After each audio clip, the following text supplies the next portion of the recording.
Right, everyone. So, we're running a little late today, as I had mentioned in the social posts. But the important part is we're back. For those that weren't here last time, we defeated the Divine Dragon after having our first loss. That's right, the win streak has ended. We finally had a full party wipe, and I had to redo the fight. I swapped Meru and Rose out for Kongal and Ashel, and the fight worked out the second time. Still pretty confident I could have just done it without changing the team, but it was the better call either way. We need to make our way back down from the mountain, of course, still. And we did not get the Dragoon soul from the Divine Dragon. It was taken by our constantly escaping opponent. So we have to go chasing after him once again in order to get that back. Not to mention figuring out whatever he's up to next, considering he's got plans within plans within plans in play at all times, it seems. There was some confusion over why he was fighting the Divine Dragon before we even got there. But my current gut check is that he wanted the soul out of it. That would make the most sense, just from an immediate logical perspective, because potent weapon and all that. I'm gonna go ahead and heal us. I know I didn't do it last time because I was going to be greedy. I'm gonna hedge bets and heal before we head down from the mountain. A, just in case something happens, and B, in case I start really botching moves left and right again. Let's get going.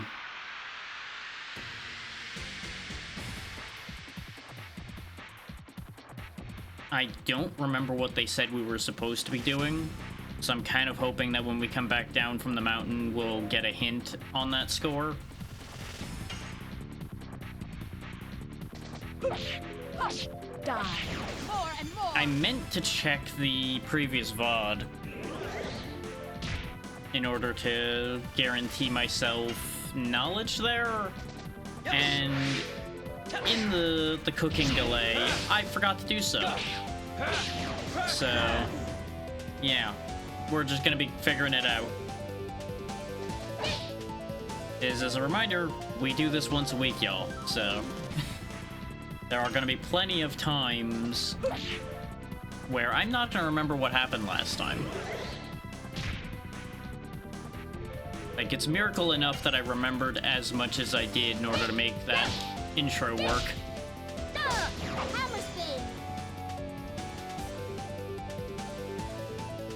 Oh yeah, it was also revealed last time that Meru is a wingling. One of the species that the Dragoons originally were fighting. So it's interesting to have one have a Dragoon soul. But, you know, things will unpack as time goes on, I'm sure. It will either be addressed or it won't.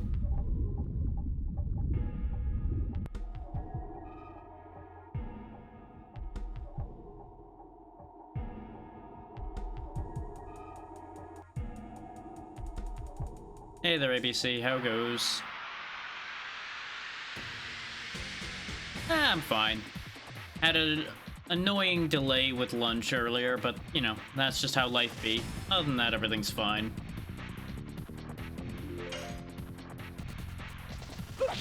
Hush! Die! More and more! At the end of the day, that delay was my own fault for not realizing partially frozen food was going to take a lot longer to cook. I accounted for it, but didn't account enough. That's just how it goes sometimes.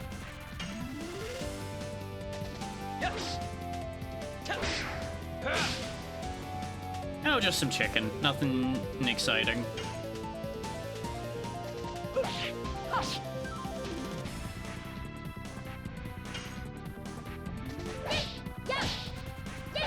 And that's why I had to be so careful with it, though, is because chicken is something you need to be very careful getting the temperature right on. Otherwise, I probably would have pushed my luck and just pulled it early. so I'd be on time.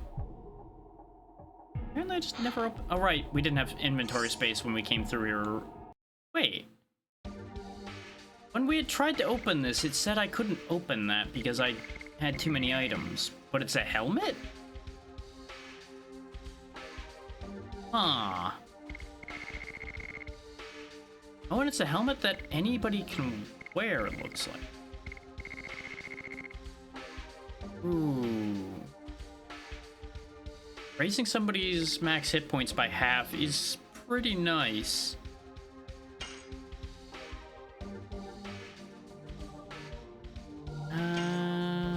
Yeah, I think Meru needs the hit points. Now she has more health than Rose, which... that's fine. The argument could be made to give Rose the health increase instead, because she would get more out of it. But she also doesn't need it as much. That's the trade-off on that one. His Rose would gain a little over 500 health, whereas Meru only gained about 400. But Meru was already like 300-ish hit points behind Rose, so... Yep, there's Lloyd. He's running away. I'm gonna get him. Ignoring the fact that he can teleport. Oh, there goes Rose and Dart off a cliff together again.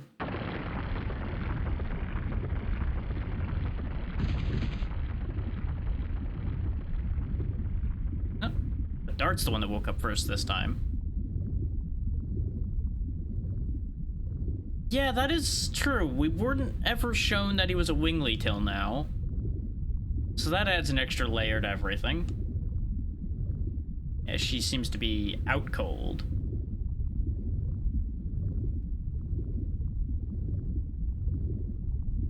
Oh hey, what do you know? The whole shaking somebody thing actually worked for a change.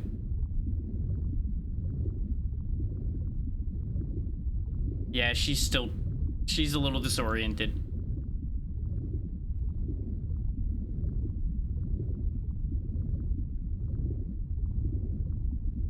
Yeah, she's in the past at the moment.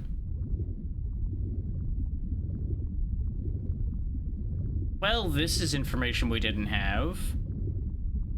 Mirage Embryo, the moon with black power. We had an idea about the moon and everything, considering Black Monster. Yeah, as Dart's mentioning there.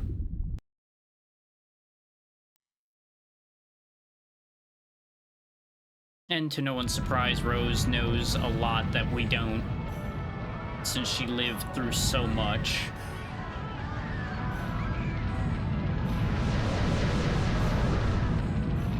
Once again, back at Dart's hometown, burning to the ground. We're gonna spend a lot of time here, it seems. Back there's Dart and his parents running from the carnage.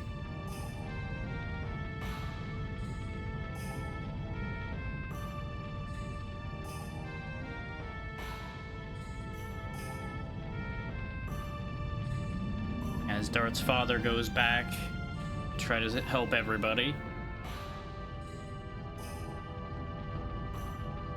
Foolish move that is. You know, it's one of those things where you gotta go do the heroic thing.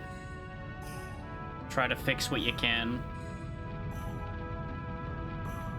Ignoring the fact that leaving your family behind probably does more harm than you end up doing good in a situation like that, but you know. His heart's in the right place, sort of.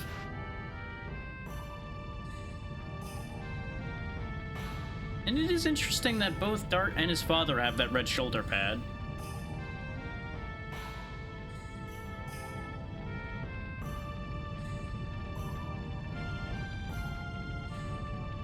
Yep, and now she goes charging off, same as his father.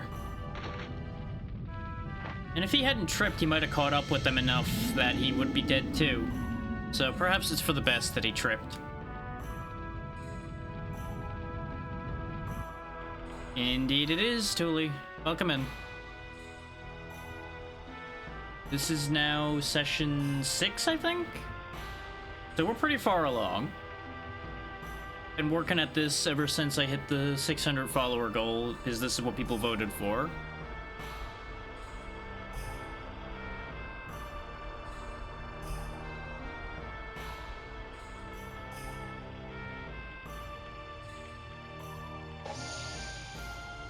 Oh hey, convenient shiny rock.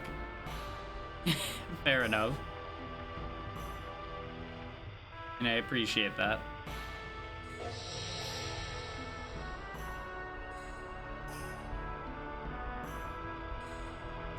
And now we know a little bit more about Dart's own origin, which mostly information we already had, except he found the Dragoon spirit there. And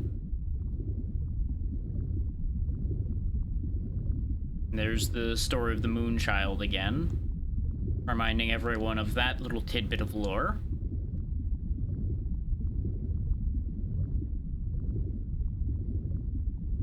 Now, there's nothing saying that the Black Monster isn't the Moonchild, though. They can be one and the same.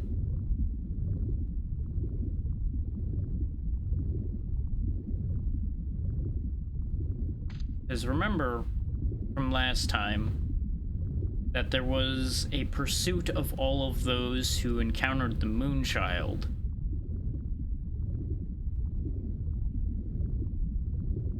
Yep, there we go. Yeah, you would be the one to find everyone with your wings, Meru. She's more than passed out.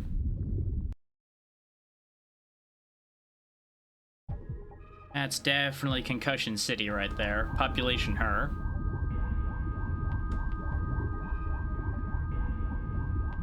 That's one way to carry him, I guess.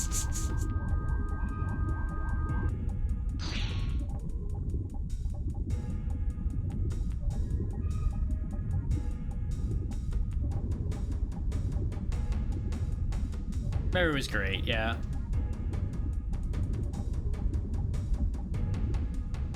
I mean, you could have assumed that he had more options than you would have assumed, considering he is a expert swordsman, as he's shown. He has the Dragon Buster. He now has the Soul Stone off of the Divine Dragon. Like, chasing him blindly was a fool's errand from the word go.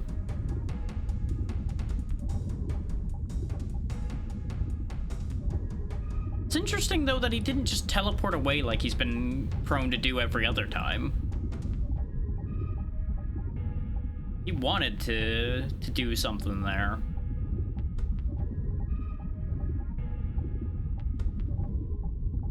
Yeah, at this point, we do need all that information about the Divine Moon object that was supposed to be here, but supposedly wasn't here anymore, and that whole situation. How are you to say what is and isn't like somebody, Meru? You've known her for only a few hours.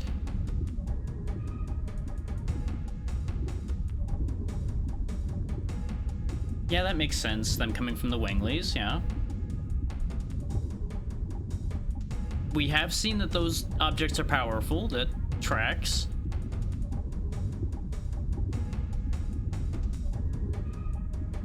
Okay, okay. The classic, this is too dangerous to be used.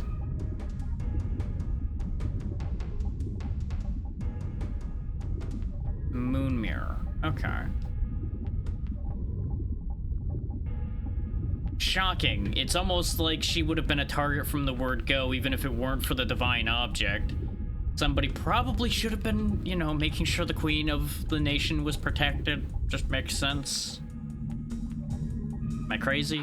Maybe I'm crazy. I'm probably crazy, but I'm still probably correct either way.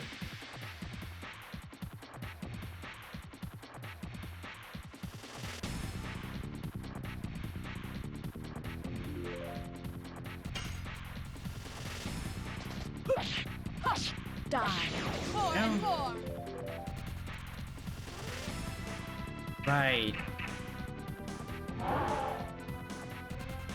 That's great that you tried there, little buddy. Now, could you just not try to set us on fire anymore? That didn't mean slap her with your tail either. That was not an invitation. Crush Dance should take one of these in one go, just like everything else. Yep. Between the two of you, as long as I time this right, this should be fine.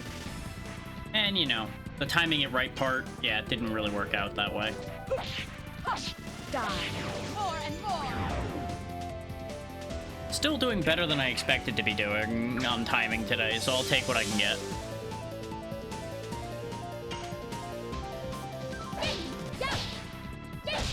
Too early on that last one.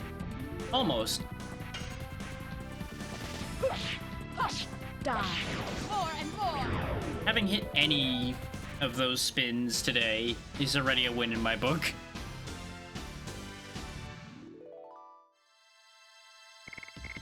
Thank you for the free mind purifier that probably isn't going to get used.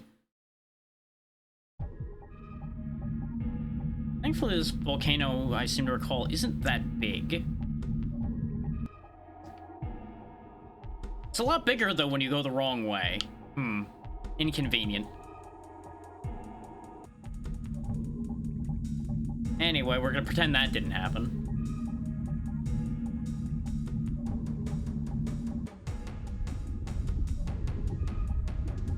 Hindsight being 2020, of course it would be the furthest away door. Why wouldn't it be the furthest away door? Yeah, we should all know that that's the rule. Whichever door is the hardest to get to is the correct door. Because they will never make it easy. This sure is a camera angle you've chosen for me, video game.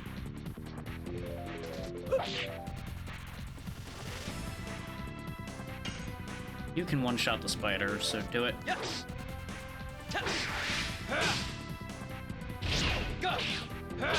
There we go. No more spider. We just have the beastie dragon to deal with, who is going to keep hitting people like a truck.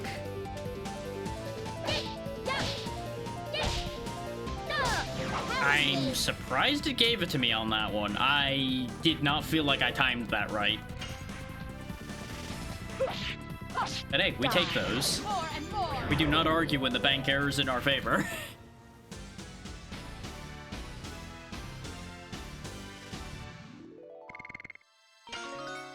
Hey, Dragoon level for Meru.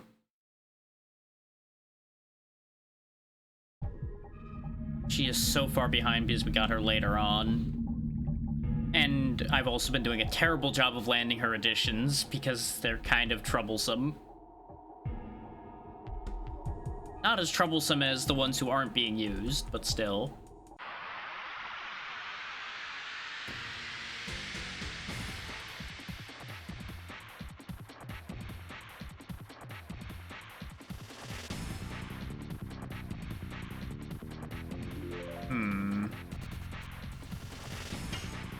Oh yeah, we can't use the special anymore because she gained a level. Not that I was going to anyway. It just caught my brain for a second there, like, wait, why is that gone? I also completely attacked the wrong thing with Meru, but it's fine. The spider dies regardless. And it's not like it slowed down getting rid of the beastie dragon by much. Meru's real strength is in her magic anyway. Fair enough. It wasn't gonna be my initial choice, but I ended up gravitating toward Meru once she appeared on the team. Because initially when I got Haschel, it was gonna be Dart Rose Haschel. But Meru's character and the fact that she has ridiculously high magic attack kind of won me over. Though Haschel does still have a spot being rotated in when I feel like he'll be necessary. Kind of like getting past the Divine Dragon.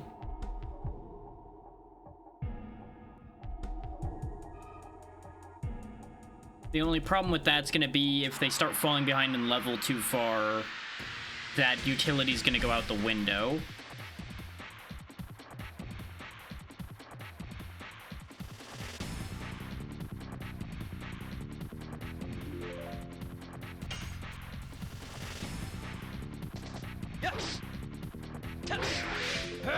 That's also why I'm kind of upset about having used Hashel and Kongal for the Divine Dragon fight, since that's a lot of experience Rose and Meru didn't get. But it's still better than not getting past that fight. You always gotta make trade-offs. Oh, you did the AoE fire, huh? Inconvenient, but it's fine. We should be out of here in a moment, so I'm not gonna worry about healing. We should be able to just get to the inn before it becomes an issue. I really don't need to be so stingy with healing, but every time I've not been, it's come back to bite me with the next boss that happens, so I will continue to be stingy. Oh, we do have to run through the forest still, but the forest really isn't that bad at this point. And if I was really worried about it, I could swap Meru out temporarily. Or, you know, just spend the one healing item. You know, time for option C. Things I don't really need to be saving either. Dragoon form from charge. I also didn't see Diamond Dust yet. Oh, she does have an all heal. Neat. Didn't notice that before. This is an AoE though, but it is the same strength, so it really doesn't matter, and we're going to the end, so sure, we'll show off a new spell.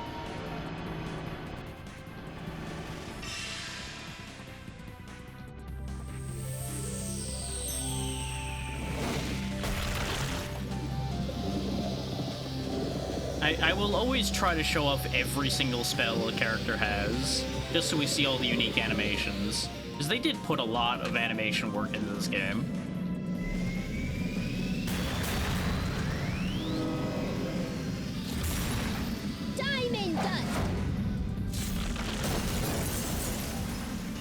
At least the first few times, yeah.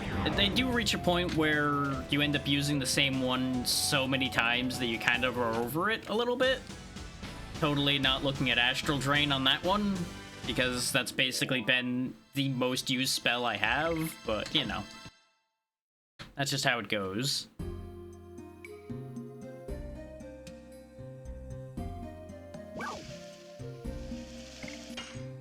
Can you? I didn't see a way to shorten the spells. I only could see a way to shorten the morphs.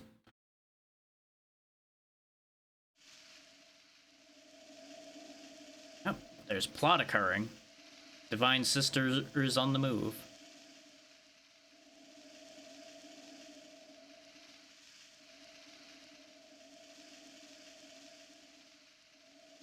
That's fair. It may just be that you mix the two together, because that would be easy to have happen. You guys really don't need to act as reinforcements. All you're gonna do is get in trouble. If you can't imagine her losing, then why would you need reinforcements?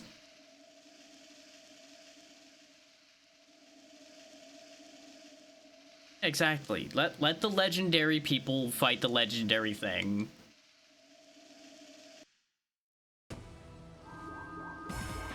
Now there's the Winglies showing up now. Oh, this is gonna be bad.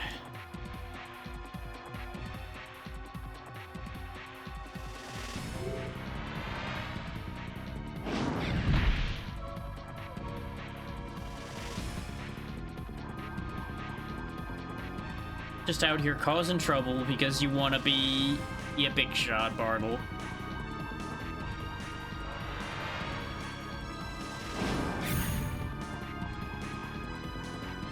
Lloyd once again helping one of the Sacred Sisters, so there's an extra layer there.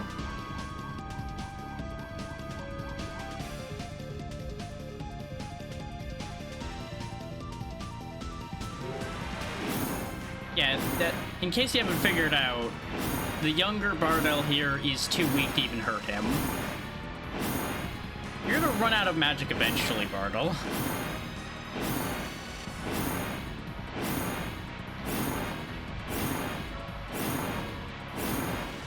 He's making a good point here. Getting rid of all the humans really doesn't help anything.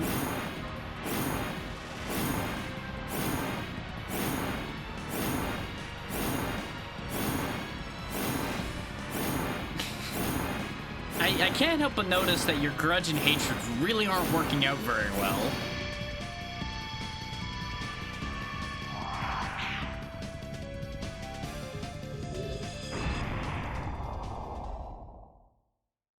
Well, good try. You at least hurt him. Credit for trying. It was a better idea than throwing like 50 fireballs at him. So maybe you should have stored up more of that power for that explosion in the first place? So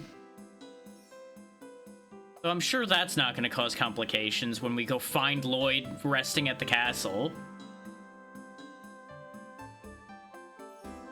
Nothing bad's going to happen from all of this at all.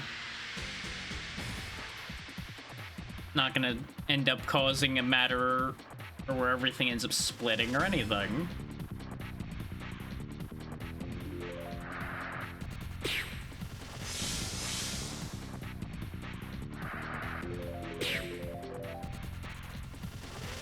You gotta think, if they end up loading Lloyd as a hero, they're not gonna hear a word we have to say about him. So we're gonna end up with a very awkward scenario when we get there.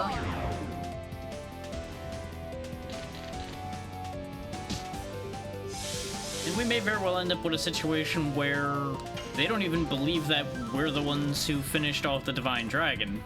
Which is technically true, because Lloyd did do most of the work. He fought that thing for a long time before we got there and finished the job.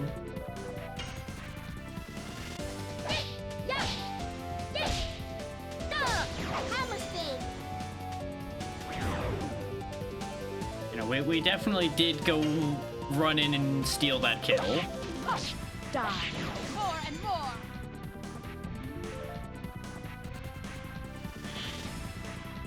Oh, you can petrify, huh?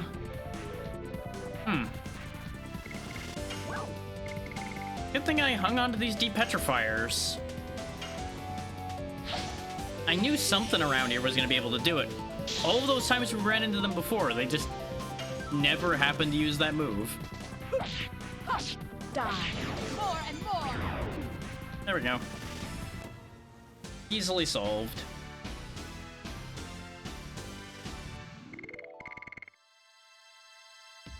Yeah, I would have to sit here for a while before anybody gained a level.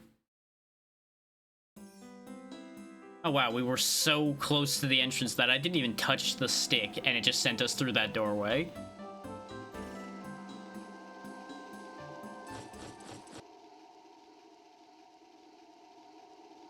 We were so close to being here when this transpired, too.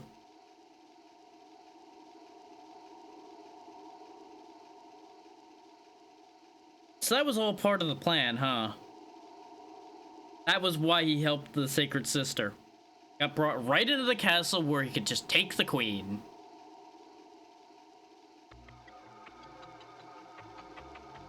Uh-huh. I hate being right. I hate being right.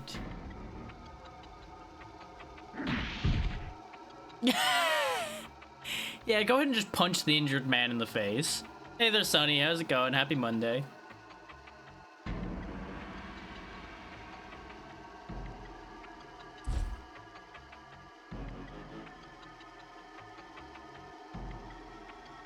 Okay, so everybody other than the queen is fine. The queen is currently being taken by an out-of-control conspiracist.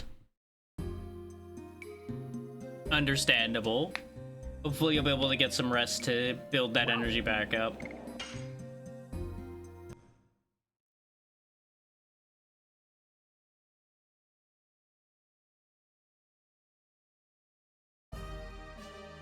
Before I go rushing back to the castle, though, we have some inventory management to do.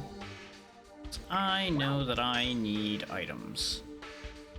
And I only just now remembered that the inn is, well, the inn isn't anymore. Because the inn got blown up during the whole Divine Dragon attack problem. So I should have just used my healing items in the first place, is what I'm trying to say. But we'll go ahead and just pop 2 healing breezes and replace them, and everything will be good. Oh, I do need to replace the mana as well. Because I don't know when I'll encounter a spot where I can get that back. No, you're the owner of the weapon shop. Just in case. No, these are all things we're using already. We still don't have enough money for the Armor of Legend, and we probably never will.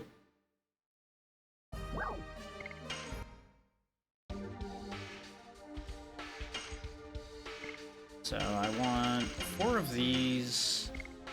2 of those is fine. 1 of those. Yeah, this should be fine. We'll grab 1 spark net just in case. Magic attack items have been very handy on occasion. Case in point, the fact that the dark magic item really chewed through the Divine Dragon for us.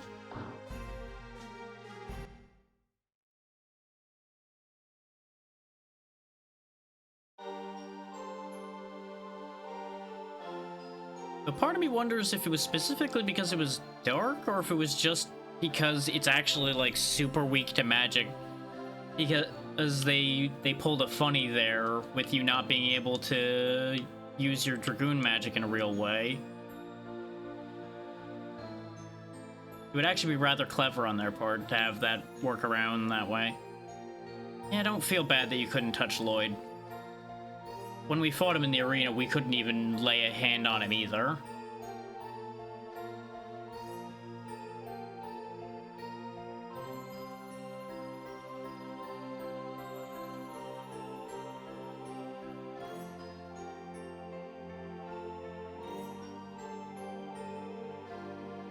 Has it really been that long? I guess it would take us days to travel that far, huh?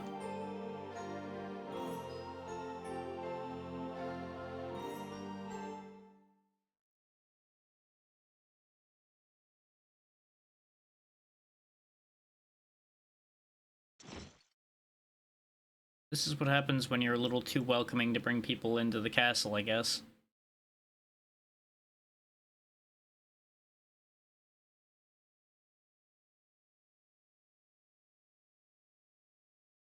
Oh yeah, Luona's the one who can't see but can sense spirits and things, right.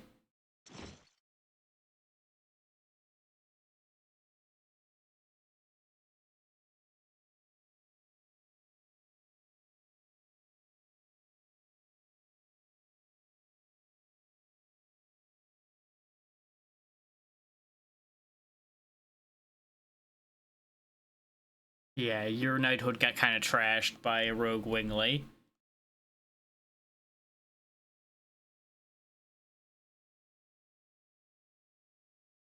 Well, some of them are friendly.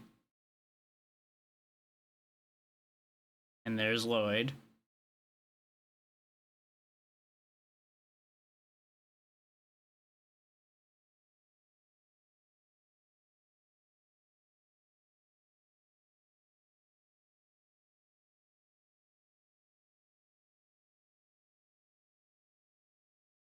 Good excuse calling it a coincidence.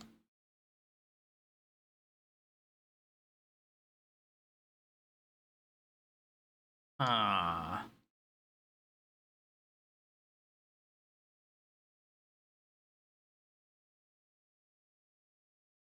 Yeah, the fact that she was helped by Lloyd twice lends him credibility in this situation.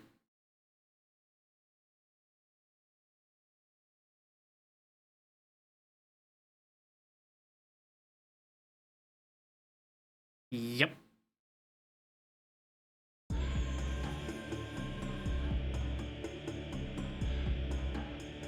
And Luan, who is the attentive one out of the batch, is aware that something's up. Because she can see the intent of people. Which means he's got to pull the trigger on the plan soon. Sooner than he intended, probably. Yep. Because he was probably waiting for everybody to not be paying attention, then he would have made off with the item.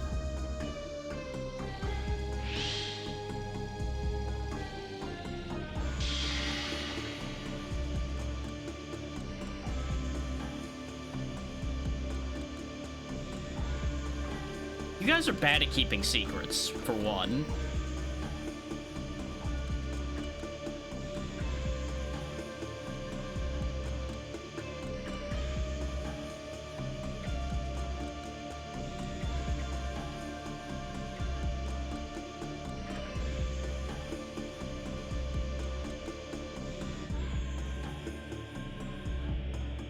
He may genuinely want a utopia. We don't know what his end goal is. We have not yet ever been shown what his true intentions are.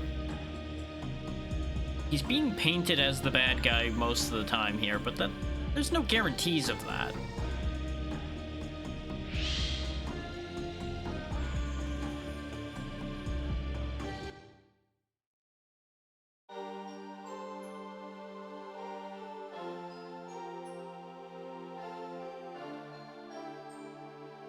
Exactly.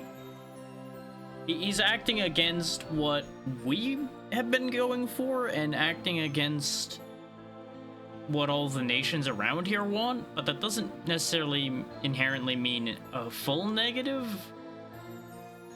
I'm glad you just happen to know where that mirror is. Maybe we should have just went there in the first place instead of trekking all the way here to find out what we already knew.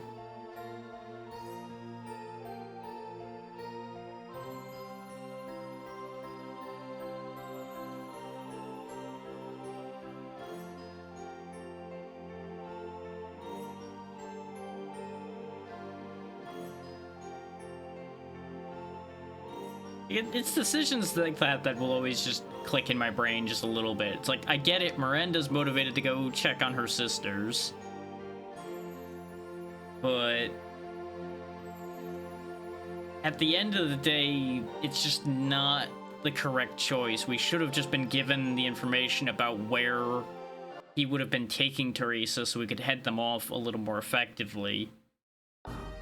Instead, is now I can pretty much guarantee you, since he can teleport to begin with, he's already gonna have that much of a head start. We're gonna be too late. Like, it's pretty much a given that we're gonna be following his coattails again.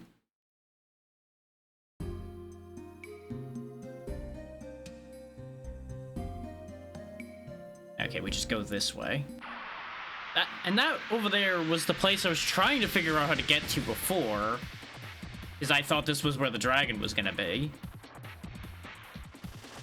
So it ends up coming full circle in a funny way once again.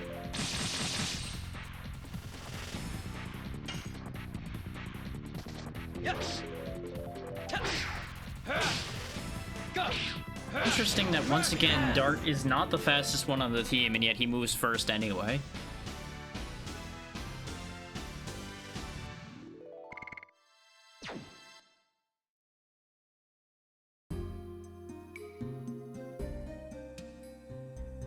So I think Hashel still has the bandit ring. Yeah, I think he still has it because I didn't take it off of him because I wanted to keep the attack boost on Dart. And the girls can't wear the bandit ring for reasons.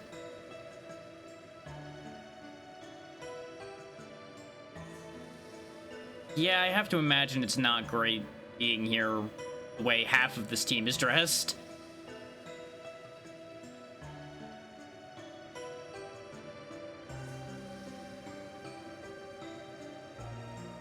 You say you're totally dying, and yet you were running around excited over here, Romero.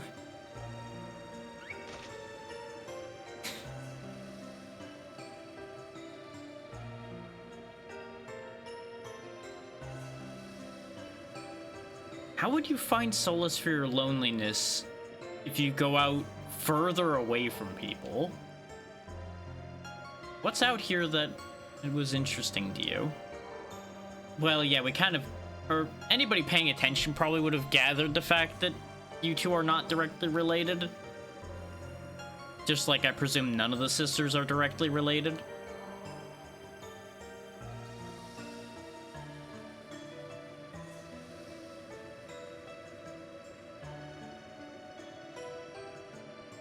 Yeah, that explains why you're as loyal to her as you are.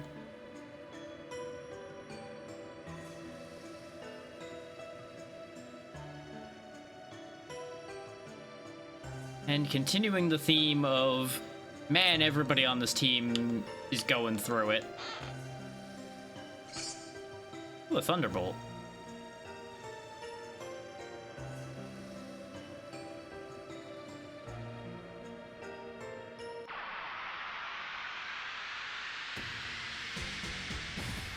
Hey there, Gab. So far, so good. Hope everything is doing as well as it can on your side as well. Oh, I got some kind of stabby crystal boy over here. Ah, Freeze Knight. You know what? Fair enough. These are new enemies, though, so these might be slightly dangerous. We'll find out. Die. More and more. Fair enough.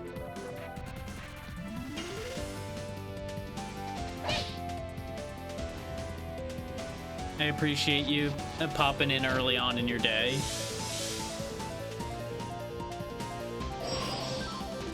Okay, they do have an Ice Breath move. And that's going to do a lot of damage to Dart because diametrically opposed. Is that the right word? Eh, close enough. More and more. More and more leveled again, based on the fact that she's getting a good amount. Absolutely.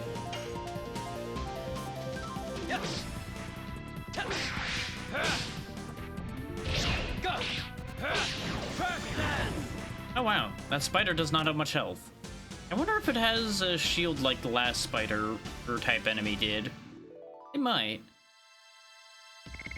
Is the last thing that had that model had a physical protection. I wouldn't be surprised if that one has a magic protection. Just to be inconvenient. What's in the box? Heat Blade. I assume that's a weapon for Dart. Is that the same one we had before? It is. But I feel like they're trying to tell me something by giving me that. Hey there, Pazzy. How's it going, bud? We do only lose like 8 attack. Let's go ahead and give him the Heat Blade, even though this might come back to bite me. 'Cause I feel like they're giving this to me as a trap. They're gonna play the trick of everything here is weak to fire except the boss of the area. Then it's gonna be immune to fire and go ha ha ha ha ha. Nice, nice. I just have this feeling I'm getting sucker trapped.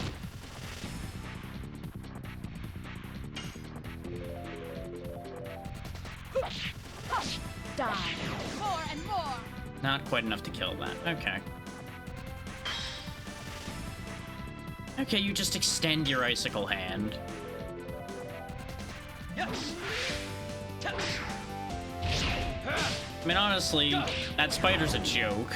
I was just hoping that it wouldn't live through a lighter hit. This'll take care of him. There we go. So it's got, yeah, it does have about 250 health then. I just wanted to make sure to save Dart's attack for the Ice Knight, since it does way more damage. Just didn't quite work out as planned.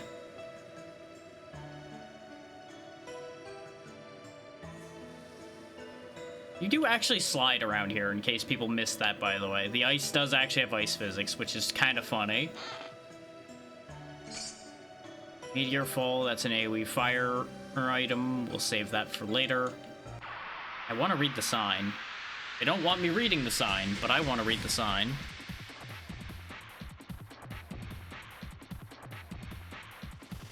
Turtles.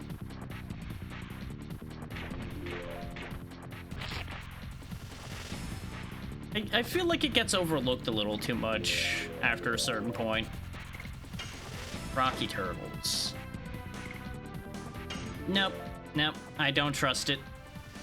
They got too many cannons. We're gonna do something about that.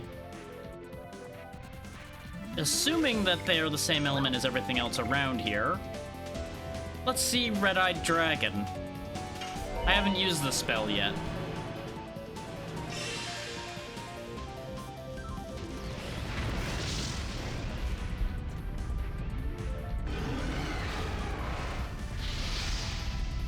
This is probably a hilarious waste of magic, but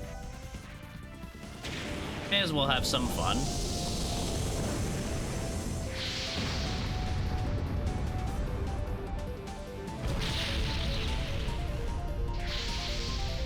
Yep, that was egregious overkill.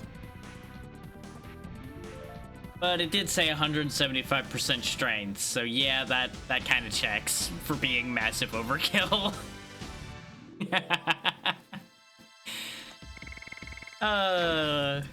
Remember that moment when I go to refill somebody's magic and I run out of magic restoratives later? Because that is exactly how this is going to play out. I'm going to end up not having enough Sun Rhapsodies for what I try to do later. But that was worth it. Now, the sign, please. Right to the Tower of Flanvel, up to the snowfield, warning slide. Okay, so I want to go to the right to go where we're going. Heavy mace, that's presumably a better weapon for Meru.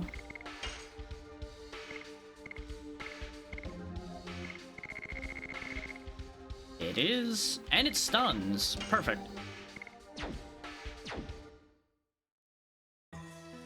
So who knows what said given probability actually is. There's not a doorway up there, so this way.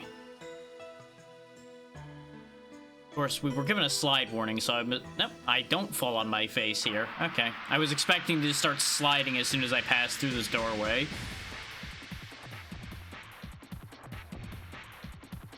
What do we got here? It's a penguin. Murder penguin, though. Push! Die! More and more!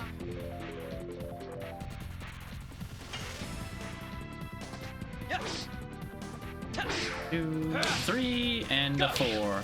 Goodbye.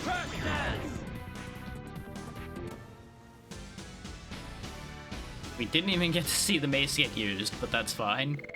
There will be times. What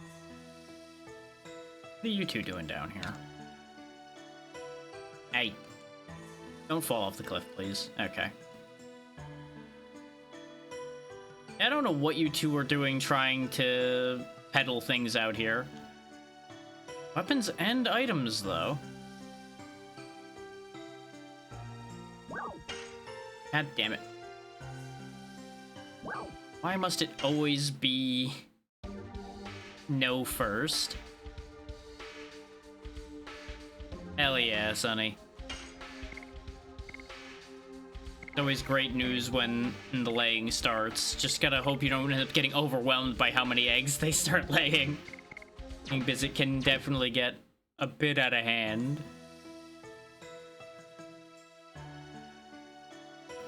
There we go. You actually sell any useful weapons? Mind Crush. Ooh.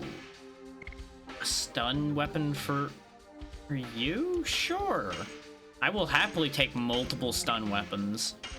Probably not gonna end up using this Virulent Arrow, but we'll take it. Oh, trust me, I understand, because my parents have piles of chickens as well, and I go down there to help now and then. So, trust me, I do know how out of control chickens can get. Oh, it is concerning sometimes.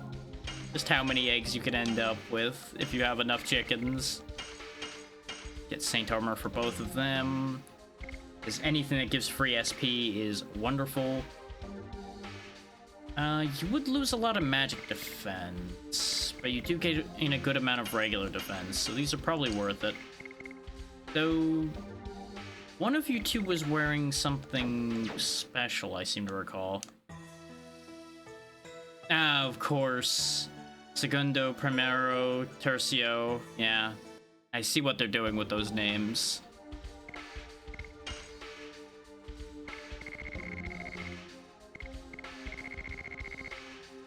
Yeah, okay. When attacked physically, SP is accumulated. So I'm switching gaining SP from physical attacks with gaining SP from magic attacks. You know, that might actually be a terrible trade in some regards, but I think we're still better off with the increased defense for these two, because their defense is just not it.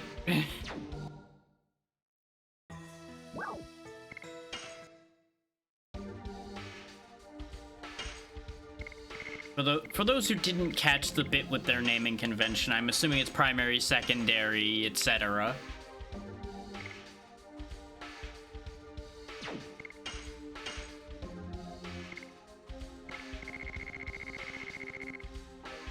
I'm gonna hang on to the sparkle dresses because I do think being able to switch between those might be useful at the second.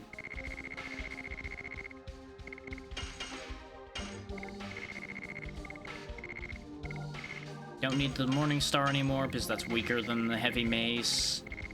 Soft boots do have a use, so I think I'm gonna hang on to those. The breastplate's useless. I have a lot of inventory to clean up, so just bear with me a second. The Warhammer's also out of date, so get rid of that. The Dancing Dagger, I think, had a useful effect attached to it, so we'll hang on to that one for the moment.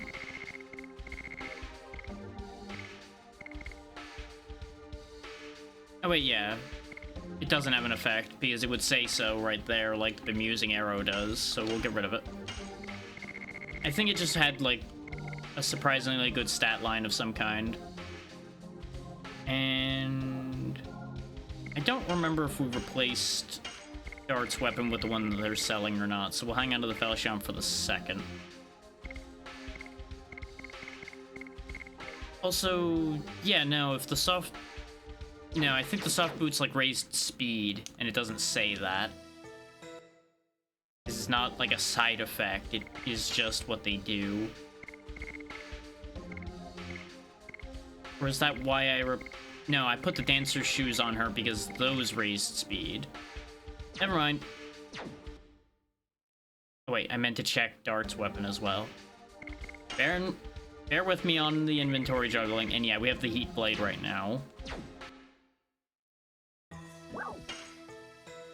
Why are you like this?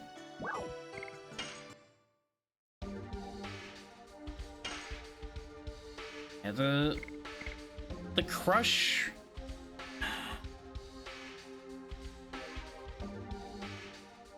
The thing is, this would be weaker against anything that isn't weak to ice. I mean, weak to fire, rather. Anything that's weak to fire, the Heat Blade would do more to. Because we were told that anything that hits a weakness is double, I think? So... it would technically be attack X76 instead of attack 38. Not necessarily direct correlation there, but I'm just stating those numbers as an example. So it's worth it for that, but the fact that there's probably going to be something that isn't weak to fire coming up means I'm at least going to buy it. I won't equip it on him right now, because at the very least against those Ice Knights, the Heat Blade will be useful.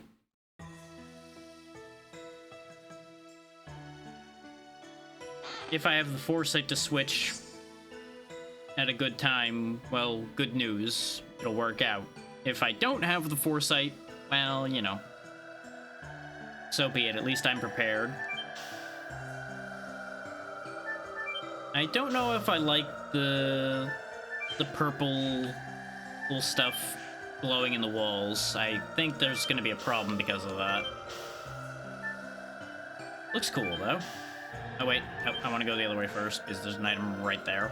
I also missed an item down the other path, so we'll be turning around for a moment. Open up. Phoenix Plume.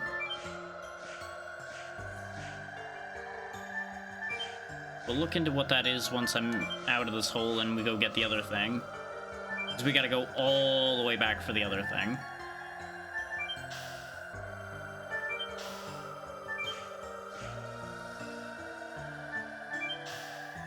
I should have been suspicious when there was a slide on both sides. Okay, that's an item I can't carry. Which implies then that the Phoenix Plume was actually a regular item as well. Which means it's probably better revive.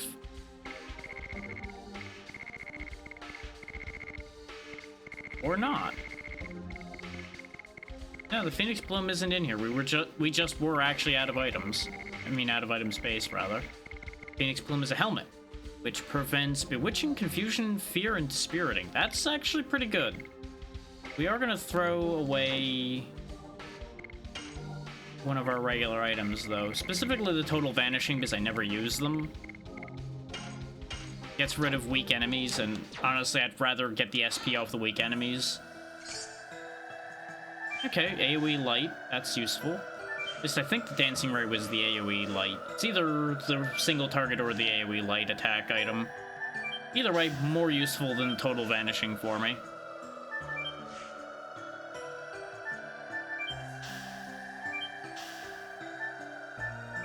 Because it's never a bad idea to throw an attack item at something when you don't have a better thing to do with that turn. One could argue that when you're sitting there throwing attack items, you could be guarding, but you know. And I'm committing to the reality we have. That other save there was in case I changed my mind about the party switch in order to do something. Now there's some monster here. Some kind of big, egg nasty thing.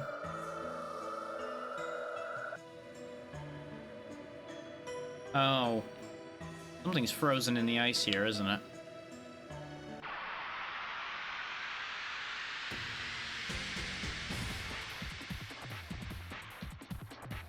How many chickens do you even have, by the way, Sonny?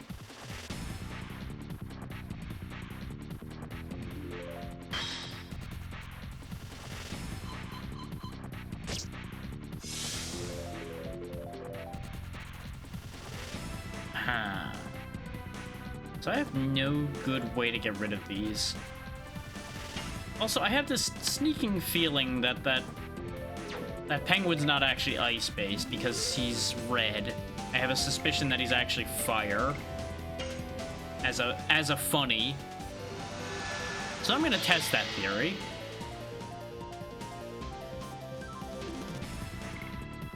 We'll just throw a little freezing ring at him.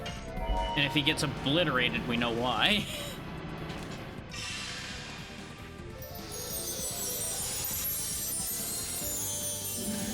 Freezing ring.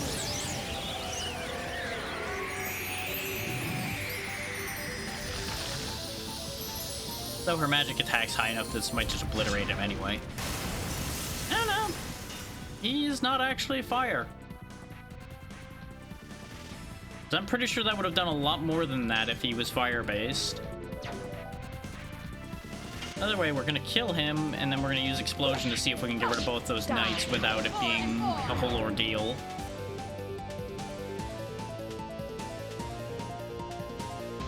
Yeah, no, that checks. That checks out. You dare take my eggs! Those were my eggs! Ah!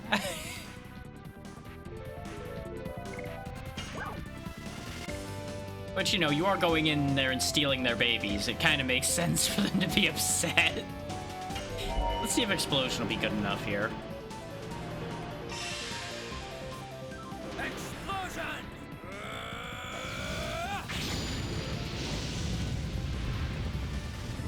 You know, ignoring the fact that unless those eggs get fertilized, they amount to nothing anyway, but, you know, that's neither here nor there.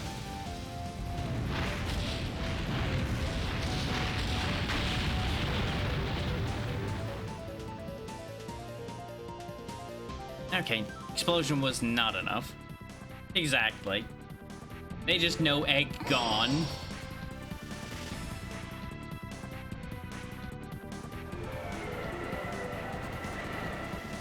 Because for those that don't know, chickens are not known for their grand intelligence.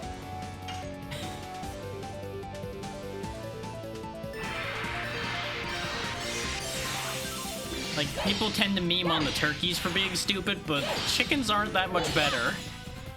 Chickens are pretty dumb.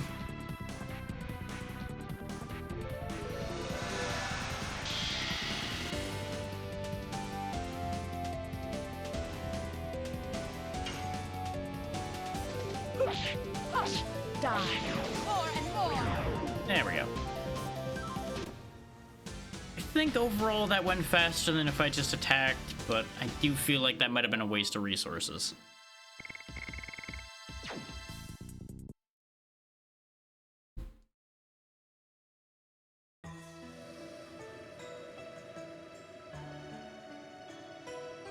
Wait, I was right to go the other way. I just should have committed. There was a box under the arm.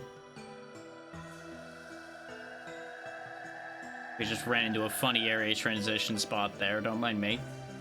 Give me the box. Of course it's... Well, we need to heal anyway, because Dart's been getting... absolutely... frozen.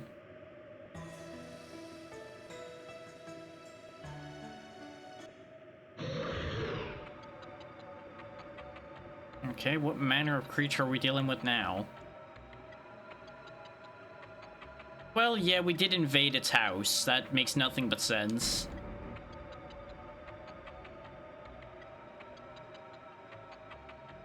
Yeah, I think Kongo might actually have the right idea here. It doesn't really know that it's cold because it's used to cold, probably.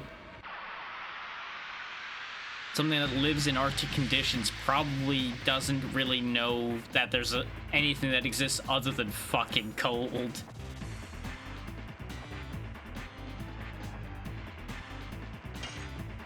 You know, I was gonna guess Wendigo, and more or less that's what that is. Okay.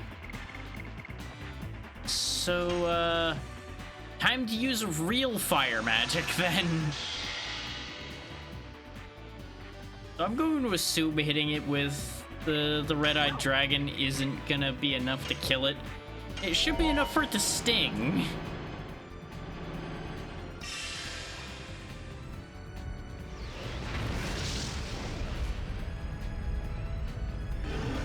Realistically, what I really should do, rather than using this spell, is use the spell before it more than once. I do want to just make that clear, because it's like a... what is it, like 80% strength, I think, for Final Burst or something like that? But it costs a lot less in its single target, so he would have been able to use it more than once, instead of just throwing a dragon at him. But it's funny to throw a dragon at things.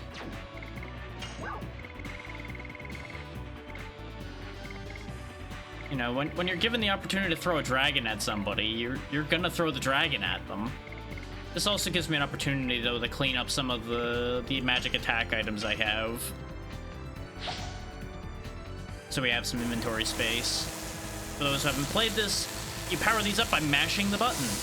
We can't even read what that says right now because it's white on white. But just trust that I mashed the button a lot. Yeah, you may as well go ahead and Dragoon form here as well. I won't Astral Drain yet, but I want her in Dragoon form for the increased stats. Yeah, we have Death Dimension, Astral Drain, Demon's Gate. Demon's Gate probably won't work on this thing since it's a boss fight. And we just healed before we came in here. Dark does have some missing health, but it's not worth it.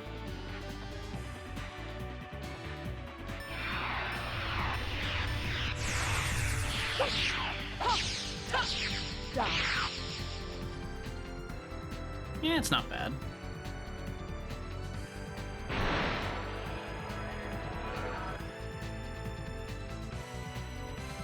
Oh. All of that just to make a blizzard. Okay.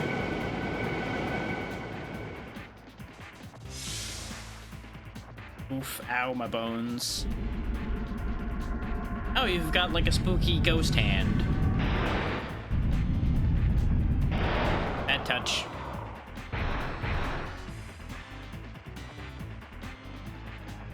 definitely glad I put her in Dragoon form. That was gonna hurt a lot more otherwise. Oh, just keep throwing things at him. Sure.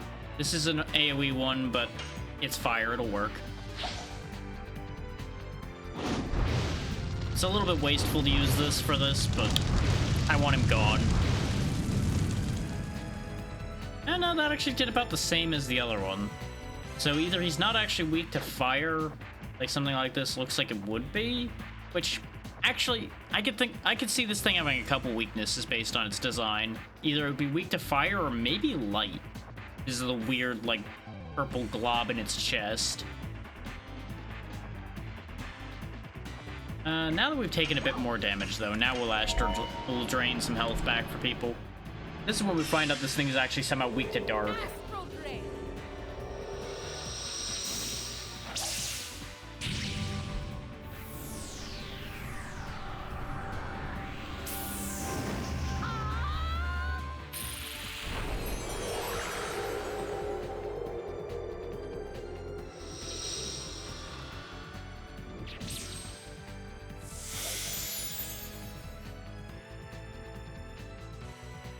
Yeah, 130 healing, that's not bad.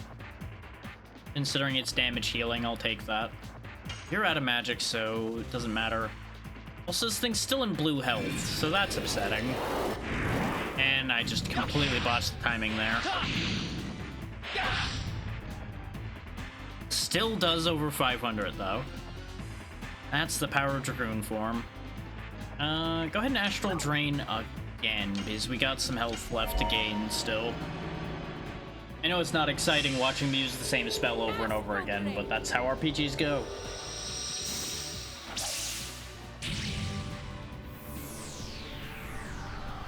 You would think it would do a lot more since I'm stabbing him in his giant, pulsating, exposed heart. But what do I know?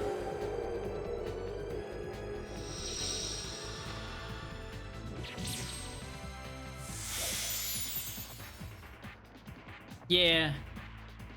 I mean, in any instance you see a Wendigo, they're pretty strong, so I'm not surprised Wendigo here is going to be tough. It is a boss encounter after all. I would be disappointed if it died quickly. But at the same time, I will absolutely hope that it'll die quickly just so I can get away from it. You know what? Let's have some fun. Attack ball. Let's get this out of my inventory.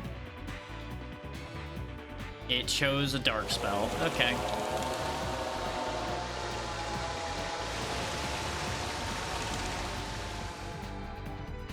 Okay, definitely not weak to dark.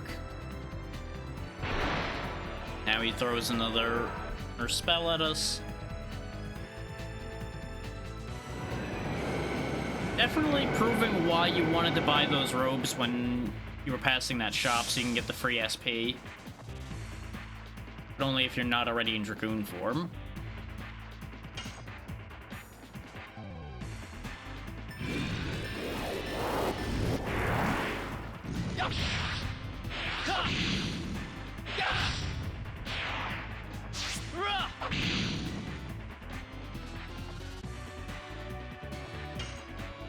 Based on how this is going, I'm going to assume he's in like the 10k range for health, somewhere in there probably. So this is going to take a hot minute. I'm not going to Astral Train again. We'll save the MP for later.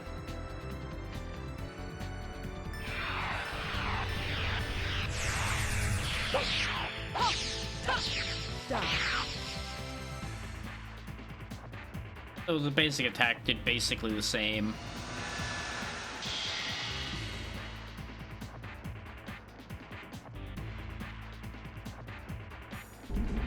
Yep, here comes the spooky hand again. Who's he touching this time? Yep, still going for Rose. She doesn't have Dragoon form this time though, so that's gonna hurt more. Yep, about double. Yeah, that's about what I figured. And unfortunately, Meru's not in a position to recharge her power. Yet, the game really likes to try to kill Rose. Everything I've been fighting just decides Rose must go. Even when Meru had less health than Rose, they still would ignore Meru and try to kill Rose. Hammer spin.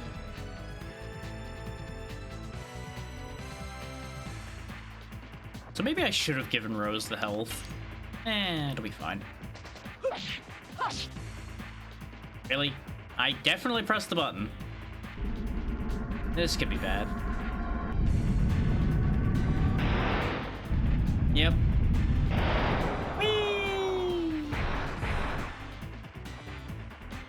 So that's gonna put her low. No, not low yet. Not completely. Oh, double turn, huh? Yikes. Totally missed. Yep, absolutely missed, even though we saw her slam into the floor. Yeah, don't you love those? Those just, yeah, this totally didn't hit. Yes. Yes. Yeah, he only has a single body part, too, so it's not like he's getting turns from other parts of him. He just has his double turns now and then. Okay.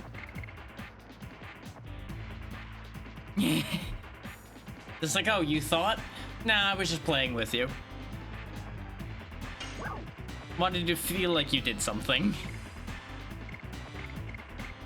This would be one of those situations where the material shield would actually work. But at the same time, the second I put the material shield on Rose, he's gonna stop attacking with physical attacks entirely, and we all know that's how that's gonna work. But if I attack with Meru right now, she'll gain enough SP to go Dragoon. No, just heal Rose. Don't bandy about with it. The idea being if Meru got Dragoon form, she could then heal using her magic instead of burning items, but we have an item shop nearby if I really feel that concerned about that.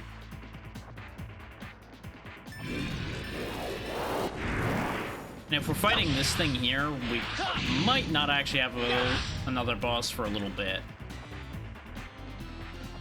Then again, this wasn't that far away from where the Divine Dragon was either, so they may just be throwing a lot more bosses at me now. Since we are, after all, in the second to last disc. Exactly. Yeah, I had initially put Meru on the team just as a full attack caster. Her happening to also have healing is incredibly convenient.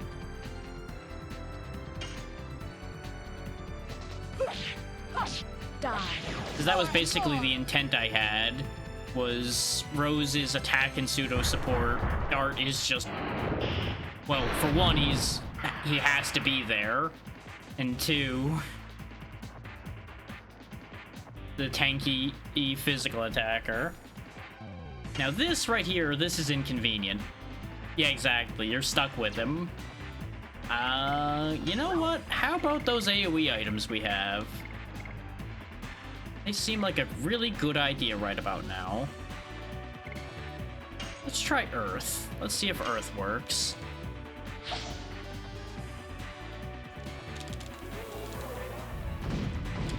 Oh, it's always ready. You may not be able to read the numbers, but it's generally about 200%. There we go. Cleaned them out. That's what I figured. Get rid of those and she gets spat out. And yeah, no, she's fine. I was debating for a second there, like, did she take damage from my attack? And I think she might have, because the actual grab didn't do damage.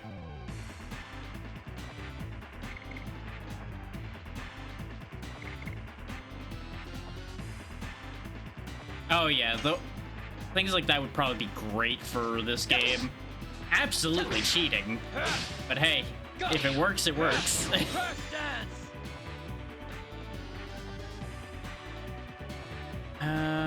We could put you back in Dragoon form and resume astral draining. Let's hold for a moment here. See how this plays out. Boost the meter up a little bit more.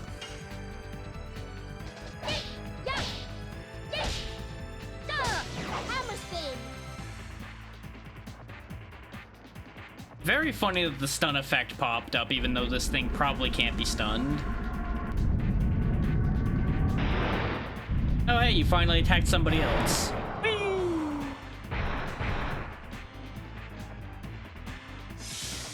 That's fair.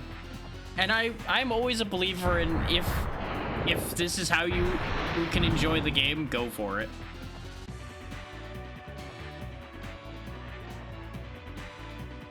You know, it's a really good thing that I was planning on having Meru heal.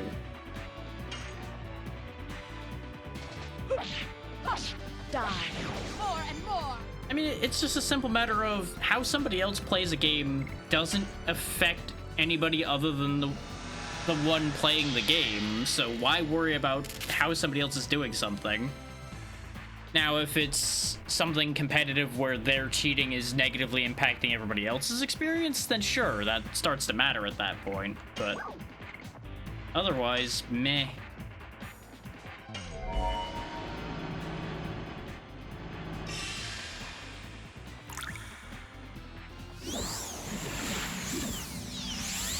Spin to heal.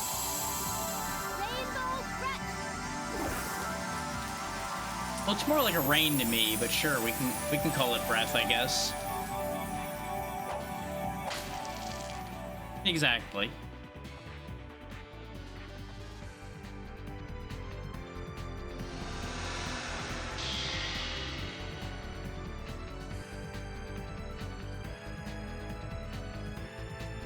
That healed for a lot, too. Okay. Oh good, he's almost dead. Yes. And it's gonna take longer now because I went a hair early on that.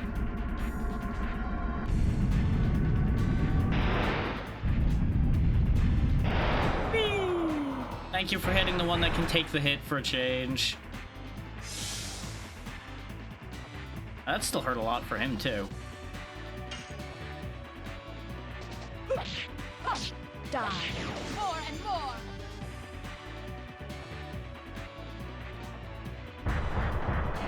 I was wondering if it was prepping for the kill animation or if it was deciding how to attack me.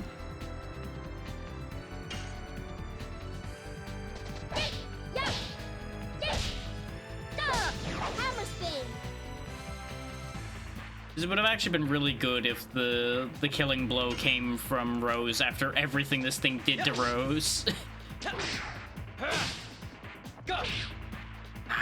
Now my crush dance is falling apart, but that's fine. I don't need that to succeed anymore because it's maxed out.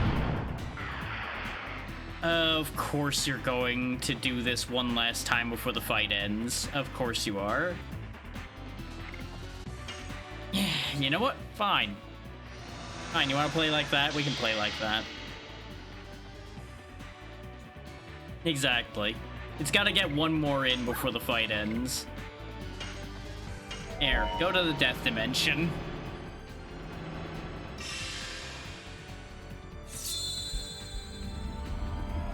It was tempting to do Demon's Gate, but I'm pretty sure that won't work on the side enemies.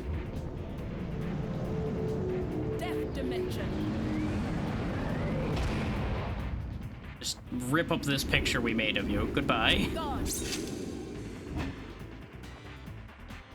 Not enough to kill them.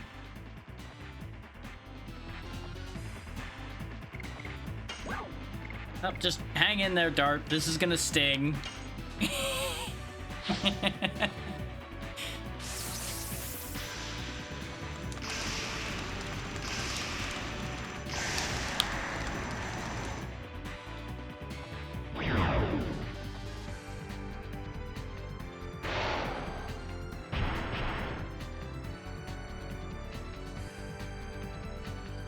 Still not over, and yep, he definitely took the damage from that hit, so that explains why that wasn't enough to kill it, at least.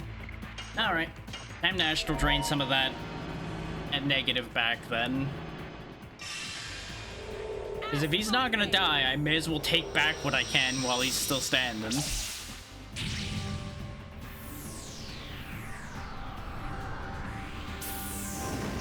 But I think I am gonna run back to the shop after this because, yeah. Yeah, this has been very expensive.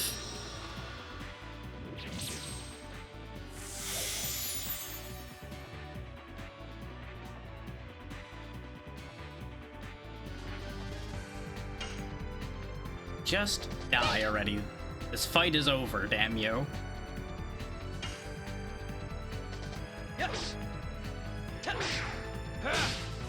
Go!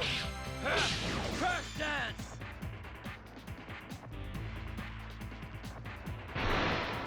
It still isn't dead.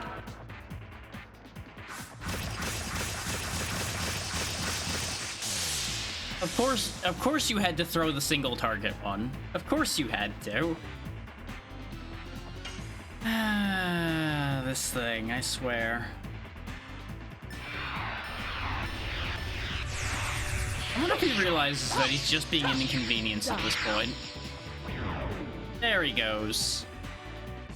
Didn't even get a special kill animation, just disappeared.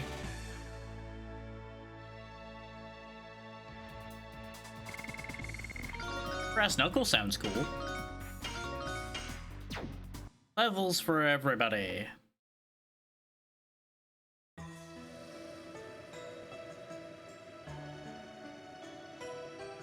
I assume the brass knuckles are for Hashel, so they're probably not gonna get immediate use.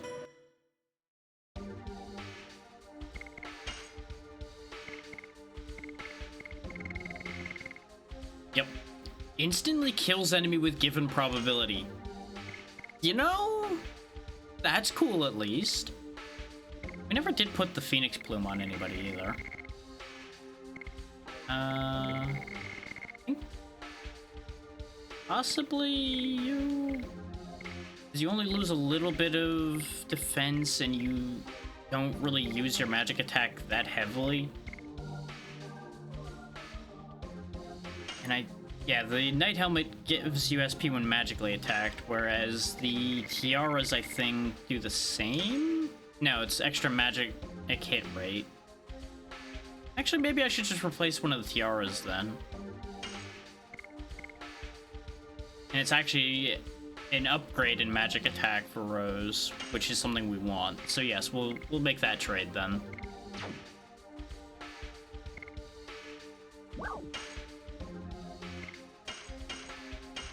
Just one healing fog should be enough to get... I mean, one healing breeze, rather, should be enough to get us back to the shop. With how much we burnt, though, I'm definitely making a return trip. Which I think is the first time I'm actually going backwards after a fight. Like that. Usually I just keep going forward because it's not usually that big a deal. In this particular case, that one was pricey.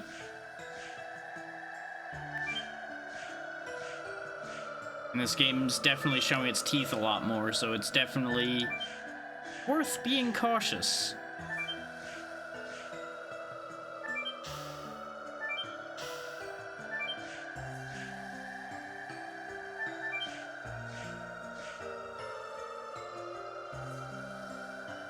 It's, like I said, not that long a trip back. They're just right here.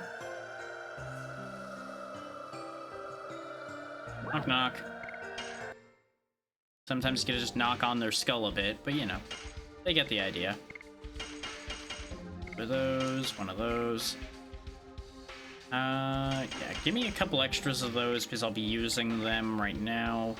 And we'll use a charm potion on the way back out of here, just so we're not here all day.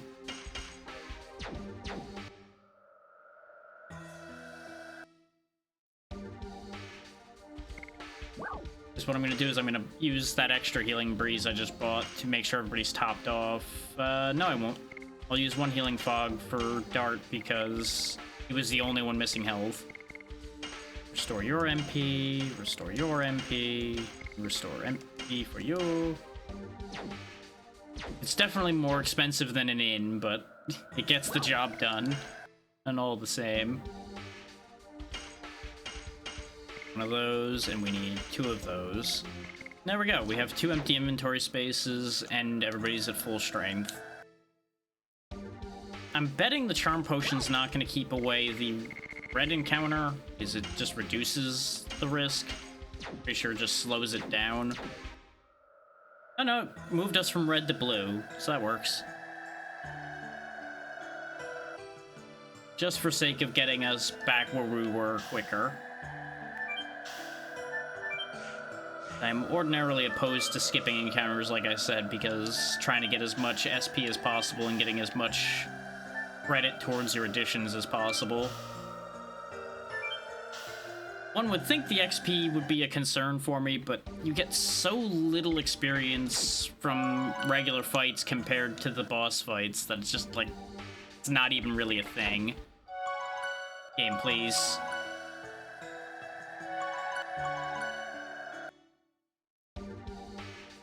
There we go. It just kept not counting it even though we were standing in it, because the ice kept sliding us out.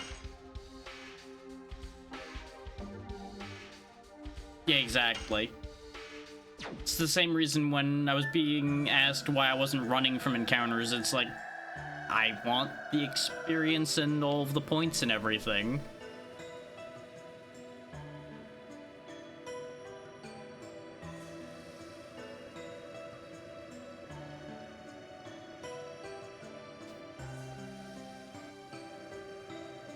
And honestly, most encounters in this game you can just mash attack through, so it's not really a big deal.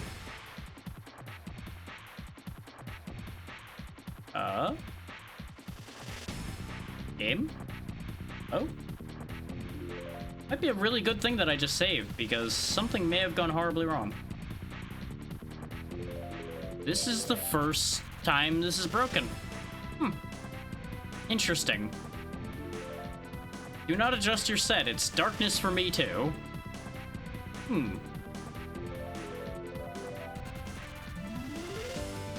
Well, this is new. Well, it's fine. It more than likely means I'll just need to reset it and load the save. Yeah. Reset.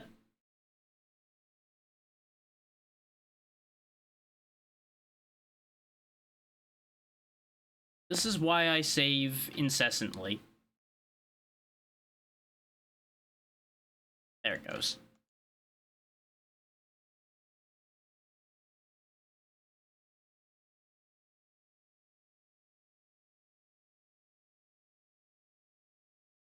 Because you never know, especially with emulation on top of the jank of the old days.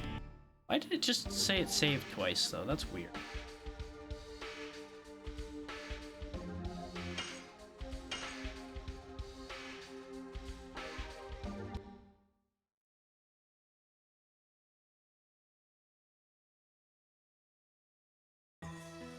So anyway, nothing bad happened. Totally nothing bad happened.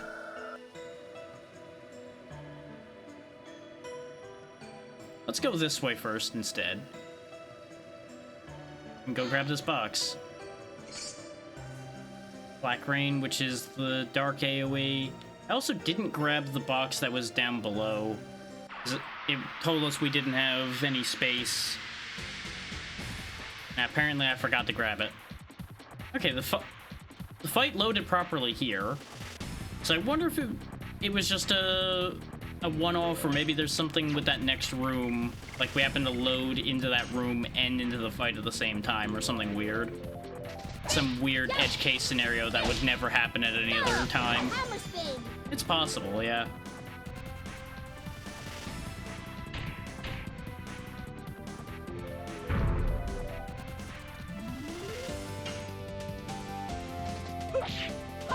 Game's angry that we won, so therefore it will try to attack us in different ways. Oh, still blue health, huh? Yikes.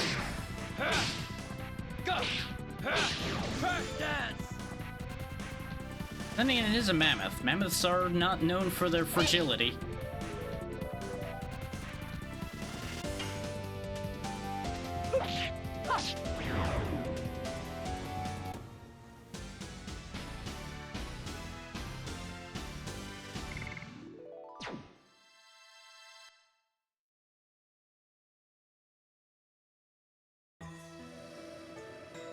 I will say, after I grab this box and move up to the doorway, I might put a save state down just for sake of experimentation, in case it has another fit as we transition. Because I may then need to experiment to fix it.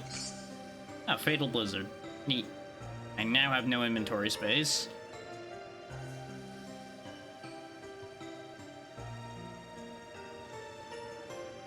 Just in case. This way we don't have to keep walking back over here over and over again. Okay, this loaded fine. Oh, I think I know what happened. I think it tried to play this scene and the fight simultaneously because we were one step away from that exact spot when the encounter triggered. So I think it was just a really weird combination.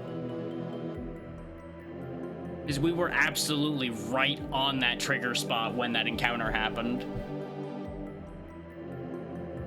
Look at me finding incredible edge case bugs once again.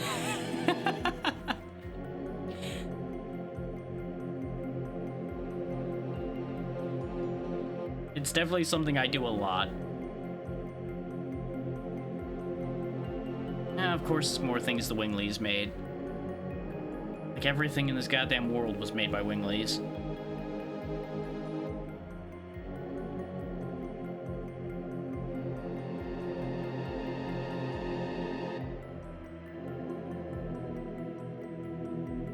Yeah, this is a world issue, not a national issue. Or potentially a world issue, at least.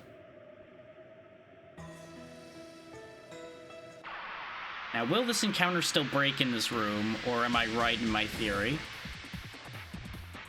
Yep. Nope, I think that theory is just absolutely correct.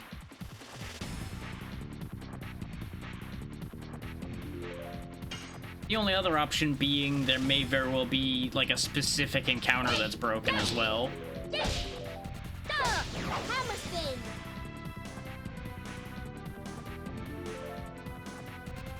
You can't see it very well, but the mammoth is stunned. It's fascinating that the stun effect is happening in the middle of the mammoth. They didn't place it above it like everything else.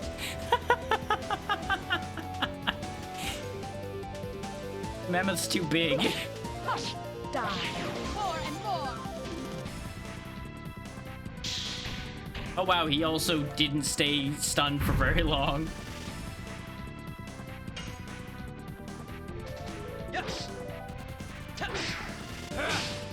And the mammoth apparently had no time for being stunned either. God damn.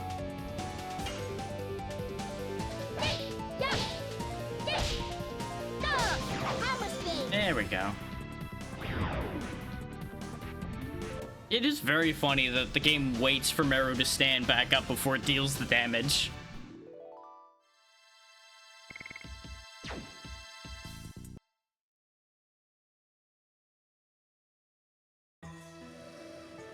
What's in the box? Rave Twister. Wait. Did I count wrong? Yeah, I did count wrong. Okay. Right, now I know why my count ended up wrong. It's because I didn't account for the charm potion. I left myself 2 inventory spaces with the charm potion included, not without it included. Spirit ring. I think I have one of those already. Yeah, I have one right there. It is nice to have the auto SP recovery item.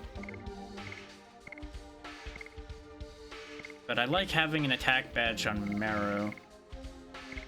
Then again, her attacks, even with that, really don't do that much. She's definitely much more of a caster than a physical attacker. So let's try her out with the Spirit Ring, because it'll also make up for... Oh wait, yeah, the attack badge gives magic attack too. That's why she's wearing it. She'll get to use her magic more with the auto SP gain. We'll see how that works. More Wingly teleporters.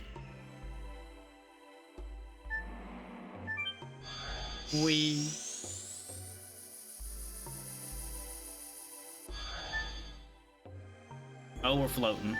Oh, this is weird. Huh. Weird zero gravity rooms. I'm gonna assume that these don't actually connect directly, because if they do, then how do you get to that one above me? But all the other ones line up, so maybe they do. Oh, one way to find out. Okay, yeah, they do just go straight across, which means that room above must be accessed from somewhere else. Probably through this pathway right here. Nope, this leaves the room. Not that we really had that many other options. Mage Ring. That might actually be right up my alley, because I don't think I've gotten one of those. Recovers MP every turn. You know, you're making a really good argument. Is why have her regain MP when damaged when I can just have her getting MP every turn? That just seems like a flat-out improvement. And I could pass the MP gain over to Meru, so that she can use her healing more often as well. But I feel like we're better off having Meru have more SP rather than worrying about continuous MP. We'll think about it. Experimentation will occur, and we will find out which one's the correct answer over time. We did it. I'm glad you know that the moon mirror's there.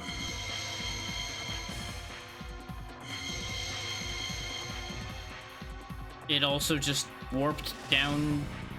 Oh no, there we go. It was the spirits resonating.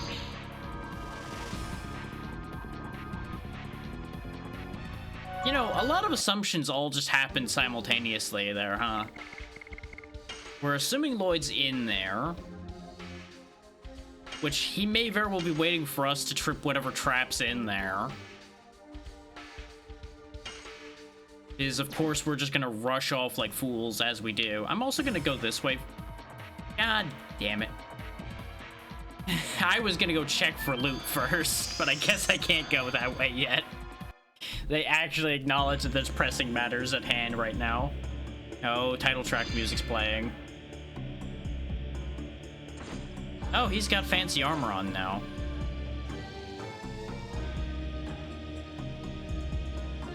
That's concerning. I assume he's got the Dragoon form of sorts, perhaps?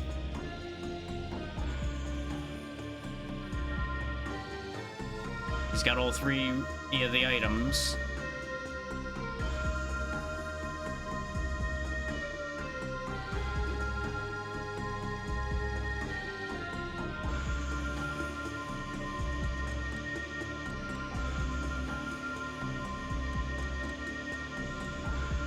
Oh, good. I'm glad we're really high up on the list there. 106 is totally real up there on the list.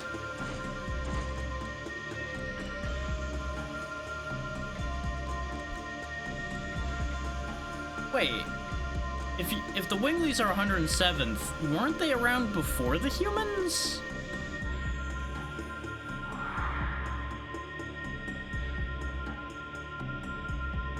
Ah, of course, you want to make another species.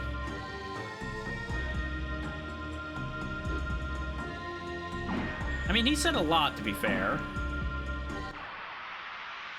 I have a bad feeling that this isn't gonna go well. Nope, it's serious music time again.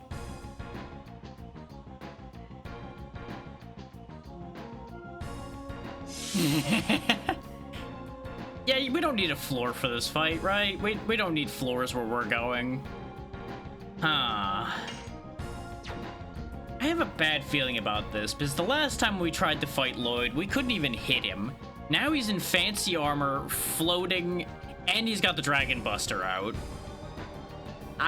You know, I just have nothing but bad feelings about how this is gonna go. Yeah, that's exactly what I'm thinking about. The fact that Lavitz just immediately got impaled and done in does not leave me with much faith in how this fight's gonna go.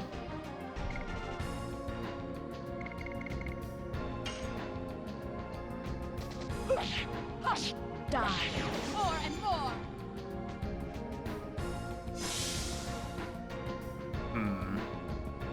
don't like the fact that we're starting this fight with Meru injured. We'll slow play it at first. We'll have Meru guard for the moment to get some of her health back without having to burn anything. See what he does.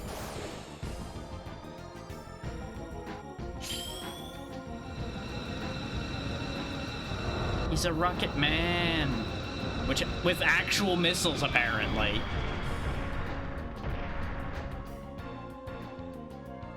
Oh, yeah, that that's just one of those you know the disaster's coming, but you can't tell them. This attack is so extra. This is gonna hurt a lot.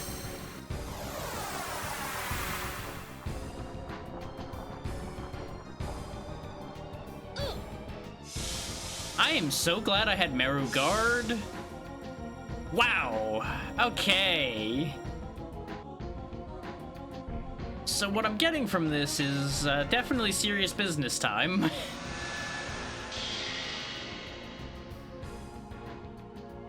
But, you know, we knew that already. It's Lloyd. We've been chasing him for half of the game, at least. Of course, fighting him is going to be serious business. But I was testing the waters to see if this was like a guaranteed lose scenario before I bothered to burn any actual abilities. Because fighting him could easily have been just like a, no, you just lose. You're supposed to lose this fight and then plot happens type deal. I'm always on guard for those because, well, there are just some games with a lot of those. Definitely gonna need to heal more than that, but it's a start. And we're actually gonna do this the smarter way and not just throw a dragon at him. Because if you look, yeah, final burst is 75%. Yeah. The arena fight with Lloyd was a guaranteed lose because you straight up couldn't hit him. This one's not signaling in the same way, though, because we can at least hit him here. Which is interesting, considering you would think he's stronger now. But I suppose it's trying to hint that we are that much stronger than we were, that we can actually match him. Somewhat, at least. Or it's playing with your emotions and letting us feel like we're winning before he just slaps us down like angry children. Either one's an option.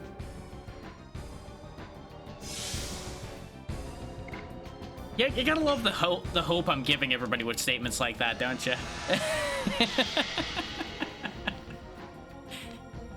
You know, just fully acknowledging that these are the options before me right now. Gonna go ahead and Rainbow Breath since everybody's hurt. She should be able to afford a second one.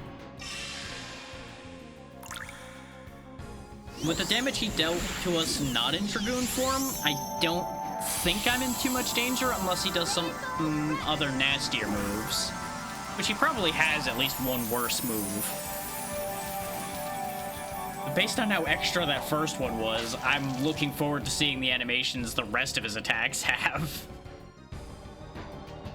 Because they're just gonna be ridiculous, I'm sure. We could top off the last little bit. I think we'll just have Rose attack. No, she has so much MP. Just Astral Drain him again. Top off in case he does something that does like 1,000 damage. Hedge bets, don't trust it.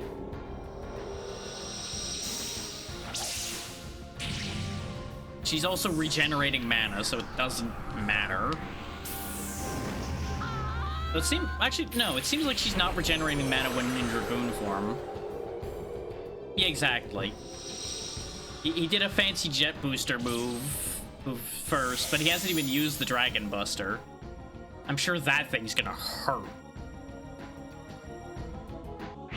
Yep, there it is.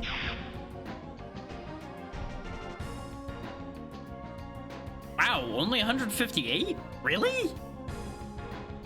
I mean, she is in Dragoon form, but that still was way less than expected. Huh. I'm kind of suspicious of that one. You do have the MP to get away with a couple freezing rings, and you're also not going to be in Dragoon form next turn anyway. So go ahead and just hit him with magic.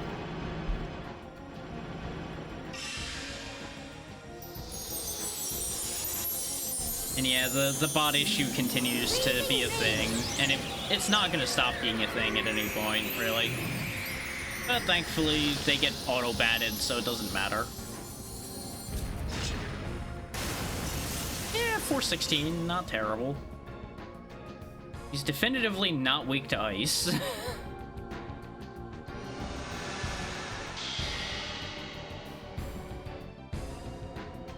Based on his design, I would assume he's either Void like the Divine Dragon was, or he, by some stretch of logic, could be Light, but if he was, Rose would also be getting ruined and also would have been doing more damage to him. So I don't think that's the case. I'm pretty sure he's just Void in terms of element.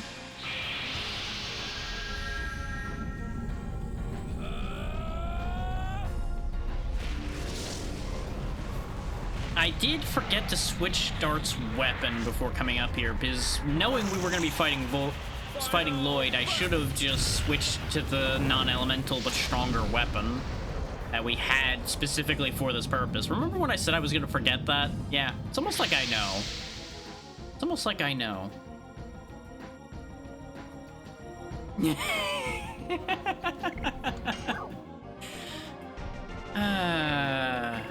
Pretty sure he can't be feared. We have turns left. Just go ahead and stab him and see how much that does. I also probably should have waited till Meru had full SP so we could have gone and used the special so somebody had guaranteed perfects. We could have started, like, the attack with Dart's turn or something and done a lot. Now he's doing a real attack with the sword. Okay. He didn't appreciate how we were making fun of how little damage he did before. Can't combat. Oh. Oh. Huh. So that's an instant kill, huh? I see. Well, I don't appreciate that.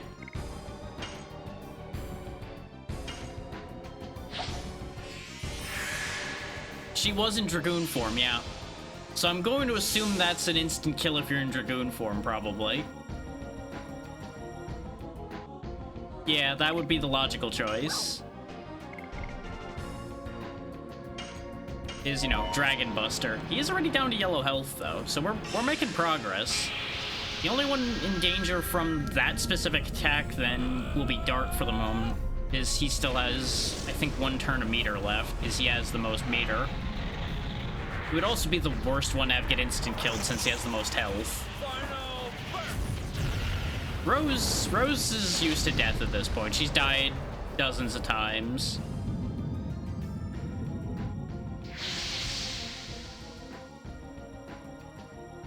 She's very familiar with death at this point. They're besties. I could heal Rose here, but let's just hold for the second. Going for turn efficiency here. Yeah, because she still does 228. So that's not bad. Yep, he's gonna kill Dart. I had a feeling. This is why healing wasn't gonna matter.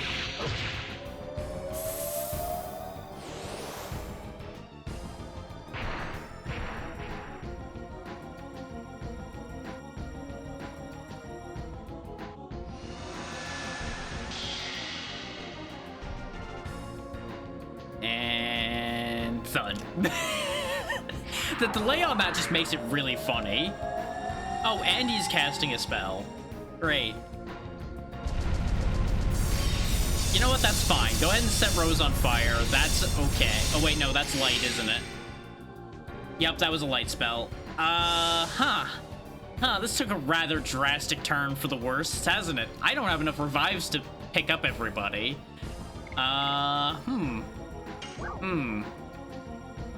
So, Rose, you're gonna have to sit this one out because, Dart is a lot more valuable to have alive.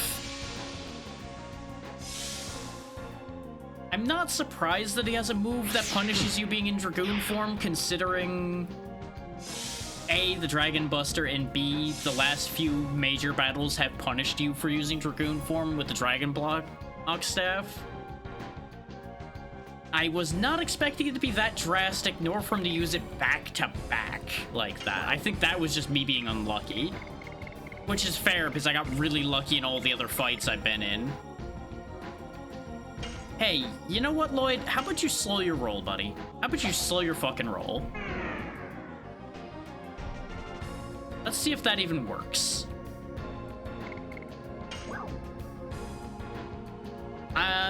I could try nullifying physical attack, but I'm going to assume that his attack doesn't count as physical because it's a goddamn artifact sword. That just seems like a likely outcome for me. But now we're just going to have turn economy on him, and hopefully we'll be able to do something good with that information. There we go. It is a powerful light attack, so it's probably not going to be great, but it'll be better than nothing.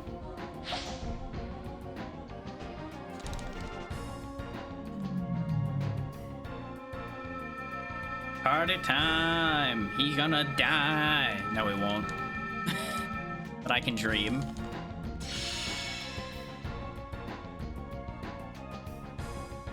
I forgot that the powerful ones don't need any button mashing.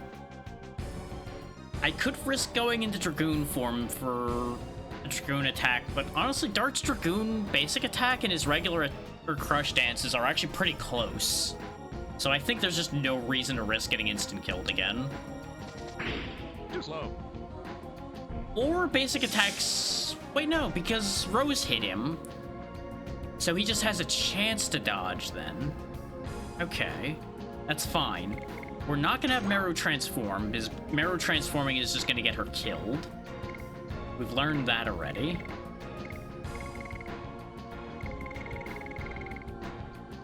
Unless he happens to choose to do the instant kill. Actually, yeah. If it's only for Meru's turn, she would use it, then pop out of it. But we also don't need to use it. Yeah. I think I'm better off saving it for the moment.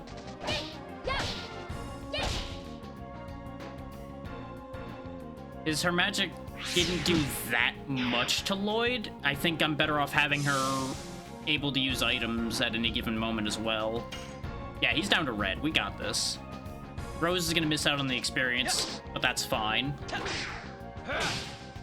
Go! Crash dance! I'll be happy enough not losing this fight.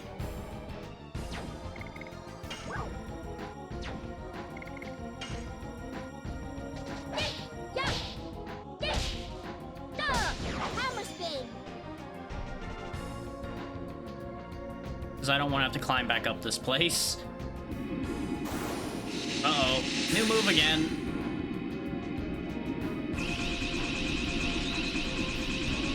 I think he's upset. I get this distinct feeling he's unhappy with me right now. Considering he's throwing a more or less a goddamn spirit bomb at Dart. I think he... All of that just to do 600? Really? Really? Go ahead. Keep doing that. Go ahead. Have fun. Why were you doing that the whole fight? Over here.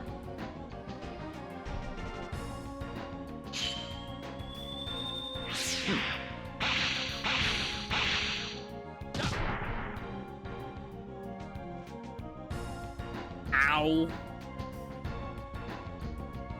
Huh. Still better than the instant kill. Still way better than the instant kill.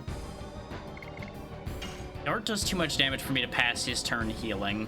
I'm gonna just hope Meru's gonna get a turn before Lloyd does. Or this is the killing blow. Either one will do. Or he's gonna get another turn before I do. Is the speed down wore off. Okay, that's fine. He's just hitting Dart again. This might kill Dart, though. Nope. That was an AoE, and it wasn't that bad. We're fine. Everything's fine. Everything is A-okay. Half health for all.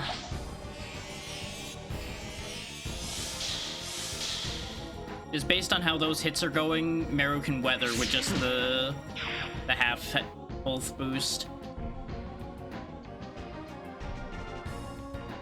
So on her next turn, she'll need to heal herself. It was vitally important, though, that she got Dart some more health back as well. Just in case of another big attack going his way. His Dart's more or less the one who's winning us this fight here. There's nothing to be afraid of at the moment. That's fine. That doesn't hurt that much. I ain't hear no bell. Get back in the ring, kid.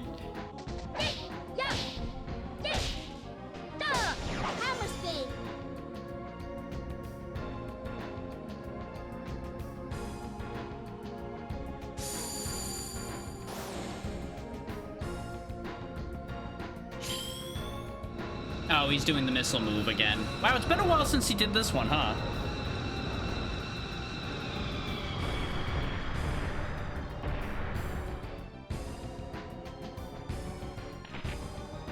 Well, this is gonna be a minute. Also, pretty sure I'm gonna Healing Breeze with Meru again.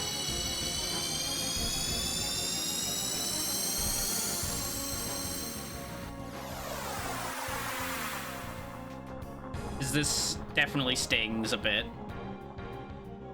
Yep, that stings. Oh, this is an awkward risk, actually. He's consistently been getting double turns on us again, so actually, I'm going to burn Dart's turn healing. I don't like doing that because of, like I said, how much we're not really gaining ground, but I think I'm gonna have to here. I don't think I have a choice in this particular instance. Yeah, if I hadn't healed, Meru would die here. Even still, she's in an awkward spot.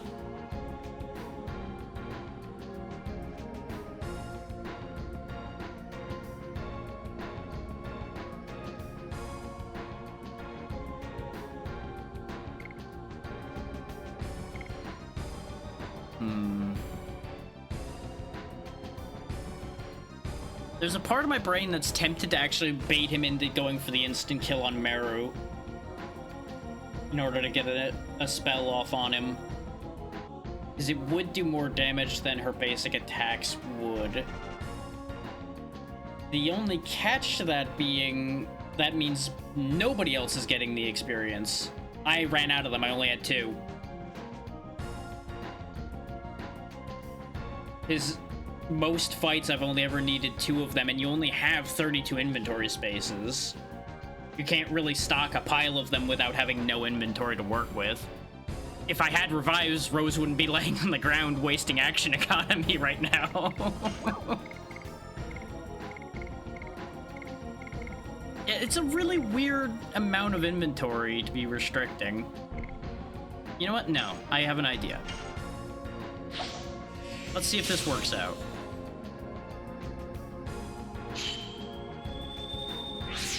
Nope, he didn't target Meru. That's okay, he still might. This is why I don't use things like that, though, because usually that's exactly what happens. But it's okay, we'll just take our time. I feel like I'm wasting inventory here, because he probably would have died like 2 hits ago. But I'm hedging my bets.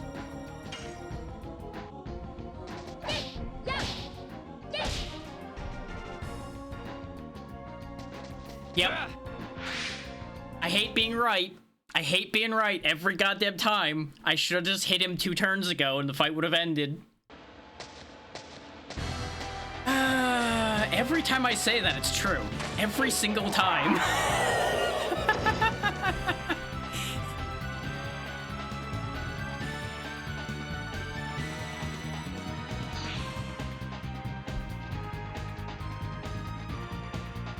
I've played too many games to not have at least some Battlefield sense.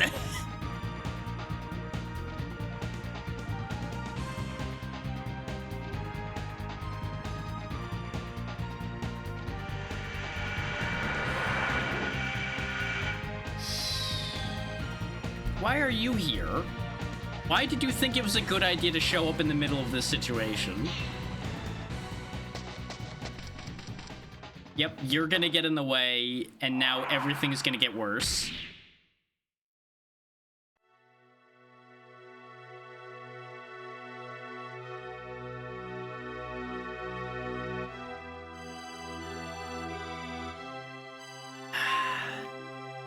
Lady, you're throwing yourself in front of a man you've known for all of a couple hours combined over two situations where he's conveniently saved your life.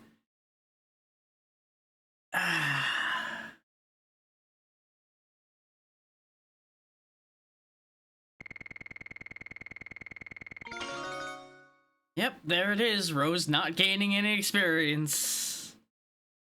But hey, Meryl earned cool boogie. Hooray?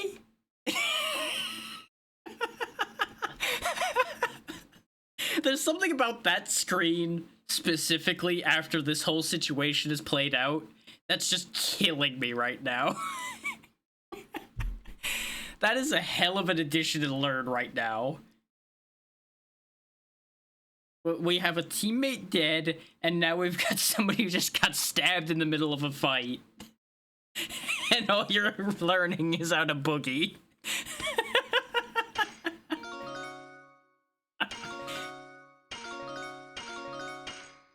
Bright side, Meru's caught up and leveled to Rose now. They're just both 4 levels behind Dart, because Dart gets all the experience forever because he never dies and is always in the party.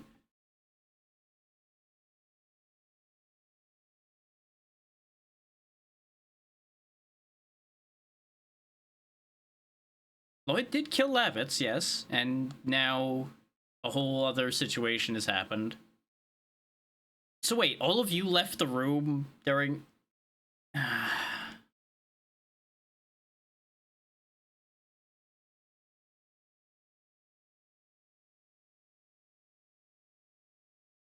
You know...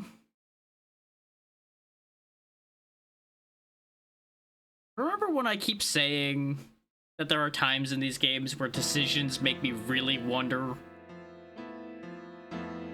That this is one of those. At least she's alive.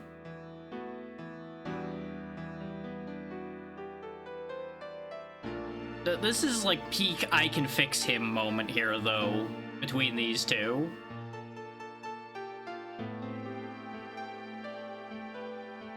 I mean, she's not wrong about that. Thank you, and take care, Thule. Thank you for hanging out.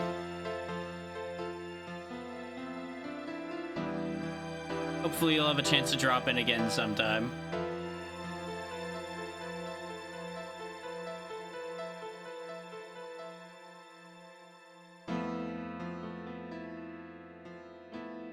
So Diaz took Shauna, which is not a surprise because we left her unguarded during this entire scenario unfolding.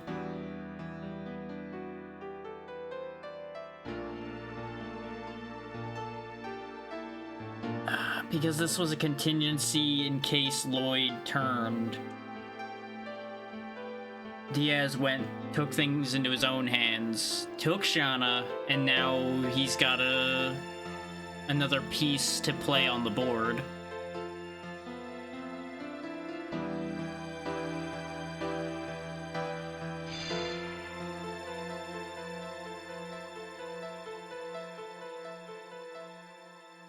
What are you going to be doing? Because they also said that you needed to be there, Lloyd.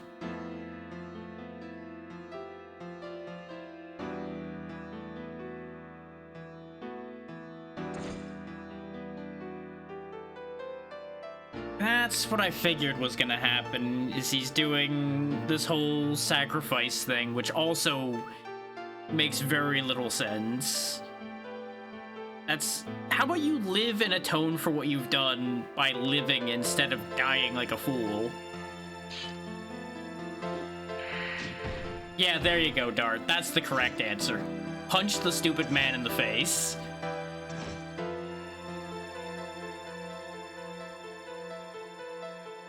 Yeah, exactly. His death won't bring anybody back. His death would be useless. At most, it might make a few people feel a little better for a moment before realizing it accomplished nothing.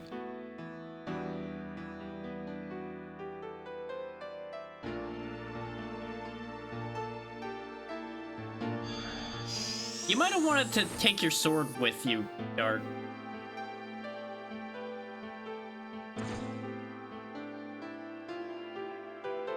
Yeah, they have a lot of passion. A lot of reckless drive.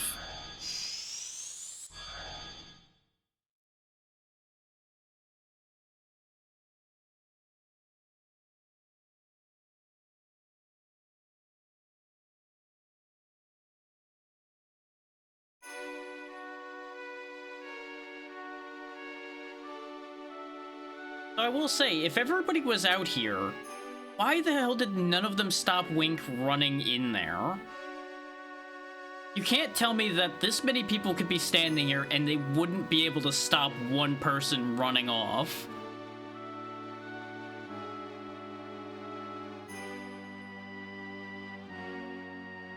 Don't get me wrong, it worked out that she ran in there, now that the situation is played out.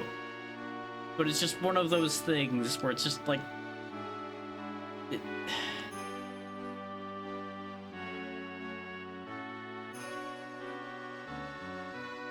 Well, there's no letting us have the moon mirror. We have it now. You are not going to be able to stop us taking it. In what possible position could you be in to negotiate in the slightest in this situation?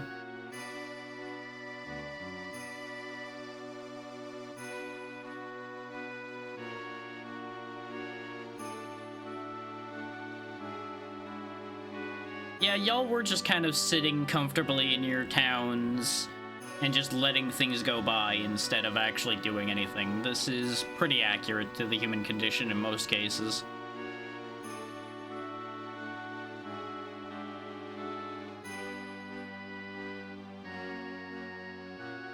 Things are cyclical. Because nothing was actually solved the last time the Dragoons came into the fore, it's time for this all to be played out again until something's actually solved.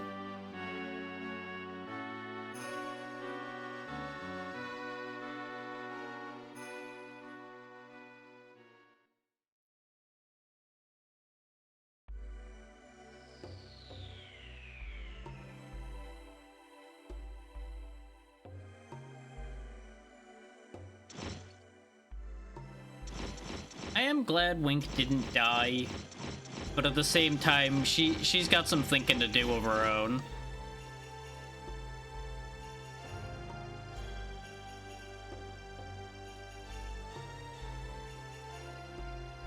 You had to have had some purpose for doing it, even if you won't admit it to yourself.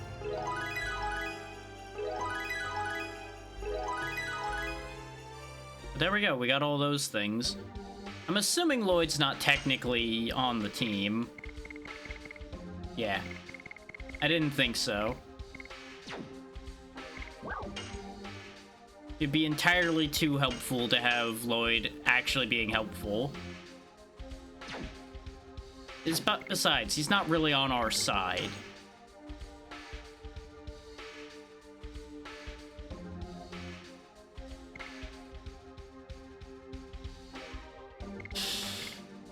Rose is becoming an issue.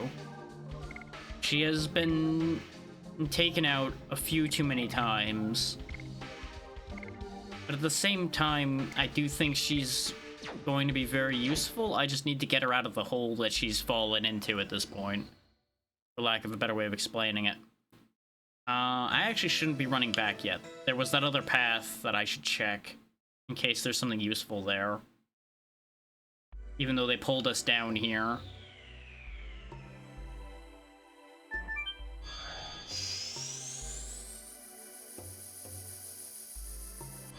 Oh, but I have to go through this nonsense again.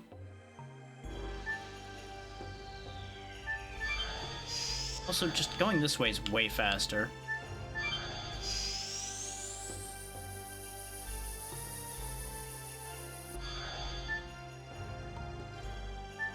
Yeah, just bear with the moment of backtracking.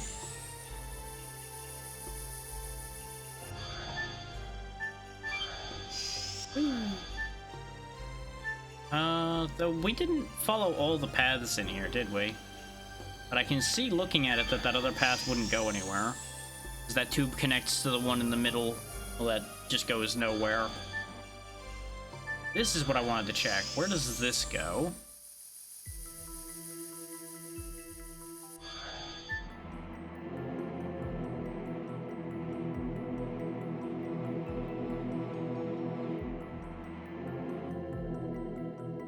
Oh. Magician Faust.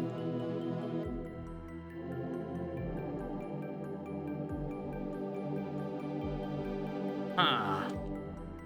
The Land of Taboo. I just want the item.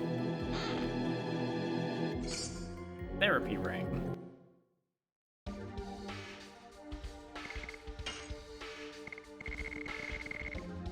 Recovers HP every turn. You know, that's an argument. That's an argument for actually losing the attack boost.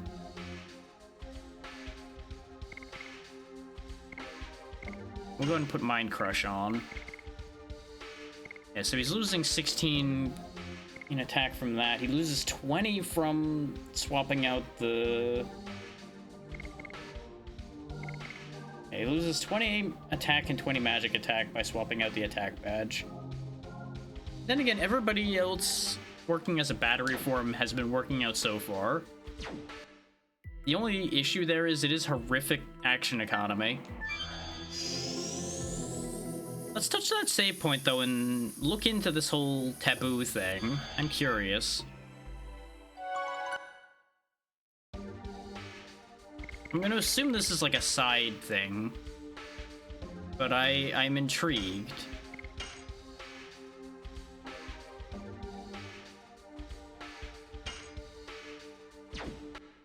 And it might be a way to help bolster up our characters that are falling behind a little bit here.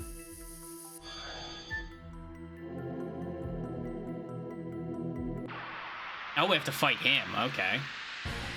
Good thing I saved then, but our inventory's not looking good enough for a fight like this, probably.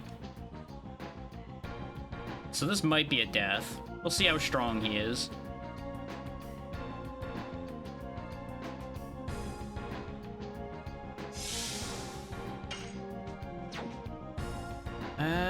Well, let's just hit him and find out how it goes.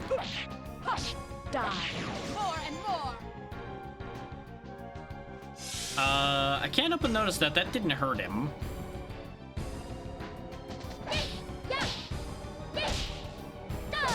Hammer spin!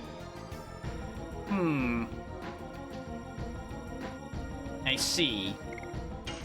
Let's see if a Dragoon can make a dent.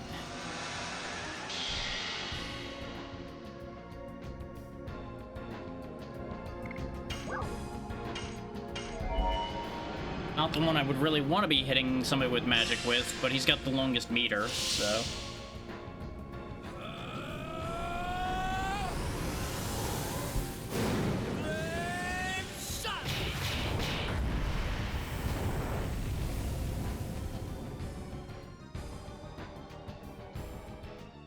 Yeah, it didn't hurt him either.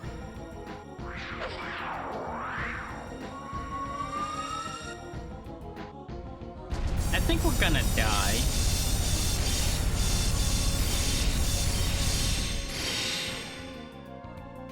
Ow. Ow. 3 turns, huh? Okay. It'll be great when I get to do something again.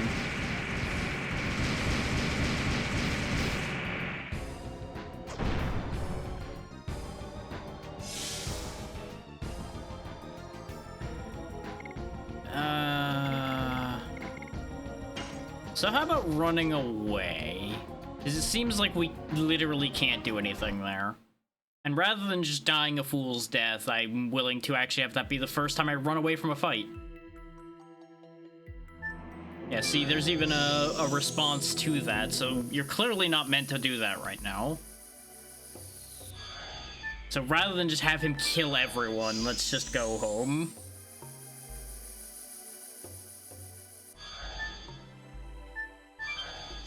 I will accept that the old man won that fight. Hey there, Yura. Thank you for the raid. What were we up to today? Hopefully you're doing well. And hope everybody had a good time. You're just in time for a lot of wild things to have happened. We finally caught up to our adversary Lloyd, who we actually let live under some questionable circumstances. And then we found an old man whom we can't hurt, so we just have run away from that. Hey there, Sax. And yes, these are green teleports. The Winglies really are all about their green teleporters.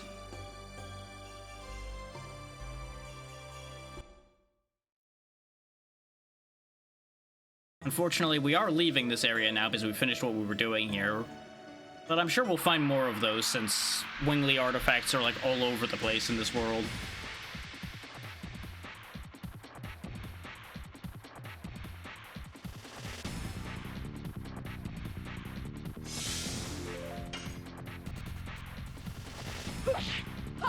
Die. More and more.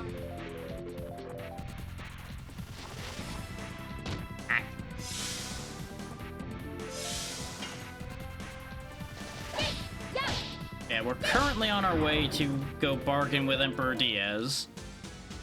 Yeah, the spiders in this game both look real weird. They're just a spike ball with spider legs for some reason. Thankfully, we are going to be leaving that one behind, and hopefully there won't be another version of it. I say, assuming there probably will be, but I can dream.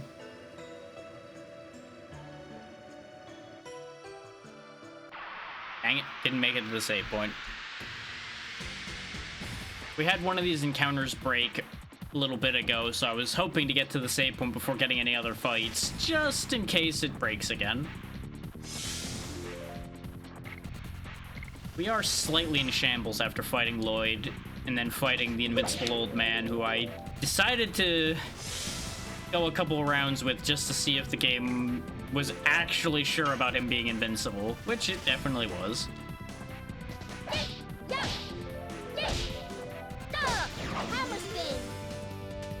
I don't know how strong these turtles are, because the last time we saw them, I just nuked them immediately, and I don't have the power to do that again right now.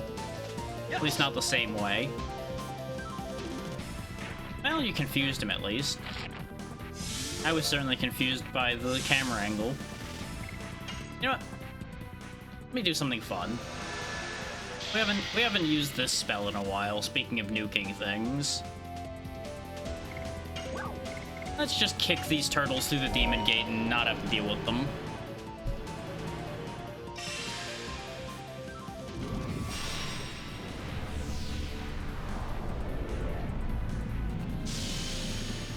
Exactly.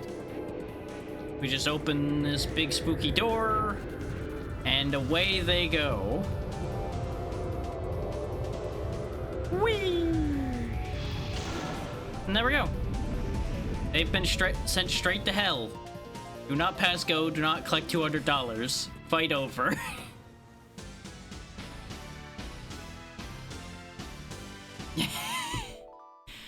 Yeah, you know...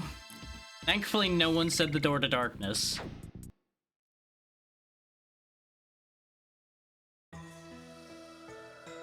There we go.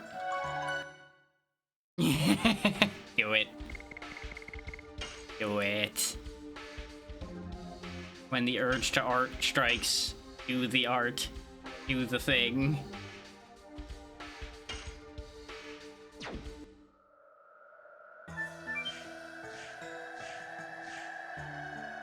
Thankfully, there'll be a shop along the way, so we can actually restock before we have to trek the rest of the way back out of here.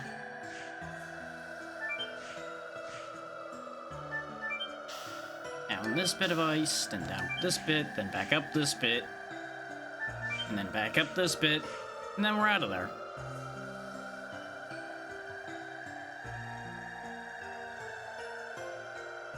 I'm definitely glad I backtracked to this shop before we fought Lloyd, though. There we go, I did... No, not the weapons shop. The other one. There we go.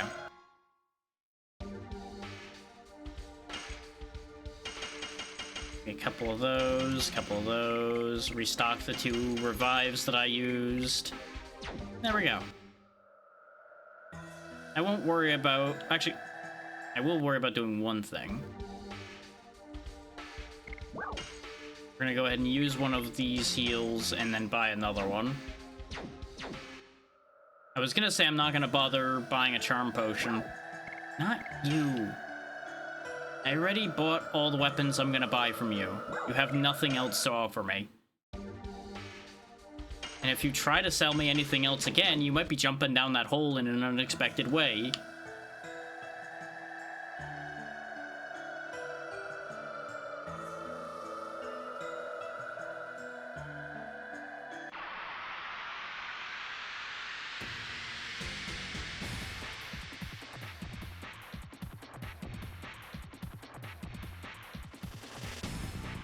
You know, either the turtles came back from hell, or these are just turtles that did not learn from the lesson that was shown when I sent their brothers to hell. What they don't realize is I have enough MP. I can just send them to join their friends. Yes. Go. Crash dance. But I'm not going to, because I do actually want to get some SP and everything for the party here. Die. More and more. And now that I've restocked, I'm not concerned about dealing with them. It also helps that one got confused and one got stunned right off the top, due to us having weapons that have both effects.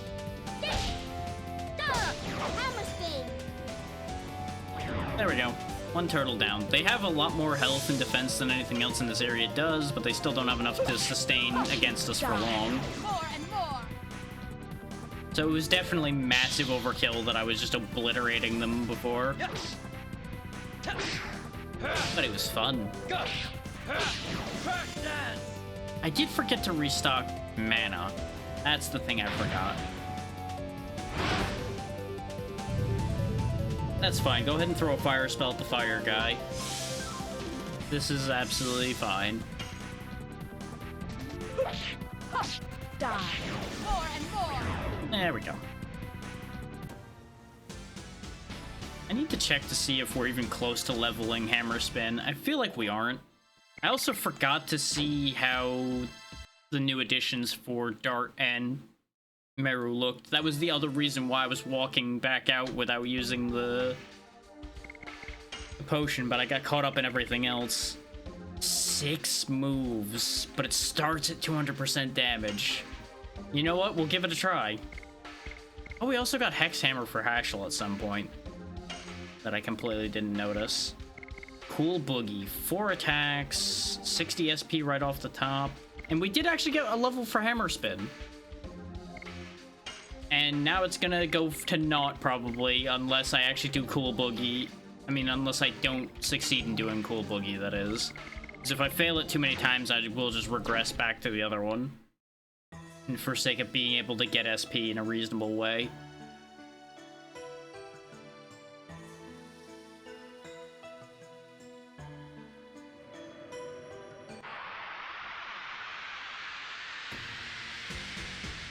But I am proud that we at least have done every fight other than the Divine Dragon first try.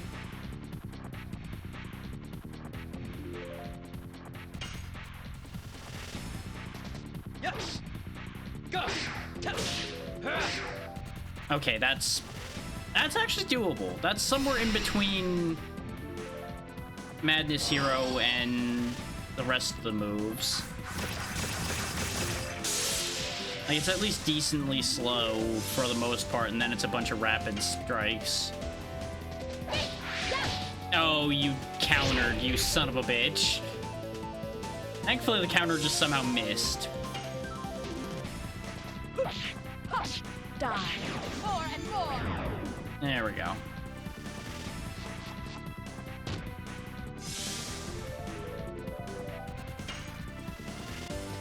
Yes. Go. I was not ready for that counter either, because they keep catching me with those counters on the really awkward moves, where it's just too fast for my brain to process that it switched. Die. More and more. Unfortunately, the power-up is making this thing take a while to die and hit really hard. Oh wow, Rose got a double turn. Look at that. Die. More and more. She's getting a lot of SP, so she should get another level of the old Dragoon here. Yeah, it is a hell of a thing, isn't it? Where it starts at single digits, and by this point, you're dealing in the hundreds without even really thinking about it.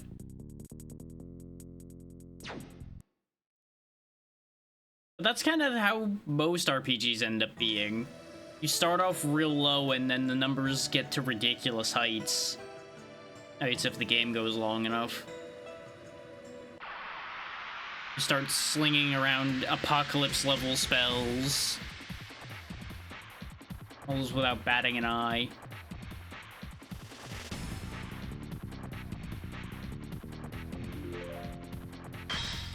Ow. I feel like I'm gonna get countered again. Okay, almost had that. It's actually a little bit more stable little combo than I thought it was gonna be. Die. More and more.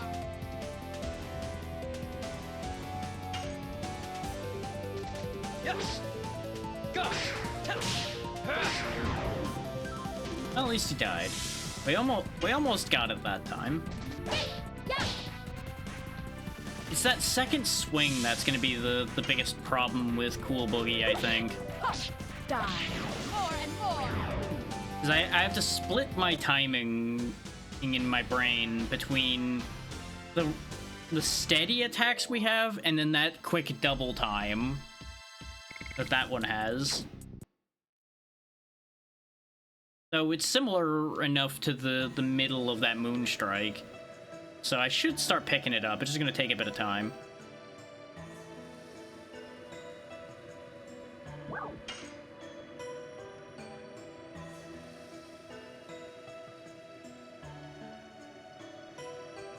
Oh, right. Veilweb's the other way.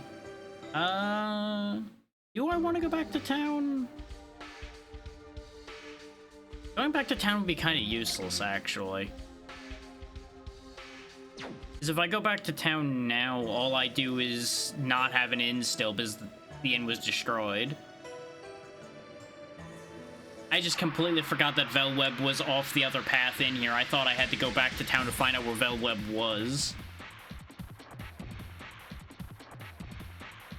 Since that's been the pattern everything is done so far for the most part.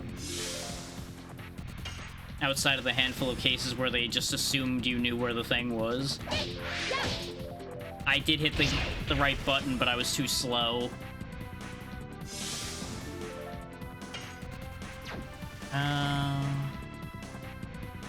also wouldn't have been the worst I did have Meru heal, but I'll have Rose just Astral Drain, get her health back. Because it costs her less MP and she regenerates MP.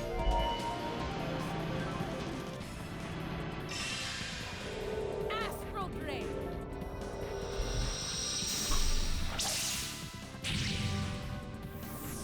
Drink the penguin.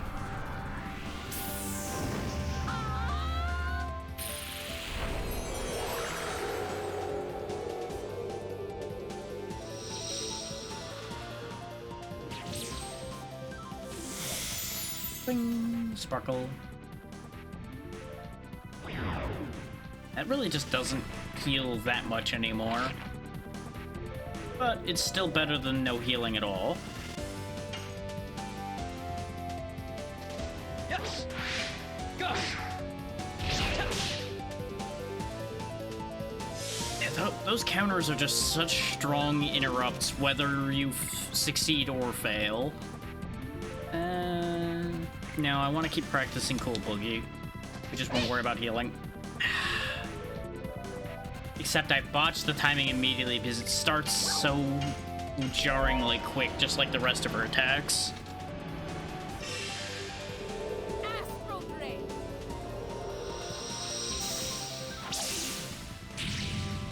On the bright side, with it stunned, we basically get some free health.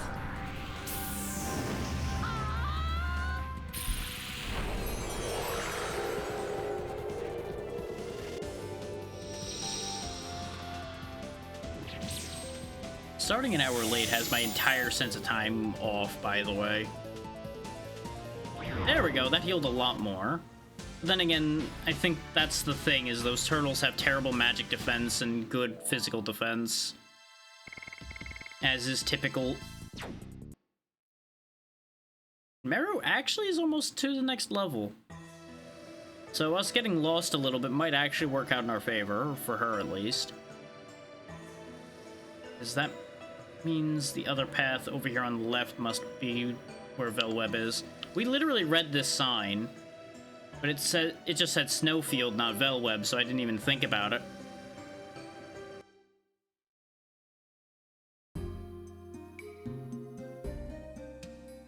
Oh yeah, there's just a whole area over here. Okay. Gloriano.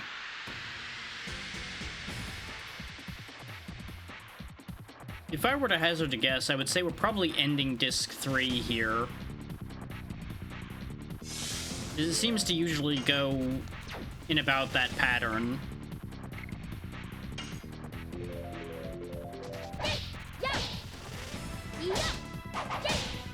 I was slightly too early on that last one. Still, getting there.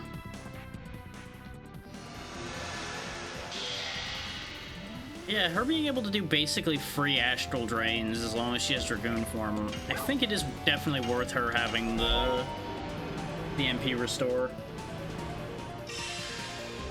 Astral Drain. Even if it does have the slight downside of us seeing this animation constantly.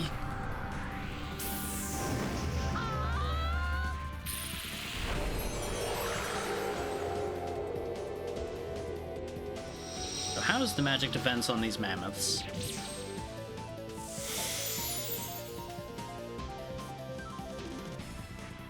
Not very good, which is fantastic news for us.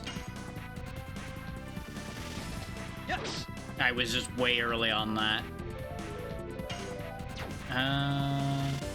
No, I won't Astral Drain again, because Dart's the only one who needs health, and he really doesn't need it. If 1,700 is not enough to get us through the field here, we're in trouble. Because that means everybody else is dead.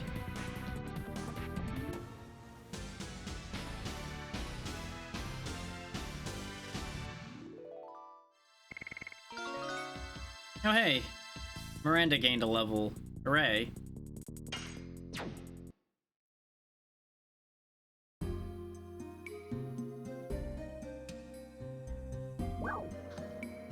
Yep, there's the snowfield. So we get through here, and then I presume there's either going to be Velweb itself or another town, and then Velweb.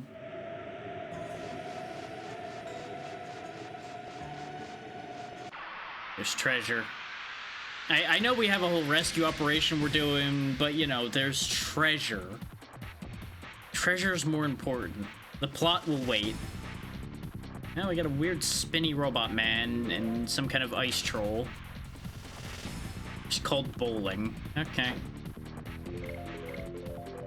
Dart doesn't have any MP. Yes.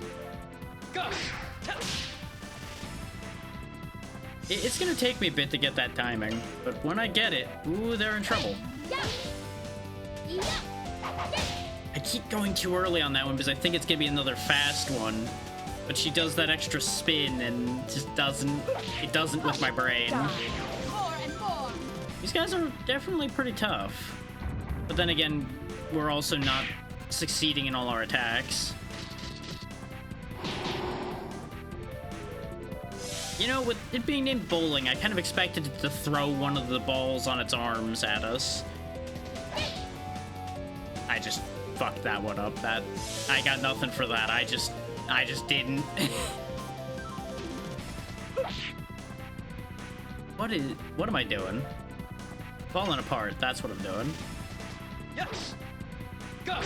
Yes. Well, he still died. Quit clapping us.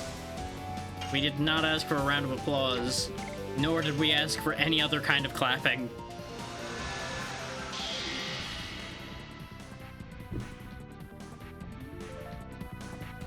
Teacup's empty, so I was moving it to the side so I could get at the water easier. Astral Ray. There we go. Since, you know, we got time to wait while these attacks happen anyway. So how strong is his magic resist? That's the all-important question of the day.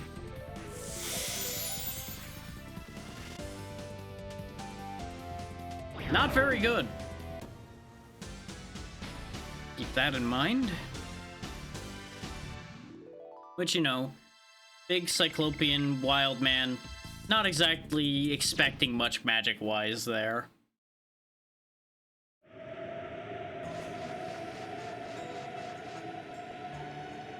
Cannot carry any more items. Well, that just sounds like an excuse to use an item. We'll go ahead and use an MP restorative on Dart in case we run into a serious fight along the way here. This way he has his magic at his disposal. Burnout.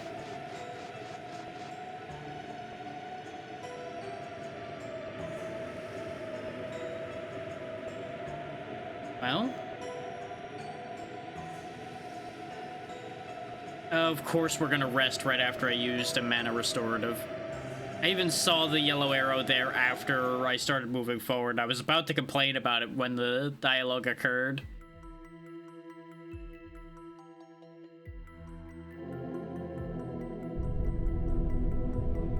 Make the world regenerate? What do you mean by that? Oh. Kind of like a reset button on a corrupt setup. Okay. Get a load of him with this kind of like snaky hat going on there.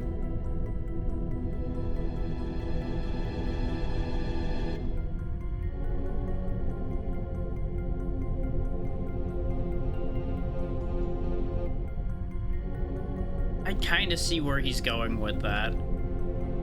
Stagnation isn't good.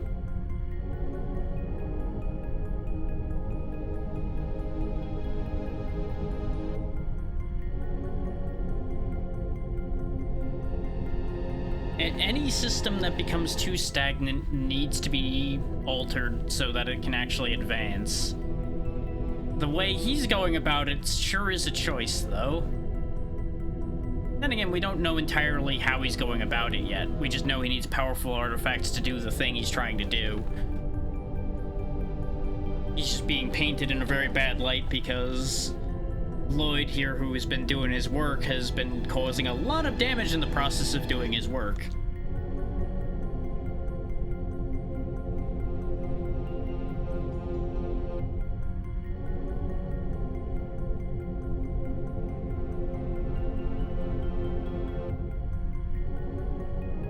Well, is it a species or is it a god?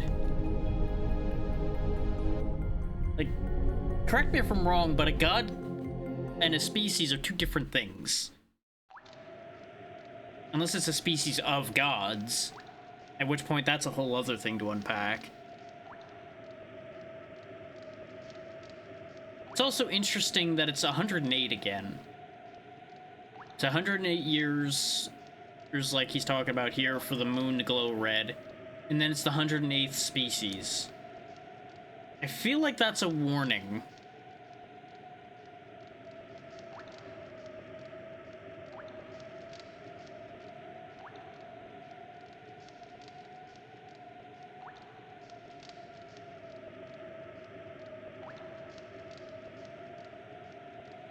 See, we kind of already know that that's not true, though. Or at the very least, there's been reason to doubt that. Have you considered that holy bliss is the bliss of oblivion in this particular instance? In that it will destroy the world. Have you considered that angle at all, Lloyd? Or have you just been believing everything you've been handed?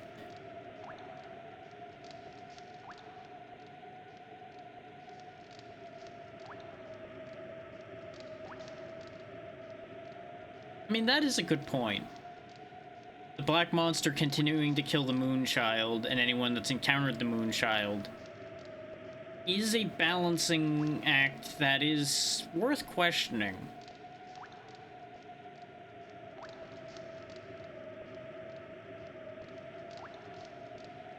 Or the Black Monster's actually not that bad and is trying to stop the destruction of the world.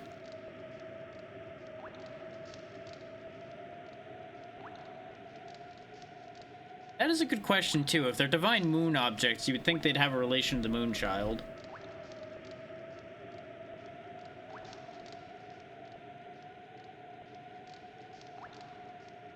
Ah, okay, so that's why this whole situation has any relation to the 108th species to begin with. You're not creating them, you're releasing them.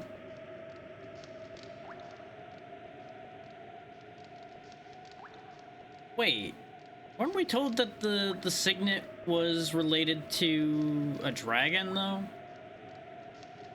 Specifically, it was sealing the divine dragon? And then it was... Actually, no, it was sealing something else, and then the divine dragon was also sealed.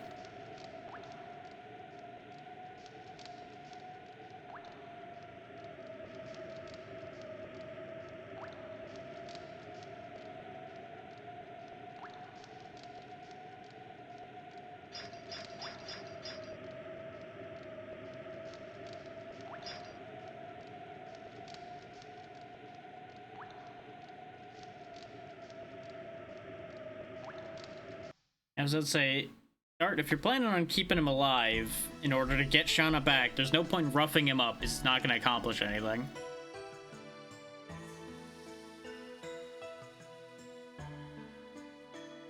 Oh, time to go. Did we actually get healed by that? Okay, yeah, we did. So it was just a complete waste of that mana item. I figured.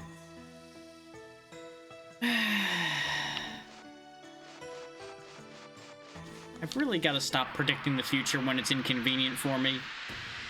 Because every time it's inconvenient for me, it's correct.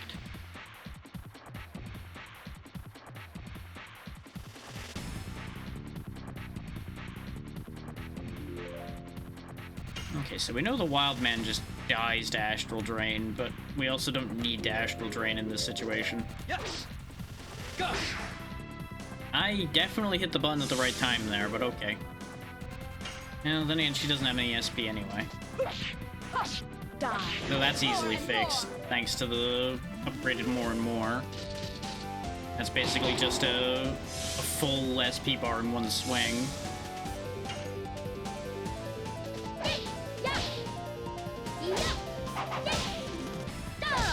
Hey! 60 points straight off the top for Cool Boogie. Die. More and more.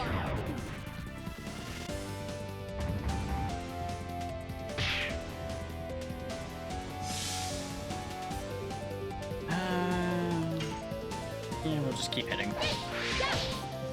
I did press the button, but I was just a frame slow. Yes. I was early, but he is confused now, I think. Nope, it didn't take effect. But it's fine, he'll just die to Astral Drain. This way we can get back the health he took.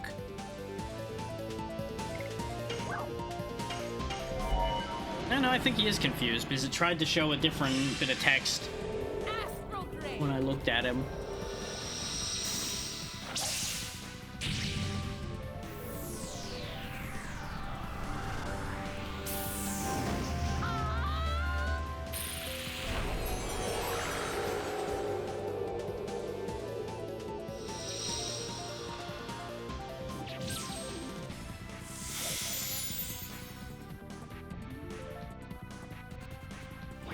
There we go.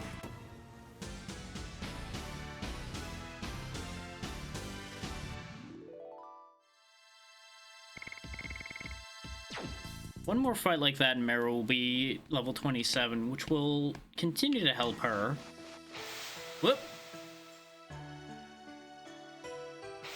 So I was gonna read that sign, and I think I know what that sign was gonna say.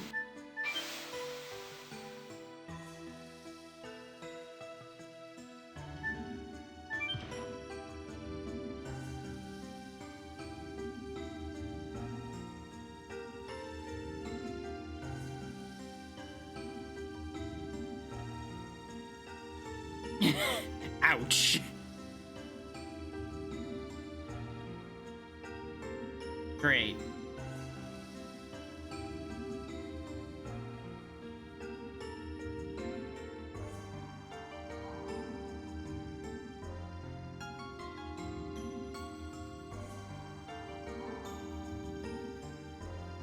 Please tell me somebody's gonna be able to make sense of this.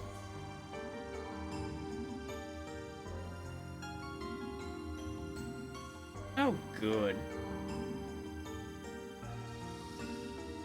Yeah, you know, this whole team is just in a great situation for cold weather. With their exposed limbs, exposed most things like some of them have, you know. It's fine.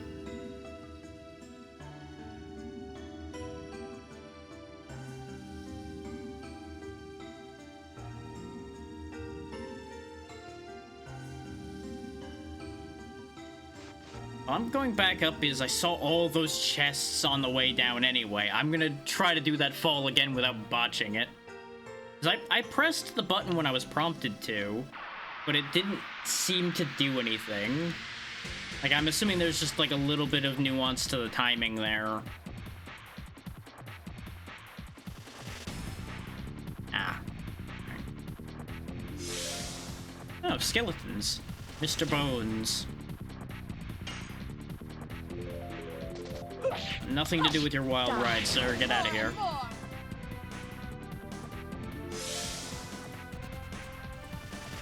Okay. Yeah, we'll just keep hitting.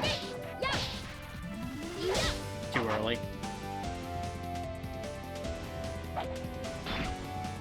Ow. Ow. Okay. They're probably gonna be resistant to Dark being undead, but let's see how this goes. There's also a temptation to just Demon Gate them out of here. Aha! Astral Ray.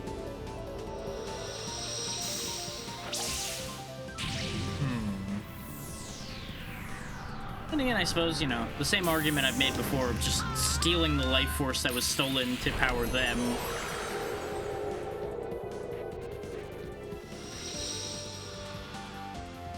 Then again, I suppose it could be their own life force to begin with, but it's not theirs anymore.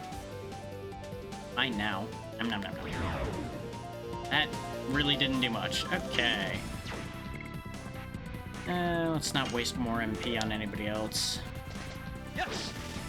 Go. Tell. Well, at least that one got confused.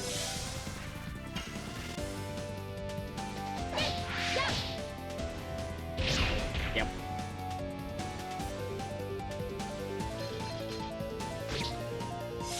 Wow, they hit hard. Also, gotta love that that one's confused. Still went and attacked a useful target. Didn't go off and attack their own guys or anything, no. Immediately attacks one of my party members anyway. Astral Ray. This is why I never trust confusion as a status effect.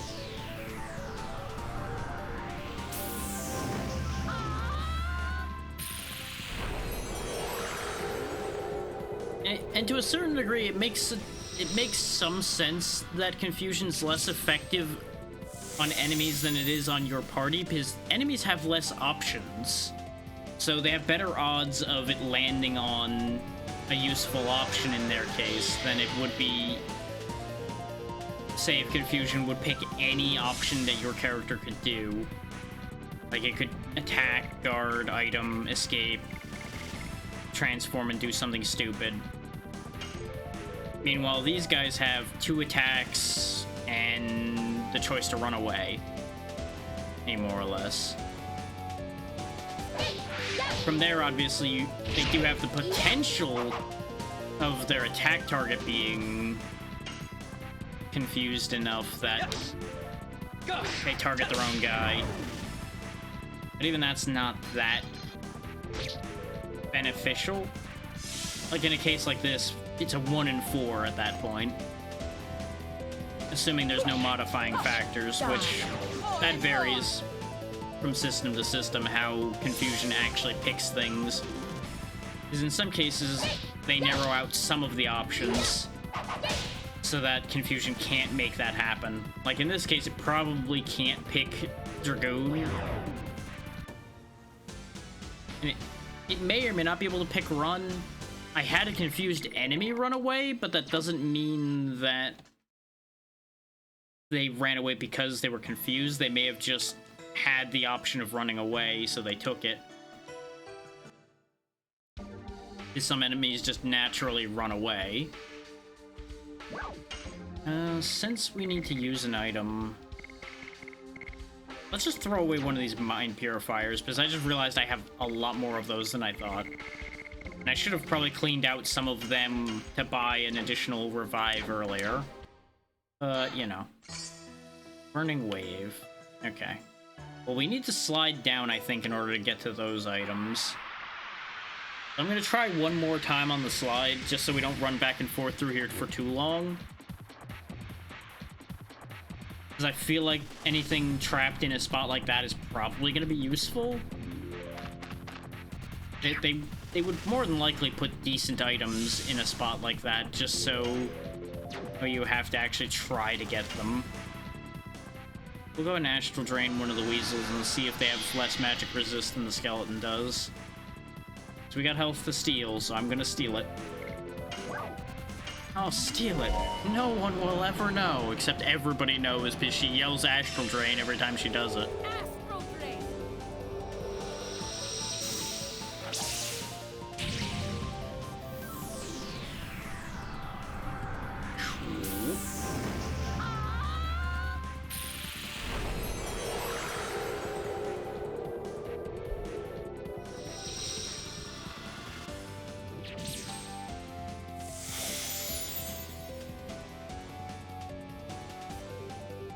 Definitely less magic resist on that thing.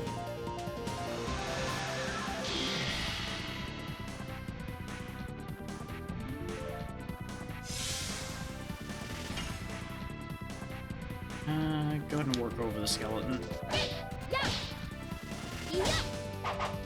Ah, I thought I had that time. Yes. Go.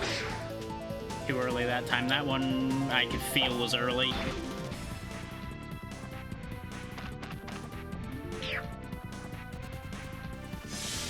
Skeleton's definitely the bigger threat of the two.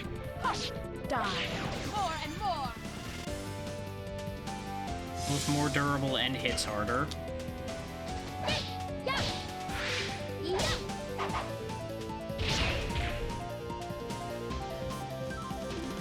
Had plenty of opportunity to do better there, and I just botched anyway.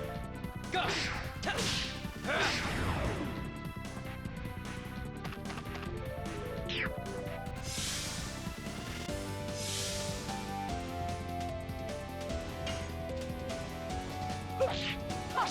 Die. More and more.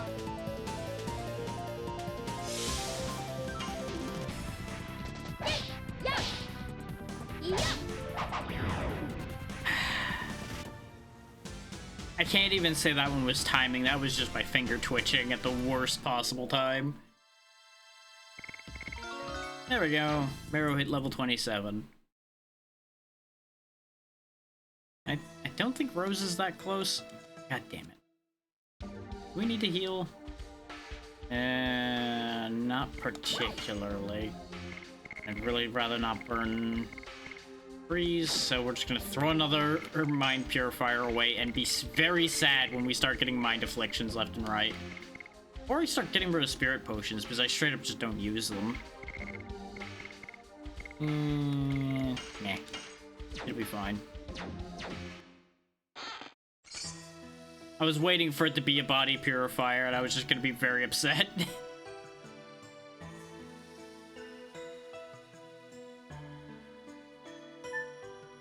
Yeah, I figured that's what the hole was about once I fell down the first time. Now, I would like to try to read the sign before I fall off this time, though. Maybe if I walk up to it instead of running, maybe it'll work out. Oh, I hate this. This looks like problems across the board. You know what solves problems? Throwing things through a dimensional gate straight to hell. That's what solves problems. I just don't know if I want to deal with this situation here. Through the gate with the lot of you. I was debating throwing a magic item at them, and then I thought about it. 3 fights later, she'll have gotten the MP back extra from using this, as long as she doesn't astral drain. Demon's Gate. Bye-bye.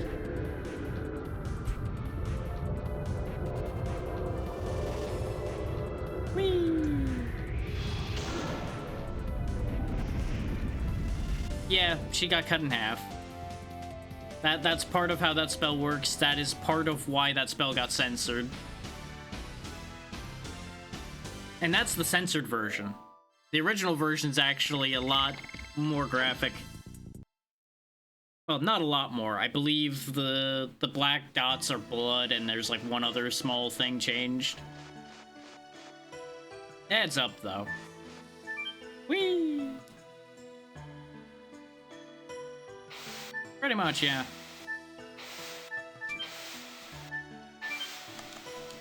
Okay, what am I supposed to do there? Am I supposed to not press anything? No, because I didn't press anything and he ate shit that time.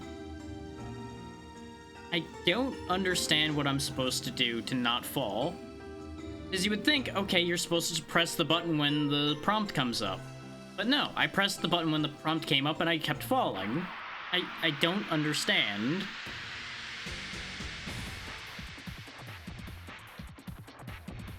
I suppose I could try one more time and try, like, mashing instead and see if something good happens. Or I guess I could try not hitting anything at that part. More and more.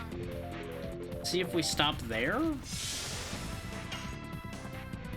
I don't know. Way too early on that last one. And another enemy that just doesn't stay stunned. Whoa! 840 damage, huh? Yikes. Yes. Go.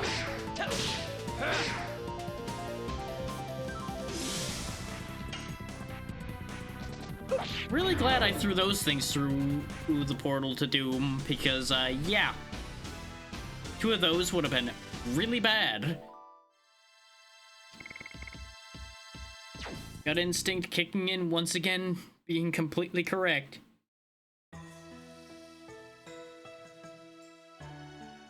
Because there are just some enemies you look at once and go, this guy's gonna be a problem. And those guys were in fact a problem.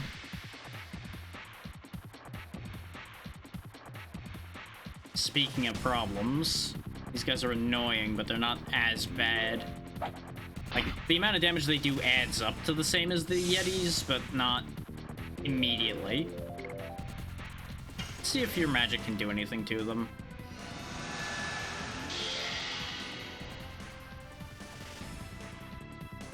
I'm gonna go out on a limb and say probably not. Because I feel like they just generally have good magic resist. Or just good defenses in general, really.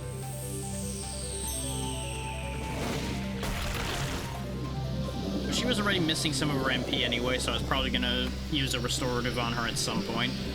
So I may as well just use the rest of it, since the restoratives we have are just heal all. So I really should be doing more basic attacks with her to get her more SP to get her Dragoon levels.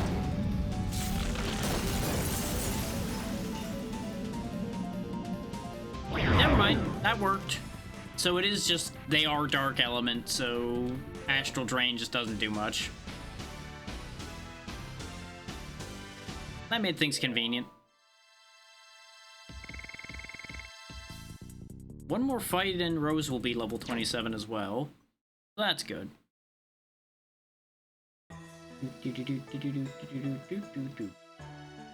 I suppose this is a convenient excuse to grind if I keep falling down this damn hill.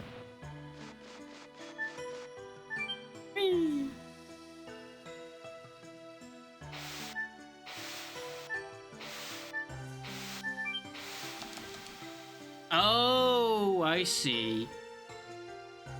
I understand now. It's a pachinko machine, actually. You pressing the button dictates where you turn, not whether you fall or not. So what I need to do is actually line myself up so that I land on one of the lighter sections so we don't fall again. That's how that works. I am starting to wonder if I care, though. That is the more important question. Do I care enough to finish getting those items? Hey there, Lobster. How's it going?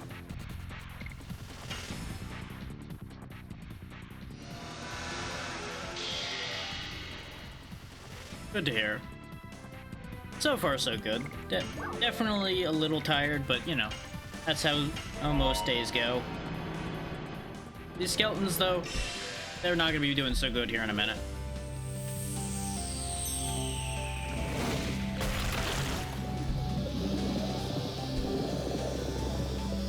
Since the ads are going to run, I'm going to step away for a minute after the fight's over.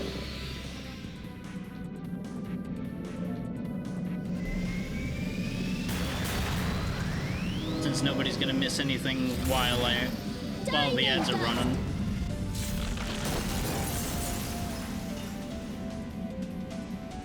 Oh, wow, conveniently 620 on all three of them again. So it really is just exactly that. At least in that specific scenario. I would have figured there would have been more damage variance. Oh hey, a free bastard sword.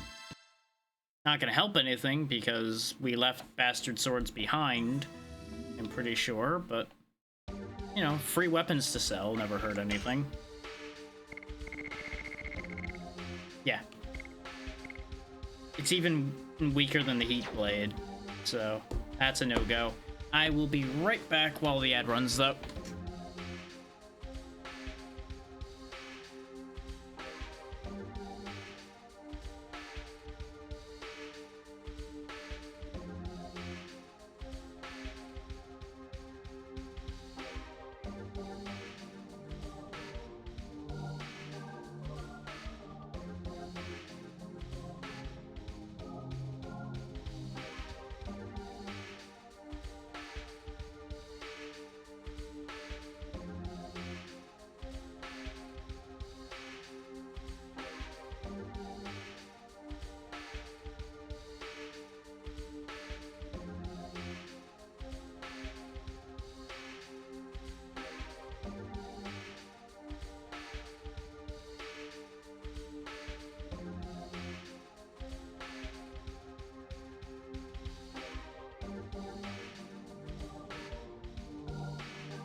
And there we go.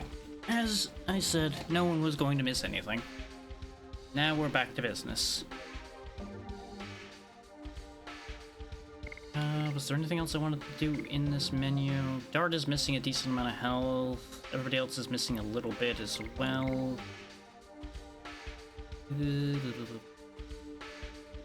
Also, something I meant to explain before. Most of the reason why Meru survived that fight with Lloyd when Rose didn't, by the way, that Dragon Helm. 50% extra health for Meru compared to what she has normally. Entirely the reason why she lived through that.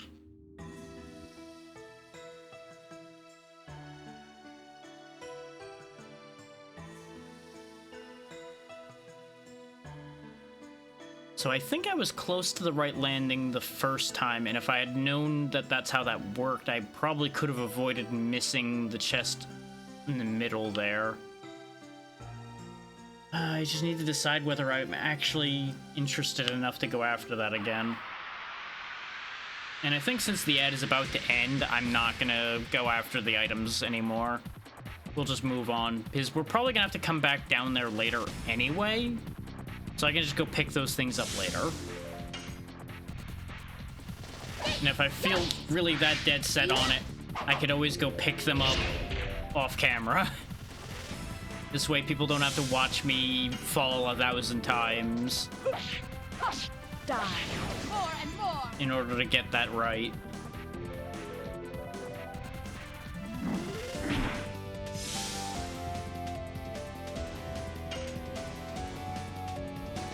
Yes. Go. I could have swore I timed that, but sure thing. Meru is pretty great, Yura. And hey there, Solus, how you doing? Meru has no MP, so healing with her is pointless. Yeah. Yeah.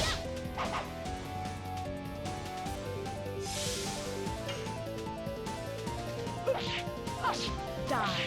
More and more. Understandable. Hopefully you're at least done with all that now. Traffic is never any fun.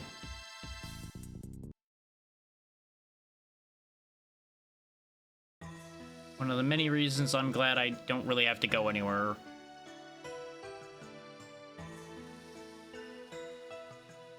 Yep, I'm over here in Snowfields. We actually beat Lloyd first try.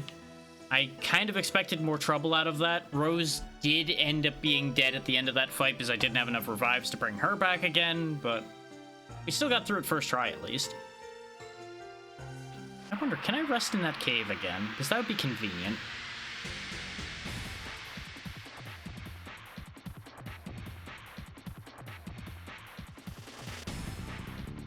Thank you. We got to learn the hard way that he has an instant kill move, so that was fun.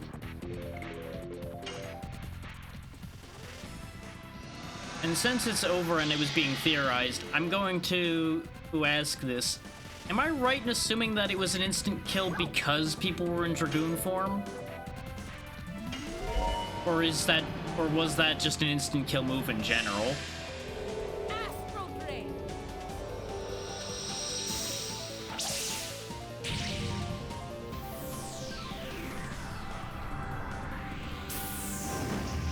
Ah, okay. Yeah, that's why I assumed it was an instant kill, is because of the Dragon Buster. It was regular attack with it was just kind of nothing. Which is where it got a little confusing there.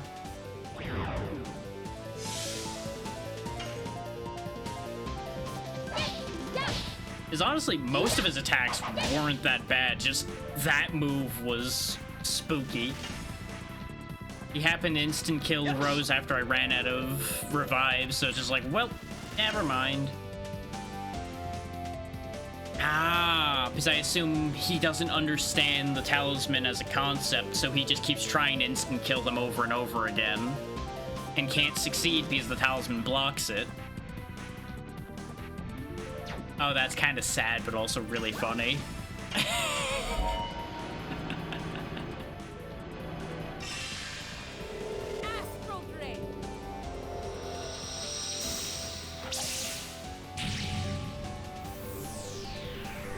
Yeah. I had forgotten that I had the talisman by the time I got to him. But I probably would have went digging through my inventory for something like that after experiencing the instant kill. There we go. Nice convenient sacks of HP. We did land down there because of the snow. I did not actually go over there because I assumed that was for later, based on the way the game was prompting. And I gave up on landing the jumps because I just can't be bothered. Okay, good. I can just freely heal here.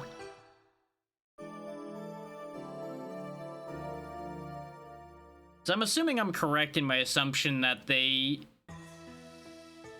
are, you press a button to determine which way you're sliding on those hills.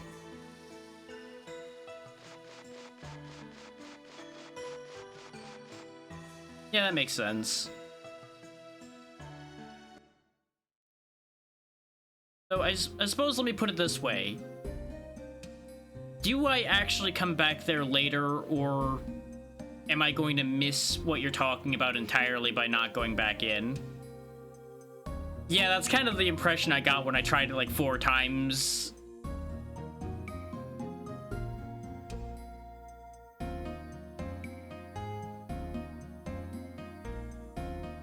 Okay. Let me refine the question. Is it missable optional, or can I come back after what we're doing now?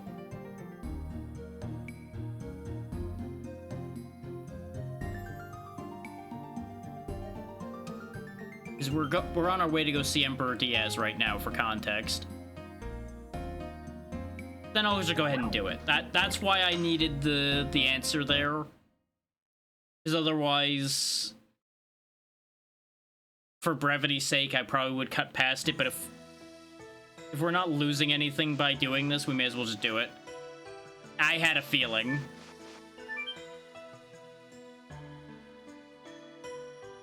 We have a decent stock of stuff, so worst case, I'll get a taste of it, and if it's real bad, I will just turn around and leave.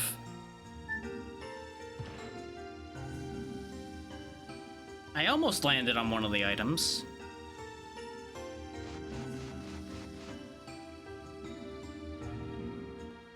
So it has been a minute since I saved. I should have saved when I was outside. Oh, there's a thing happening. Meru, please.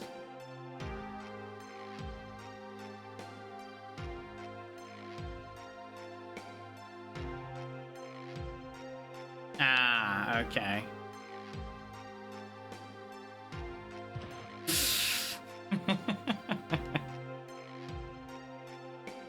And all the good taste in the world gets drowned out by facefuls of snow over and over. There you are.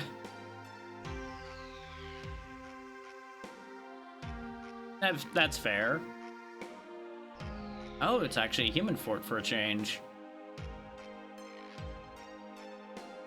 Oh, yeah, this is actually gonna be very good context before we go see Diaz, then. Sure, you heard about a rose, yeah. Don't worry, we believe you completely. We don't have evidence as the player that you aren't just talking about things you heard or anything, no.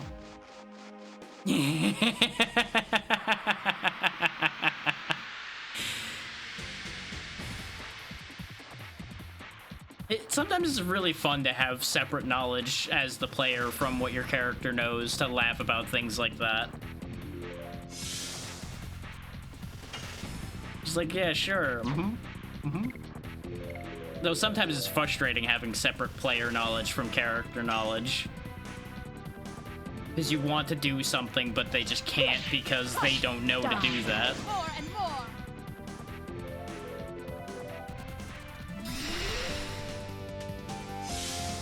Yeah. I'm confused why that guy's called bowling, but he doesn't actually throw the ball at you. Yes. Go. Nope, botched the timing again. For context, I'm working on Cool Boogie and Moonstrike, and so far not actually having the best results with them. Not number 34, that's the strongest one.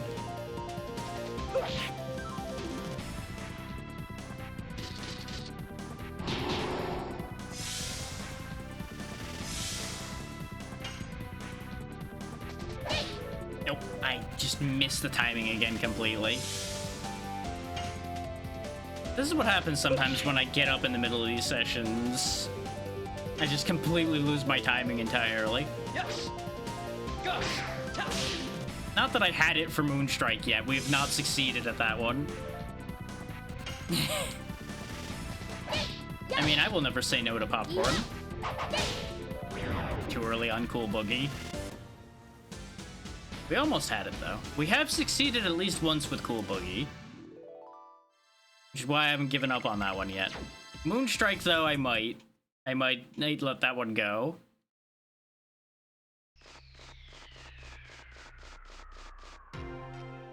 Another can't carry any more items spot. Oh yeah, I also ran into an invincible old man next to the Lloyd fight. Since I straight up couldn't hit him, I just assumed that I left. That I was meant to leave there. And no, I have not mastered all of them. I've been picking and choosing, basically. Like, Madness Hero was annoying me, and I just left it behind. That's the impression I got, yeah. Since I straight up couldn't hit him, like, I was doing zeros to him. Or, not even zeros, it didn't even pop up numbers. Yeah.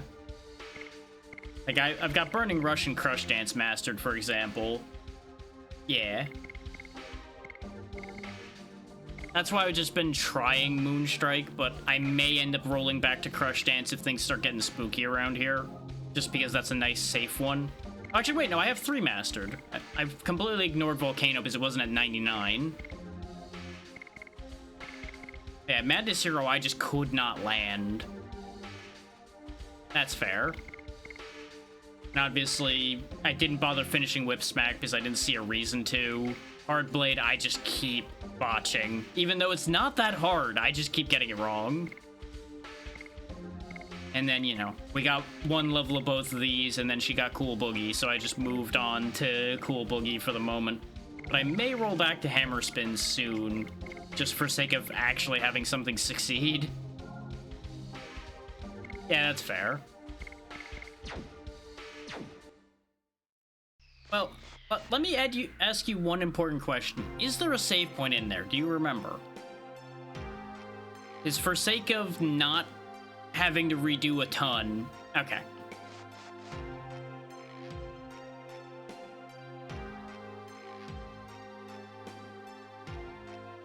Okay, so there's the save point.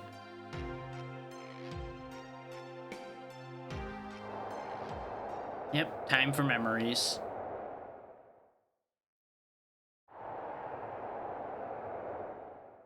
Classic freedom or death, yep. You know, you could get freedom for the humans without having to pass judgment, but I guess that's what you want to do here, huh?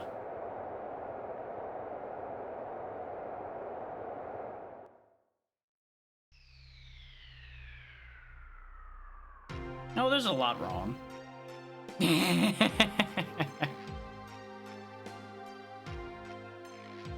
Look, if you put it that way, I feel like your options are going to change radically for a lot of people.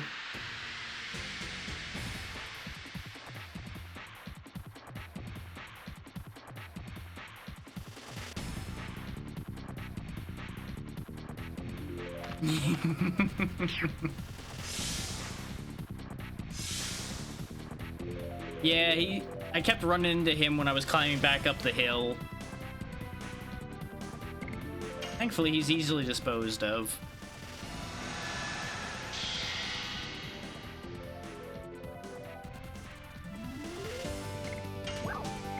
One Diamond Dust, and that's the end of him.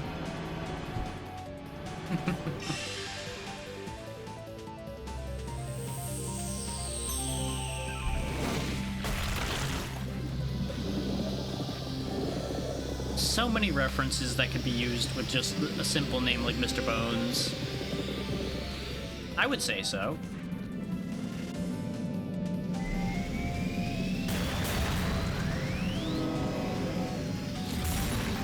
Diamond dust. Oh, trust me, you'd know it if you had done wrong. No, I know the feeling there. I absolutely understand. And I have been told I am sometimes hard to read, so I also understand on that one. And you know, having a digital face also adds an extra layer to that. Oh yeah, that is what the Shiva summon uses, isn't it? Yeah, I completely forgot about that. Nah, I don't need to do anything there yet. Oh right, it was because of the box. We'll just throw something away. I really need to start carrying more revives on me. Oh, and I did actually use the speed down on Lloyd, by the way, which was actually very helpful. Do it. We'll just throw a Mind Purifier away. I'm sure that won't backfire at all. Stunning Hammer. That's different. Is that an Earth spell? Not the use screen, the list screens. Oh. Well, next time we need to throw something on the floor, I know what I'm throwing on the floor. Save point. And now nothing matters. As long as the game can be saved, it doesn't matter what happens. All fear has been stricken from me. Hey, you know that hammer we just picked up? It'd be a real shame if I just threw it on the floor.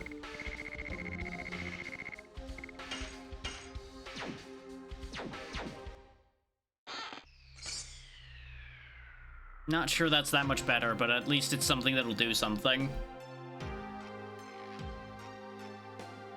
No, just... Ooh, neat sword.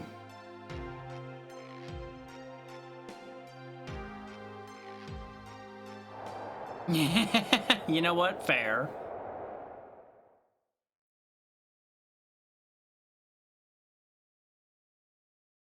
There's never a guarantee of coming back alive in war. Well, that's a statement that's not gonna age well, huh?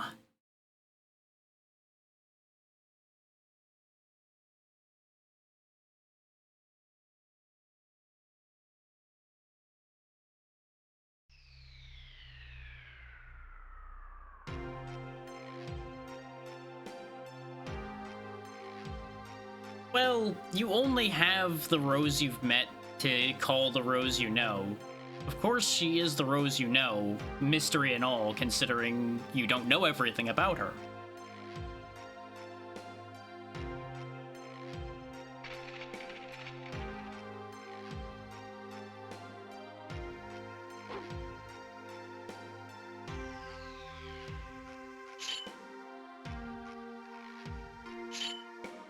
This is gonna be inconvenient. So what's the gimmick here? So I'm sure there's gonna be a trick here. The last time we fought a ghost soldier, or we had to kill all of its friends and it at the same time, but he doesn't have any friends. So what's the catch here? And the fact that you're saying this is one of the truly tough fights is very worrying. But not surprising considering you gave me a warning on my way in here to begin with. So let's save Meru's magic for healing. And just feel them out for a second here. Ah, that's not a good start. Actually, we might just fish for a chance to do the full special here, actually. Die. So that might be a good idea. This way we get a guaranteed attack somewhere.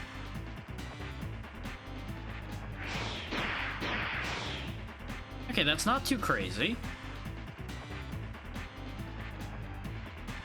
You know what might be a good idea? Slow your roll.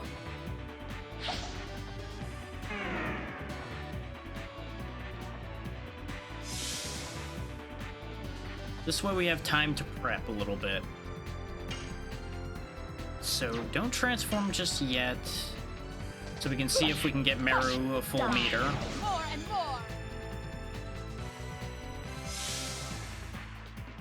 But she doesn't need much, so we should be okay as long as that exact scenario didn't occur.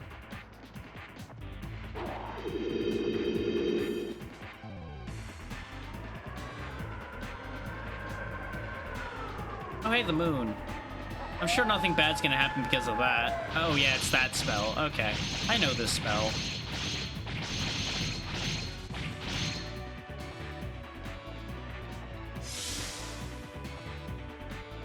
Uh-huh.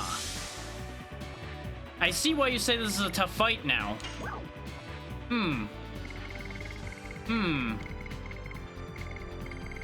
Good. Good.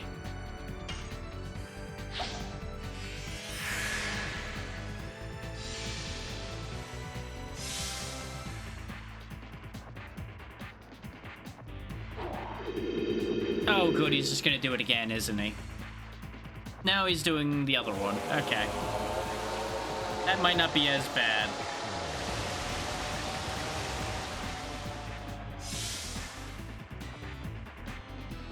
Okay, just kill me. You can't even kill me correctly! Don't even have the decency to finish me off.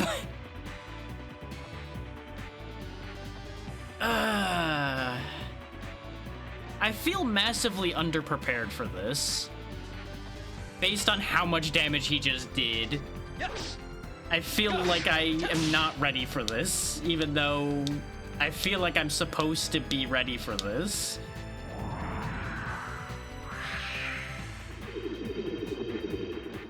And he's got command blocking, so I assume there's a certain move I won't be able to do. In this case, I can't attack. Great. Thanks. Thanks for that. I might just walk away from this. I'll be honest with you. If he's got an attack spell that does that much damage, and I have no way to know when he's gonna use it, I think this just isn't worth it to me.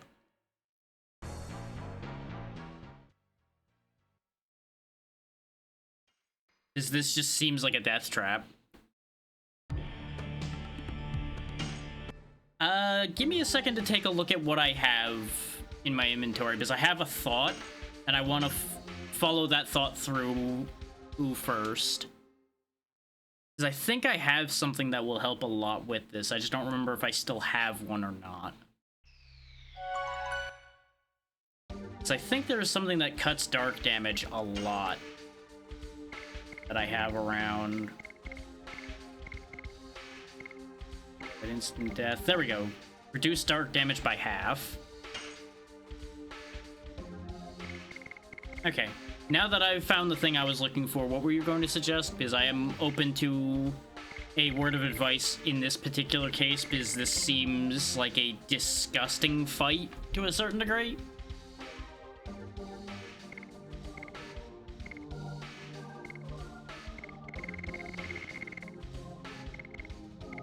So I feel like I might put something other than the Spirit Ring on Meru here. Maybe the Holy Ankh, so she just potentially just gets back up. It's not the worst idea.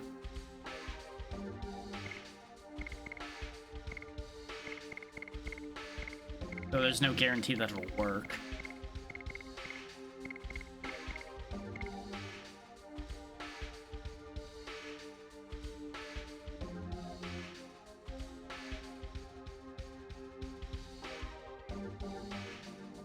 Okay, so it's another case of breakable parts then. Okay. And yeah, no, I've noticed that magic defense is huge. But the problem is, I've not really been presented with that many great options that stand out immediately for making our magic defense that much better, if that makes sense. And again, it's the classic ebb and flow that this game has of, oh hey, now everything's just hitting with this instead now, so it starts to make you question the value of one stat over another back and forth. It's not that much of a loss, so I could do a funny here and give her both the Angel Robe and the Ankh, which that's something I'll ask. Do you know if the Angel Robe and the Ankh stack? Do they both roll if one of them doesn't activate?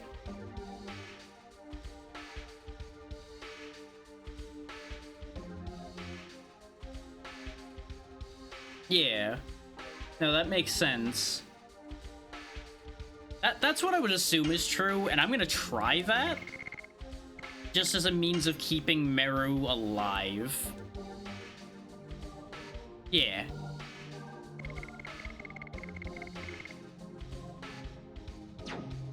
This way, now she basically will have 2 chances on the table to come back to life when she invariably gets done in. Dart will be more resistant to dark now.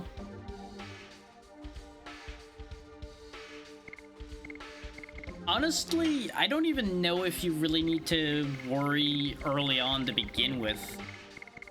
Like, up until we got into Disc 2, I don't think I even felt threatened, really, and I'm just, like, half-assing my way to victory through this.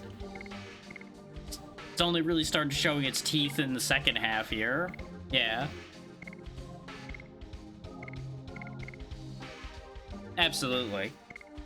I'm just adding that as an extra layer for people listening.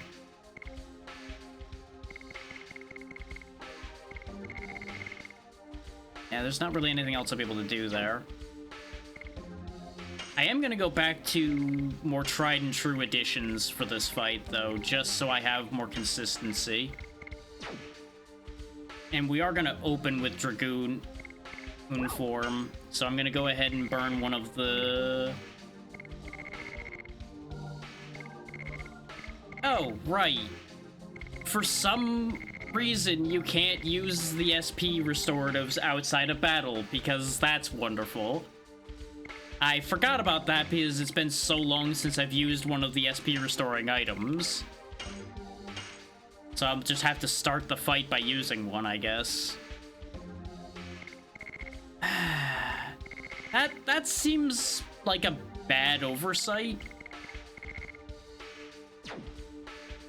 Like, I feel like you should be able to use those. But I guess, oh, no, I can kind of see why you wouldn't want people to be able to use them out of battle, because people would just, like, buy a bunch of them and then spam them. Because you also said that SP is how you level Dragoon forms, right? So I could see a world where people just drink a bunch of them out of combat. Yeah. So you could just drink those SP restoring items and presumably level Dragoon forms faster.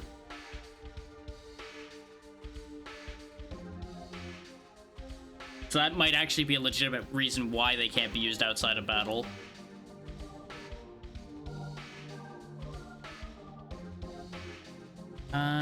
Worst case, though, I have a plan. I'm not gonna burn an item to get Dart the 200-ish hit points he's missing. They're not gonna matter in the immediate. And I'm not gonna bother picking up the thing that's right there because the poison needle won't matter for this. We'll try a couple times, and if this proves just to be too onerous without more knowledge, yeah. Though I do really wish this was skippable. Especially for an optional boss fight. Maybe don't have a long scene right before the optional boss, guys. You know, just maybe. It's not that long when you speed through it, but you get my point. I feel like this scene could have happened and then you find the sword, and then the sword activates.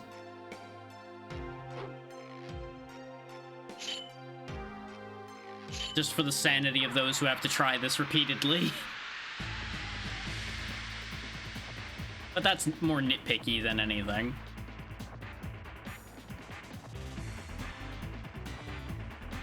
Okay, so I have a plan. Okay, it's Meru's turn first, which is not really what I intended, but that'll work. Meru will recharge her SP, so she's guaranteed to have it full.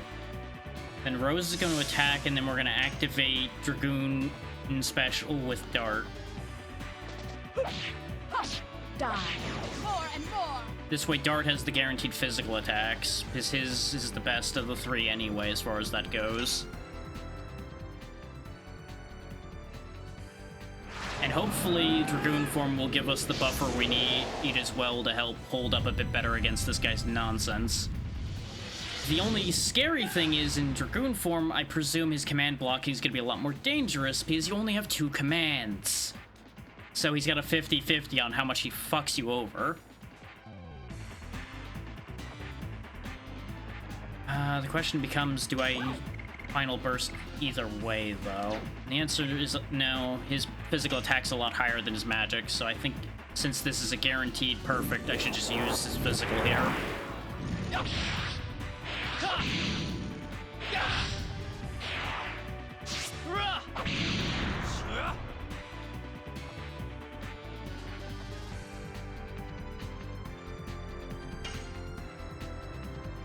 And I did wonder when he first spawned in and I first looked at him why it said Polter Helm.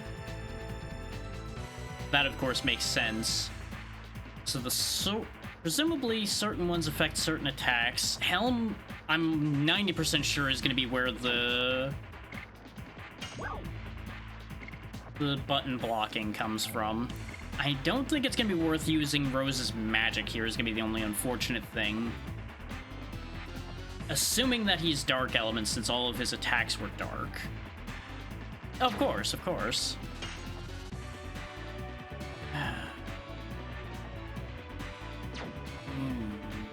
And since he's a boss, I can't cause fear. So that's not gonna help. And there'd be no world in which I could just, like, yeet him into the void. While that'd be funny, that wouldn't work. I can't believe that would work. So I'll just physical attack with Rose for the second. Wouldn't really gain any health from Astral Drain right now. That's pretty much where it is at this point. Die.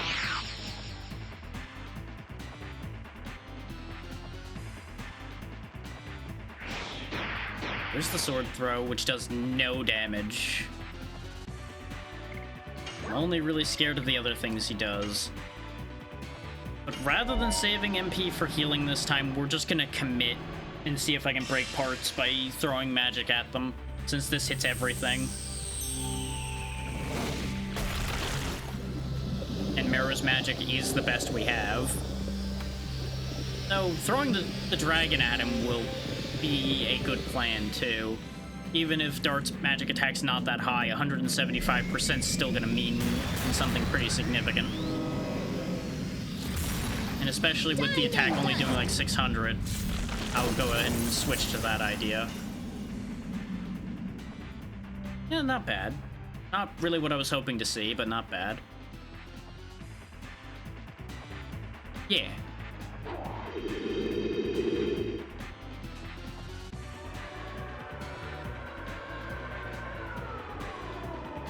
Here comes the bad attack. Hopefully our increased defenses will help enough here.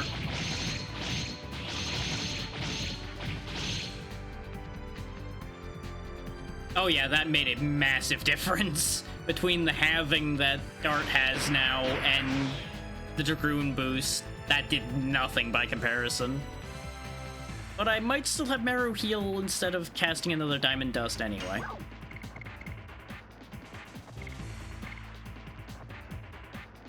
Yep. No, I had an item for Night Raid before. That's why I recognized the animation. So you're saying that this is only 75% against all?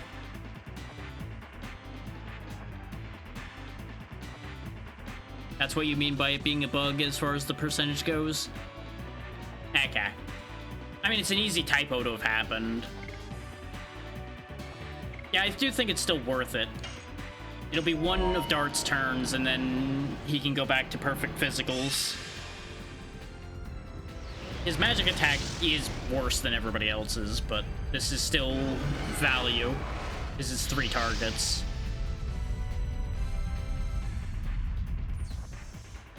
And, you know, cool rocket dragon.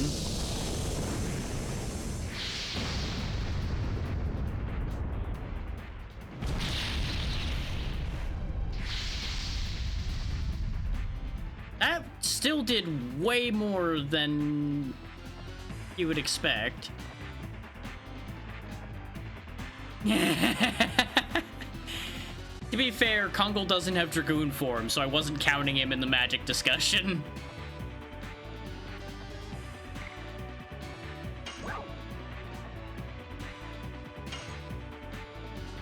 Okay, Polterhelm's almost gone. I might still get some value out of Astral Drain. I feel like this might end up being a waste, but I'm gonna give it a shot anyway. See if I can offset the health enough that it'll be better to use a Diamond Dust. We'll see. Astral Drain.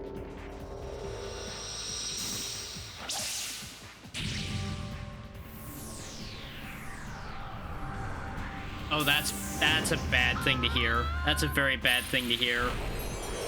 Because that means what I'm doing might actually be doing the opposite of good.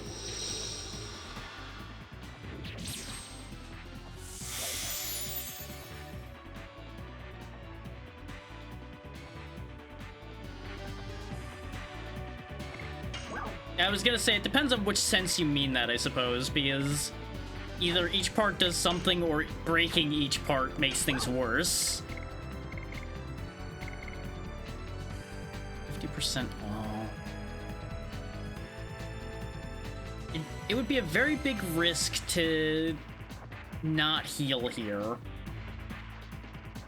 Because if I heal here, everybody's safe.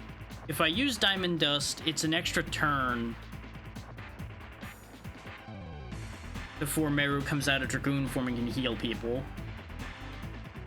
Because she can't get MP back right now.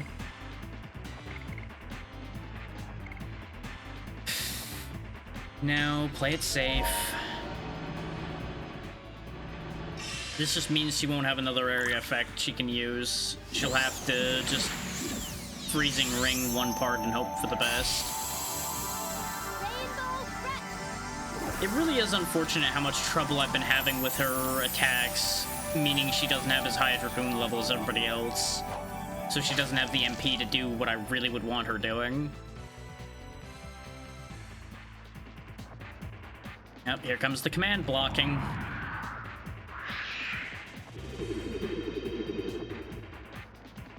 It really is a nice move, yeah.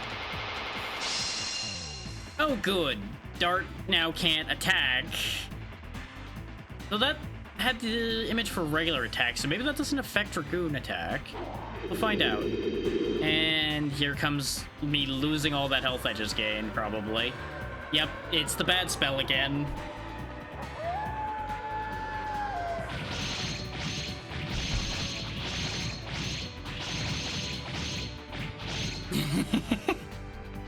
Maybe if you burp loud enough, you'll scare the wolves away.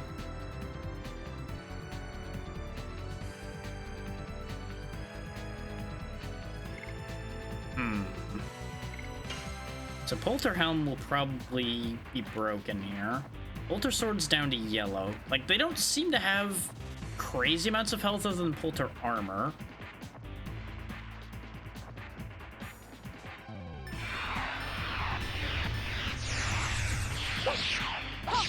And thankfully, at least her weapon isn't Dark Element, so yeah. There we go, the helmet's gone. Oh, that also removes the command blocking. Okay, good. Now we won't know whether I was right in my theory, but that's fine.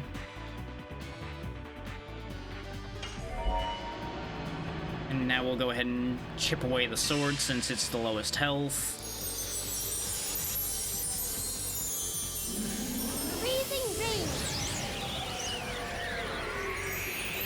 Well, yeah, I knew that at going into it. I was worried that, because you specifically said Exodia Necros, so I'm like, wait, Necros is when it's in the grave that's bad, so is it when I break apart bad things happen? And hey there, Trixie, how's it going? But I think there's a possibility I'm just overthinking that. We'll see. There goes the sword again. Oh, it's doing a different thing. Okay.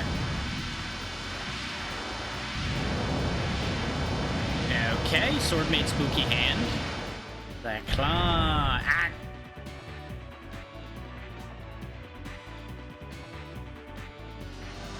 Well, so we're doing that bit again, huh?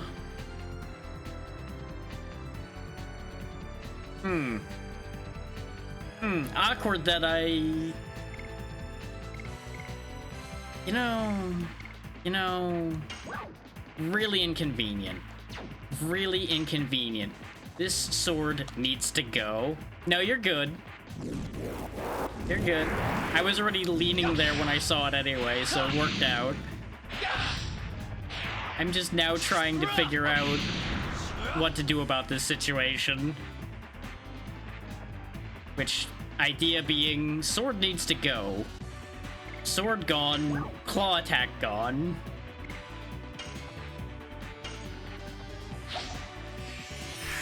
It rose back for more of the action economy, because she's also not the fastest, but faster than Dart. Okay, the chest just threw a low-end magic attack, that's fine.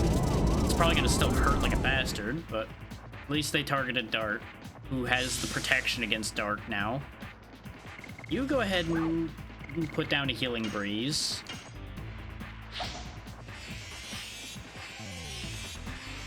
Because that's what may very well happen here, is I'll have Rose focusing on using the items here, since her dark attacks aren't going to be as effective. No point in magicking. So you still have the guaranteed perfects. And hopefully this will break the sword. Well, he's dead. Real shame. He will be missed. Nope, not yet. Somebody else is gonna be, though. Who will be chosen this time? I was really hoping that attack was gonna break the sword, but I'm guessing it's getting one more fuck you out before the... Yep. Had a feeling it was gonna be Dart. Had a feeling. It's like, hey, you know what? You're having too many of those perfect attacks go off. Die. No more fun allowed. Well, oh, it, huh. So it was actually a final fuck you. I was joking about that, but it actually was real. Huh. Back on your feet, Dart. Oh, yeah. It already instant killed 2 people, so I'm glad that sword's gone. How you doing, zombie? Okay, we could heal again, but I think I'm gonna slow him down again, actually.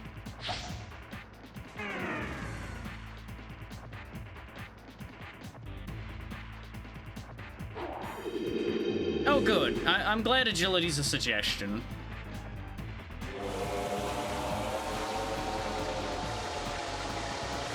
Because I can't help but notice that Miru hasn't gotten a turn in a little bit here.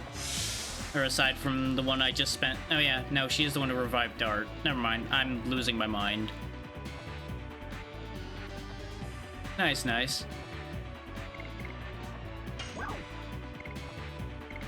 And we want to go ahead and heal. Do I think Rose is going to get another turn before everything goes to hell in a handbasket? Because I would like to attack with Meru. Because what I was going to do is actually restore Meru's magic so that she can go back into Dragoon form and attack with magic again. Oh, I want to rip every single part of this ghost to pieces at this point. This thing's annoying. No, play it safe, heal. Rose's magic attack is good enough for throwing an item at him, or I could just throw the MP Restore on Meru with Rose. I don't want to risk him doing the multi-attack again.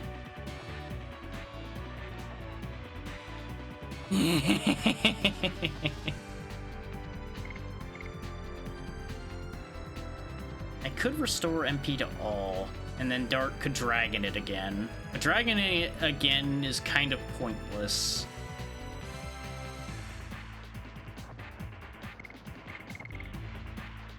It would make me feel better, but that's neither here nor there. This is true. I could throw the Dancing Ray at him, because he'd be weak to that. Yeah, you know what? Won't be as high as Meru using it, but that's fine.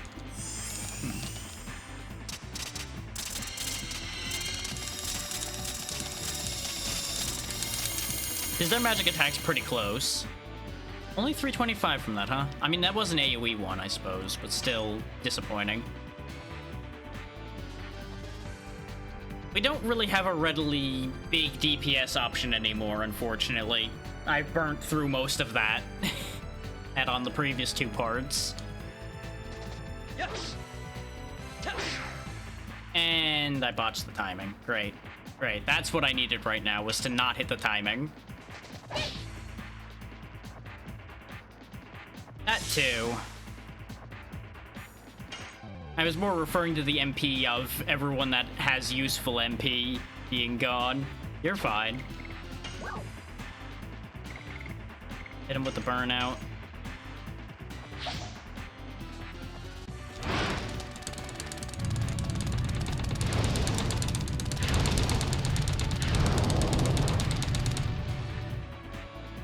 Yeah, that did about the same, so I guess he...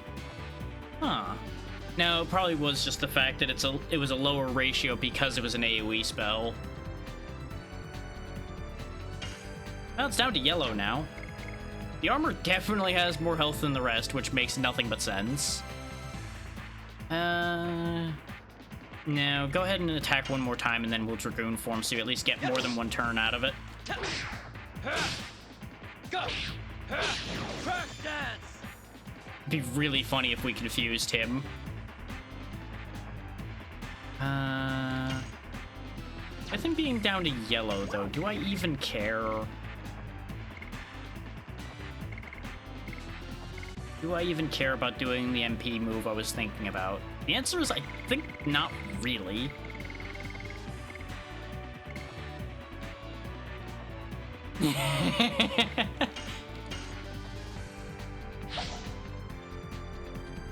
Not 30 plus 40. Dark can't figure that out. No.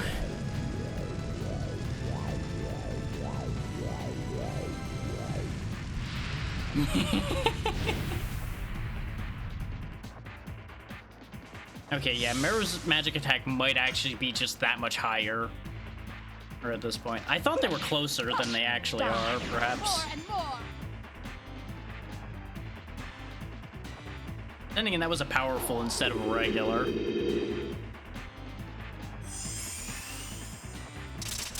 Oh, neat. You have a light version as well, huh? Yikes.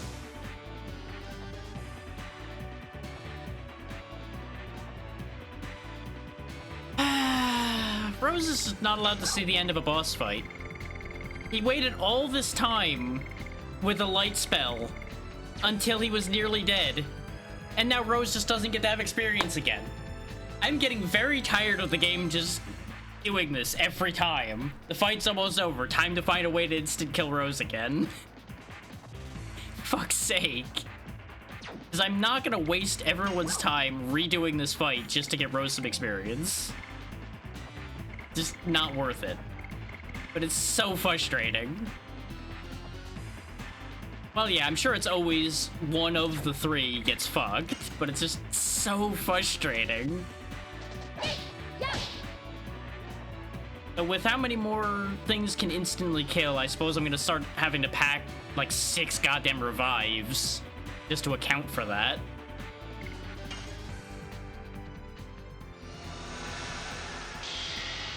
Yeah, I just have inventory woes constantly because this game just arbitrarily limits you to 32 items, and it loves to throw a bunch of garbage items at you constantly. But you have no way of knowing that those items are garbage or not when you open the boxes, so you end up having to throw things away anyway. It just... If the limit just didn't exist, I think everything would be better. Because it really is an arbitrary limit.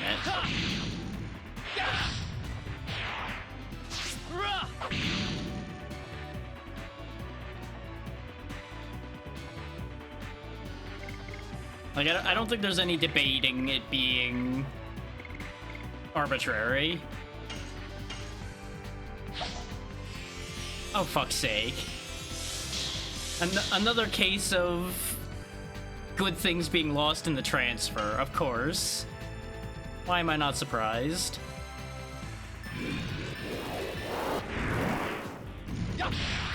That one I just botched because I'm too annoyed at the idea that there's an inventory with twice as much space that we just didn't get because we wanted to have words that we can understand.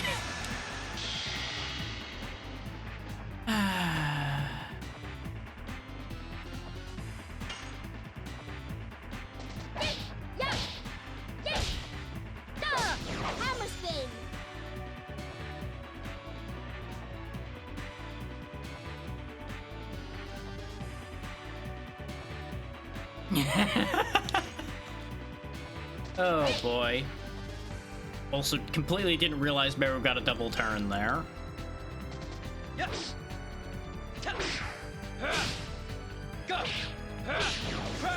I was expecting Crush Dance, and then suddenly Meru was running forward. There we go. At least we won. Now, if only I could get experience for the one that needed it, though.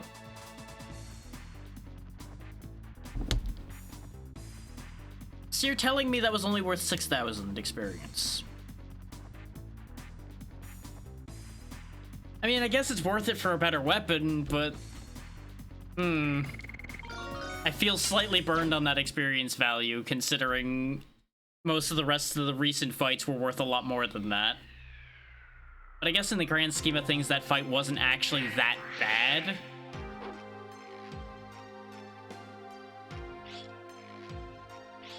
You just have to prepare specifically for it.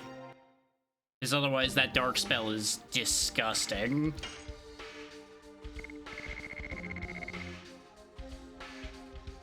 Ooh, powerful but HP decays every turn, huh?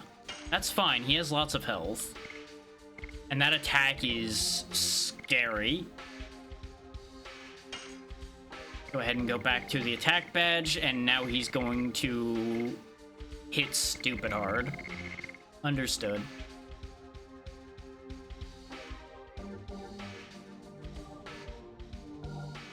I debate whether to use it, or... Ah. Yeah, that's what I was debating, was putting the therapy ring on him.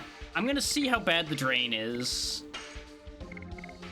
Also, can I just say that I put 2 revive items on Meru and she never got hit.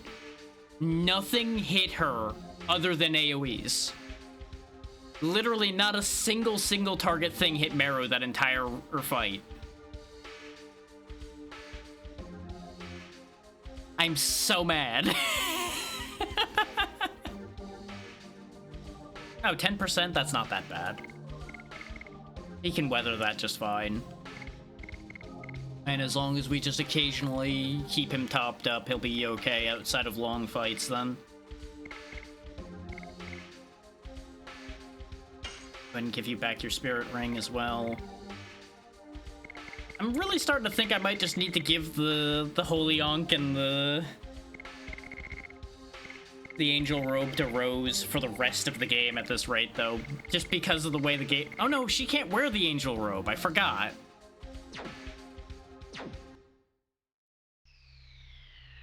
Oh, I'm not saying it isn't. I'm just saying in the grand scheme of things, it's not as bad as I thought it was at first. Because at least it's mitigatable. If it was just like always, hey, fuck you, take 20,000 in damage, I would have a much different opinion of it.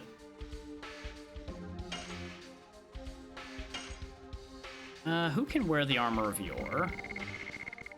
You can't, of course. Well, Dart's wearing it then, because I'm going to assume Meru also can't wear it, because it's heavier armor. Yep, of course. And now Twitch decides to disconnect me from chat. Thanks, Twitch. Thanks for that. We're back now, so hopefully I didn't miss anything. I see the statement about it being bad for most to encounter it, so I'm assuming nothing else was said after that. But Twitch just had one of those moments. So this was good for making Dart a lot stronger, I guess. And that was all that was down here, isn't it? Just that one fight. True.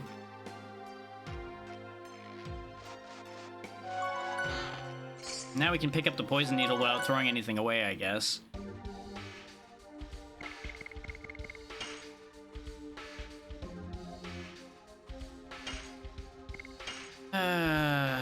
There's a part of me that wants to redo that fight. But as you see by me saving over it, I'm not redoing that fight.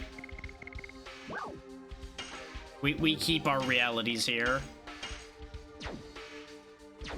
Mistakes were made, and we're gonna live with them. If it means that Rose becomes unplayable later on, well, that's just how it's gonna be.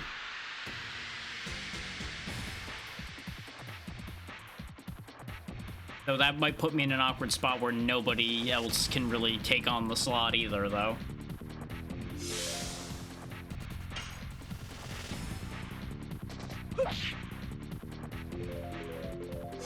I disagree with that one not counting, but you do, you video game.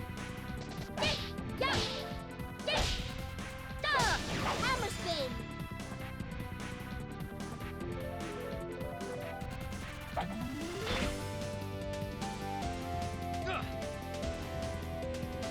That really is a fair whack of damage there. I forgot he was still on Crush Dance. 638. But part of that is obviously Crush Dance multiplying damage as well. Why does everything want Rose dead? Why? Die. More and more.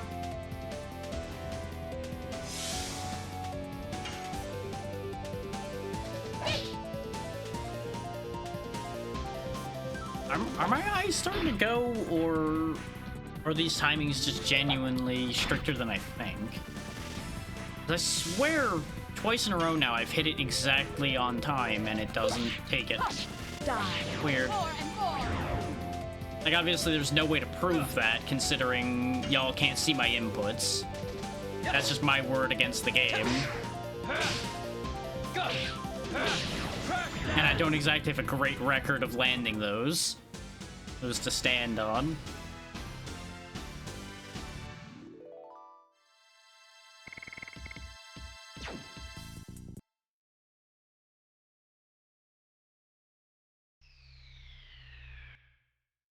Yeah, 200 every turn really is a lot more than I thought.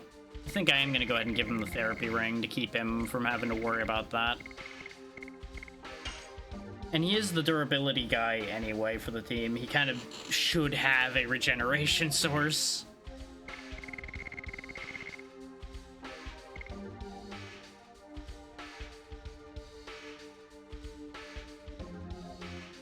Now, while we're traveling, we'll keep her with the mana regen stone. If I know I'm going into a boss, maybe I'll start giving her the Ankh ring. Of course, that's when I'm going to be disappointed by the Ankh ring not activating. And then I just don't know what to do any further at that point. Midnight Terror. I'm assuming that's a attack item. Oh, no, it's a garbage item. Good. Good.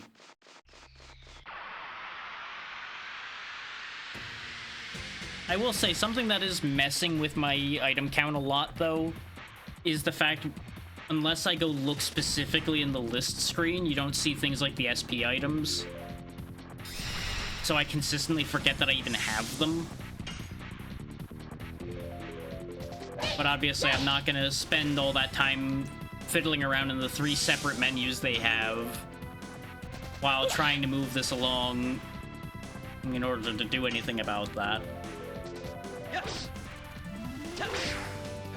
I would much rather have the failures happen because of not having enough of something than to spend the extra time. Because honestly, a little failure spices things up a bit anyway. I don't think anybody would find it particularly interesting if I just won every fight every time. No issues, no casualties. Because then it's pretty much you just watching a cartoon at that point, because you know the heroes are gonna win every time. And after a certain point, it just ceases to matter. The tension is just gone.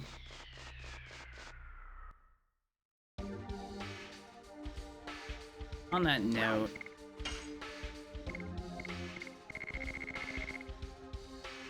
do I throw these away now? Nah. Because I don't know if I'm going to be getting any more items quickly anyway.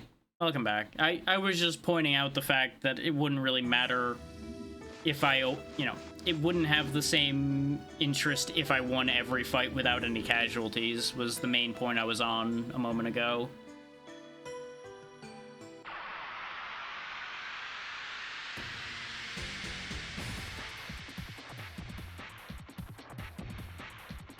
And the fact that since SP items aren't stored visually in the same way that the other usables are, because of the split between things that can be used in battle and things that can't. Yes. Yeah, depending on where that emote comes from, I might not have the thing set up for that. Or if it's something from somebody you're subscribed to, that may just have, like, hiccuped. Die. More and more. What is this? Oh. You just weasel tornado. Okay. Fair enough. I guess that's why they're called windy weasels. Really didn't even give their name a second thought, because usually they just died.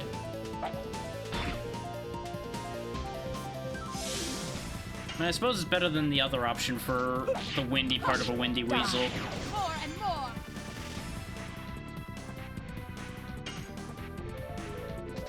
Yes. Oh, and I did put the therapy ring on, by the way. Go.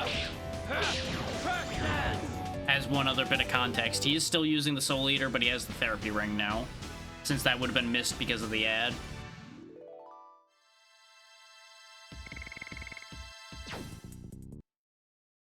I did, however, forget to put the additions back. Yeah. I noticed that he wasn't losing the health then regaining it, so I just assumed that it cancels it, which is fine. It's a little inconvenient that he's not getting healed, but I would assume that it would more or less equalize anyway, so it'd be kind of pointless to have both effects triggering, so they just had it cancel.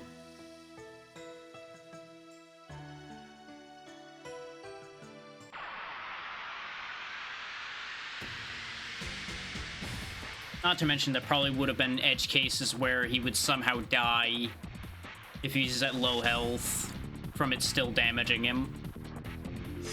That would be inconvenient. Let's go ahead and steal some health here. This Rose still has the MP regen, so it's basically just free health.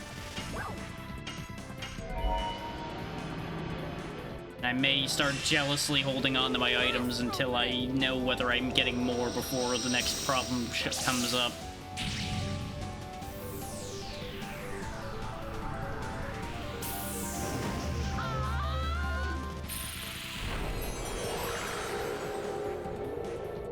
Yeah, it's never a bad idea to look. Oh god, that's a game I can't really look at anymore.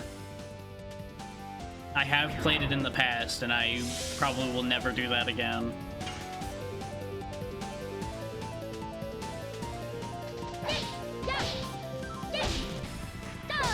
Hammer spin.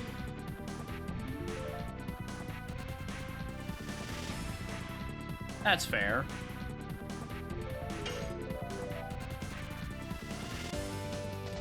Yes. Go.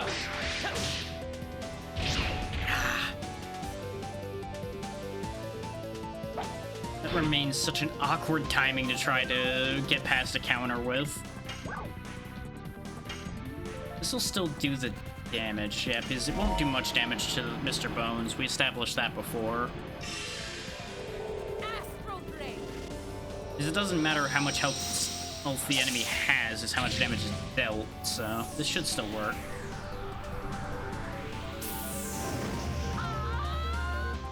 Ignoring the fact that this is massive overkill.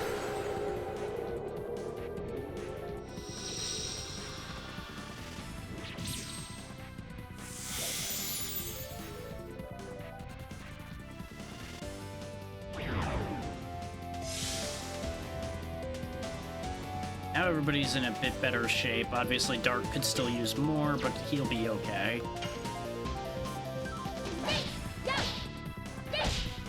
Hammer spin.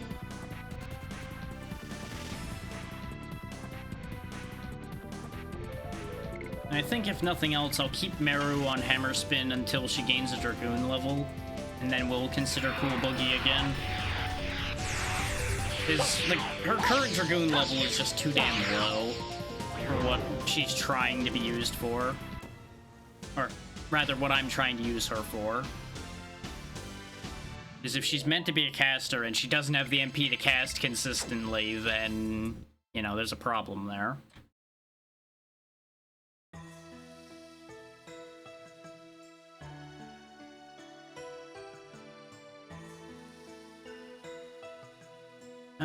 We could rest in the cave. Yeah, the cave's close, so let's go ahead and just rest in the cave and then we'll move out.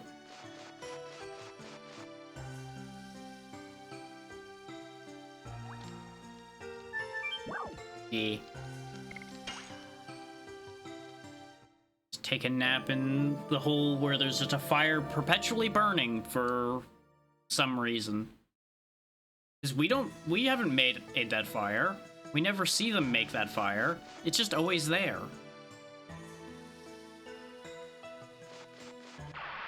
Maybe that's a Wingley relic too, just eternal flames that are just left scattered around.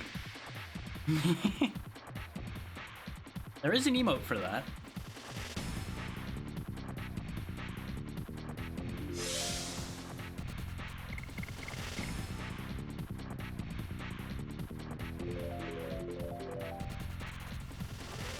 Specifically this one. There you go. That also works. Just snap a flame into existence.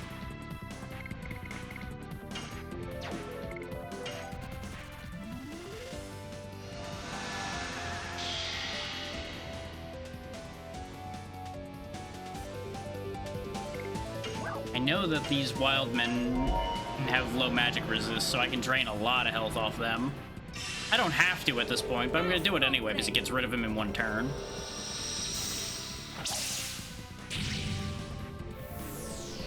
And she'll regenerate that at MP on her next turn, so it doesn't matter. So there may not be a next turn this fight, but start of next fight, she would still get it anyway.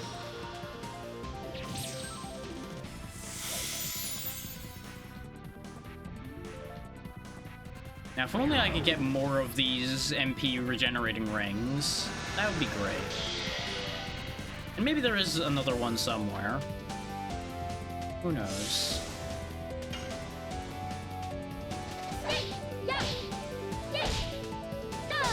Hammer spin.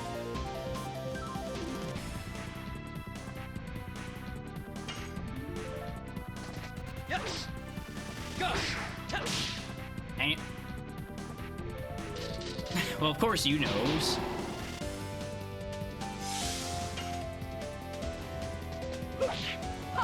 Die. More and more. secret.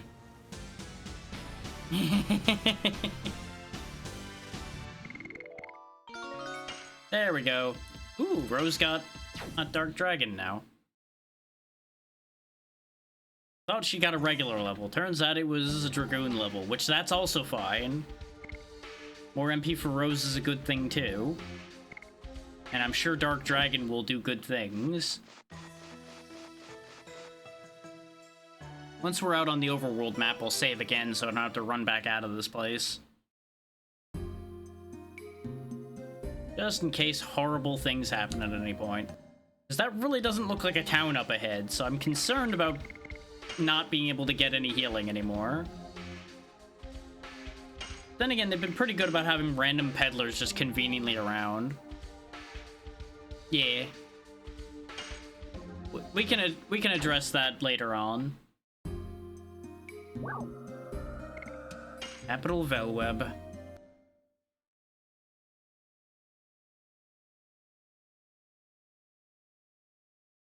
Just gonna hope that there's just a convenient peddler around somewhere.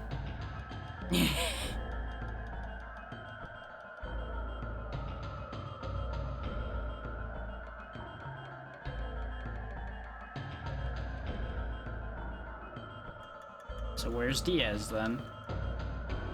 Oh, of course, so I have to go through all of that to get to him then.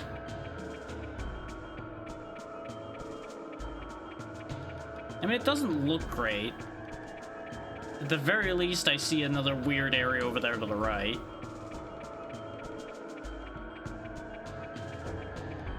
I mean, she's making a good point.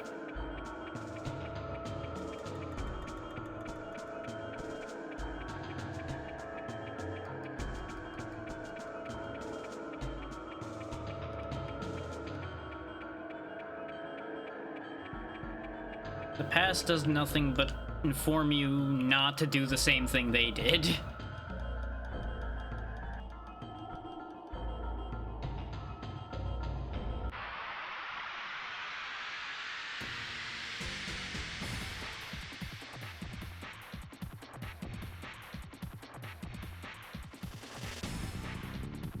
Interesting, okay. So we got an old Tommy Johnny 5 and some kind of succubus. Oh, actual succubus. What do you know?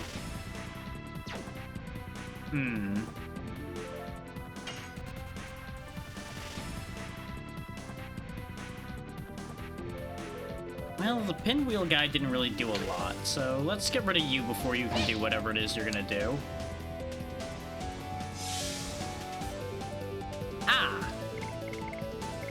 You know what? That is one of those cases where we'll accept being told something. That needs to die in a fire, then. And you know what makes things die in a fire real well? Oh, Dark Dragon's single. I was gonna use this to kill both of them, but if it's only single target, then you know what? Bye! Goodbye, stealing guy. You go straight to hell where you belong. Demon's Gate. I mean, that is true. We could disassemble him. No, disassemble. No, yes, disassemble this time. You're a bad robot. You get to disassemble.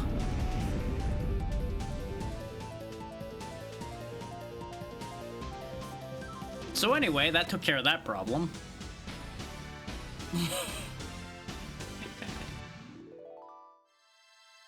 We sent him to the junk dimension.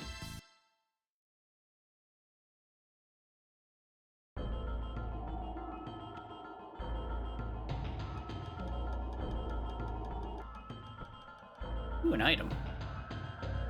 Assume there'll be a path to get there in the future. The future is now. Pack ball. Sad.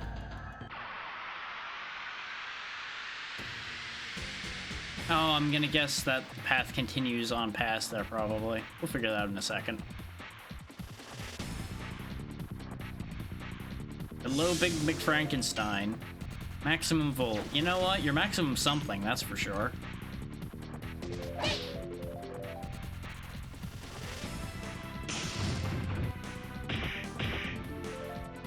Ow.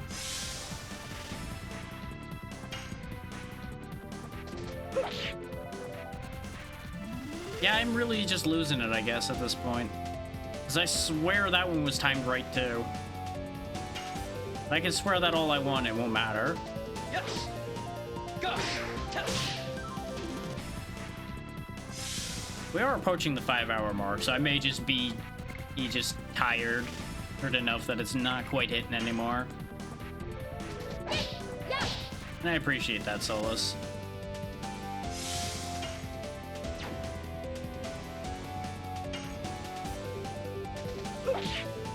I was intending to get to Diaz and win that fight today, but maybe it would be in my better interest to pause at the next save point instead.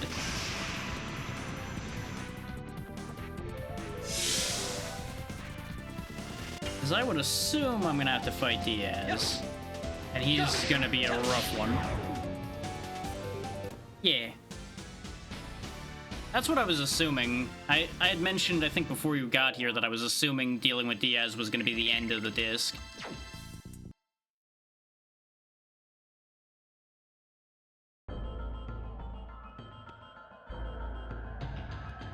Peddlers, my friends. Friend peddlers are here.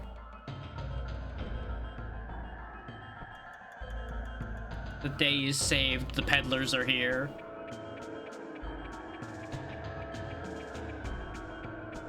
You know, your brothers had the same problem thinking there were no customers. Ta-da, there's customers.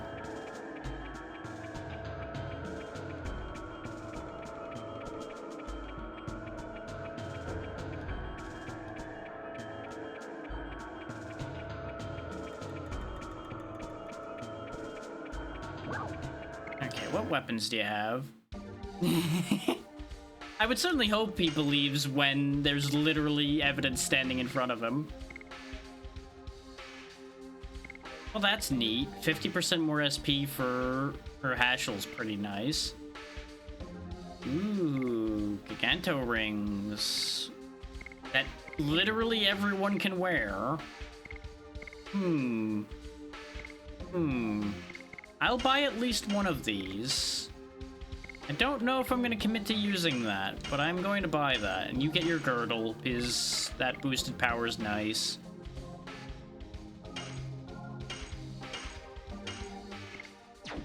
Yeah, I'm just worried because if there's a difficult fight coming up, it may be made all the more difficult by me starting to falter a bit.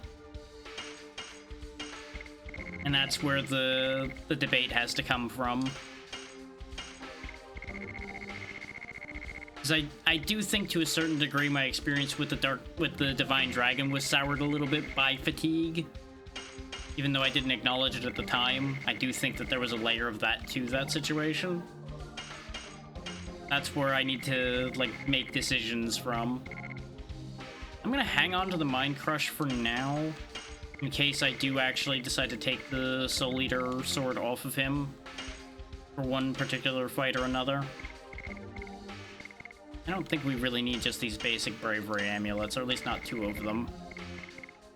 Don't need the sparkle dresses anymore, because we're using the robes. I was hanging on to them to trade them out situationally, but I don't think they matter. That can go away. This can go away because the Dragon Helm replaced that. Angel Robe still has potential uses. That's helpful, but unfortunately it's the brain that's dying, not the rest of me.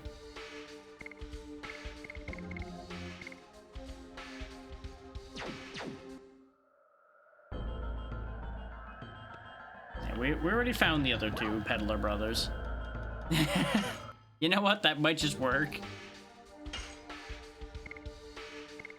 It's a shame we haven't gotten a heal that's like an AoE full heal. Oh. Don't need all of these spirit potions based on how these fights have gone. I'm gonna get rid of one of those. Get rid of all these stupid things here. And And I'm gonna absolutely prepare extra revives this time. Rid of the smoke ball, doesn't matter. Get rid of the attack ball. Okay. Want 4 of those. 4 of those. And this time we'll carry 5 revives. 3 more than I've been carrying. If I end up having to pick up 5 corpses, the fight's probably over. Anything else to trim out of here? More often than not, I save these magic items for bosses, but...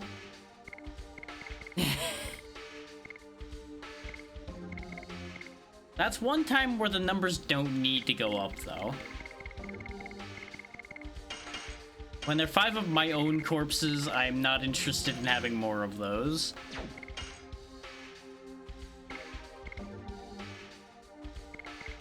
Nah, if we had 100 friendly corpses, I would have quit the game by now, because we would be taking so long to get anywhere.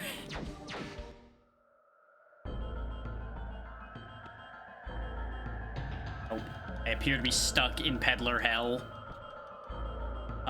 There we go. For some reason, no matter where I tried to walk, I kept running into one or the other of them.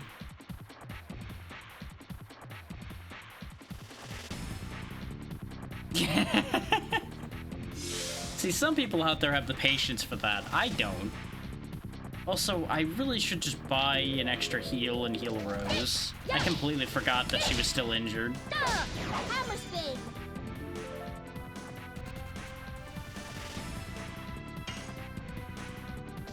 Yes. Go. Test. God, I just cannot land that move for the life of me. And that's been across the whole session, so I can't even say, like, oh yeah, I'm tired, so I can't land that one.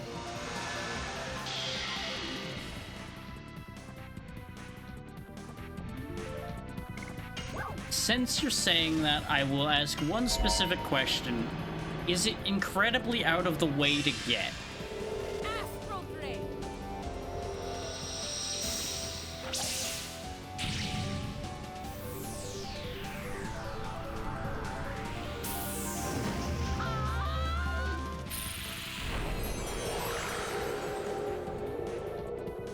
Well, no, that's not why I was asking. I was asking that more on the basis of how easily missed it was. That's more the concern.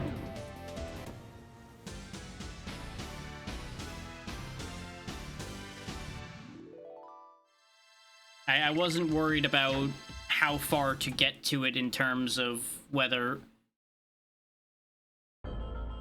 Oh, ew. It's one of those, huh?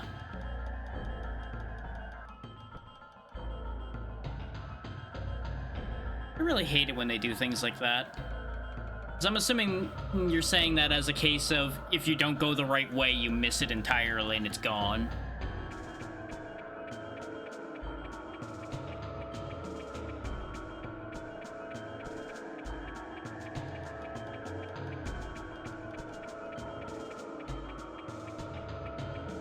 Yeah, you know, ancient magic artillery.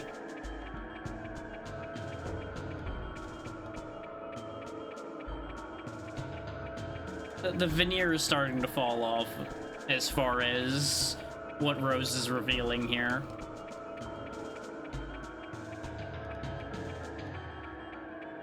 Yeah, exactly. The only way to make something invincible not invincible anymore is to hit it harder, clearly.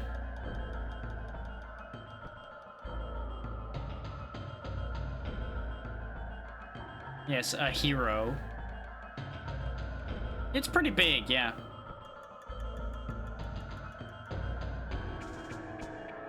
All I'm saying is that would definitely make any invincible man no longer invincible. Mostly because I think they'd be so buried under the size of the bolt from it that it probably won't be a problem anymore anyway.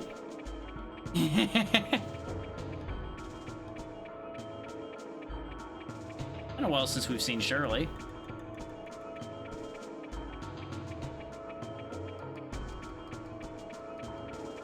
You know, convenient that you can move around now, Shirley.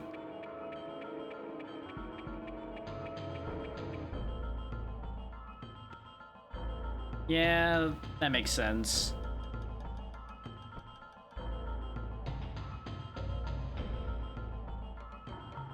Yeah.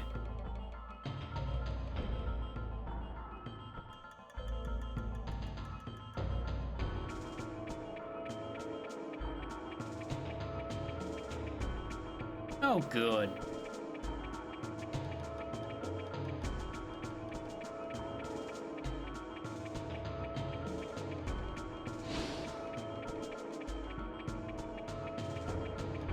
I'm sure that's going to be important, so we'll probably get that done.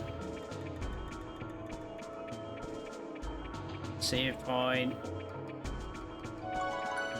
I kind of assumed, yeah. Because I think at least one of the other towns mentioned a variation of Afterlife that they had thought of as well. So this one sounds, you know, just a little more concrete. Just a little bit.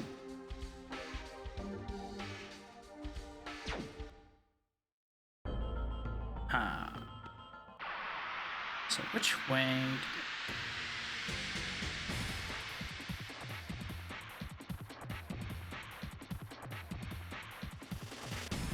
Oh, it's you two again, huh? Well, I hope you guys are ready to go flying back into the void, except I don't actually have any SP for Rose, so I can't just throw them back into the void. So we'll just have to kill them the old-fashioned way. Through great physical violence and magical violence.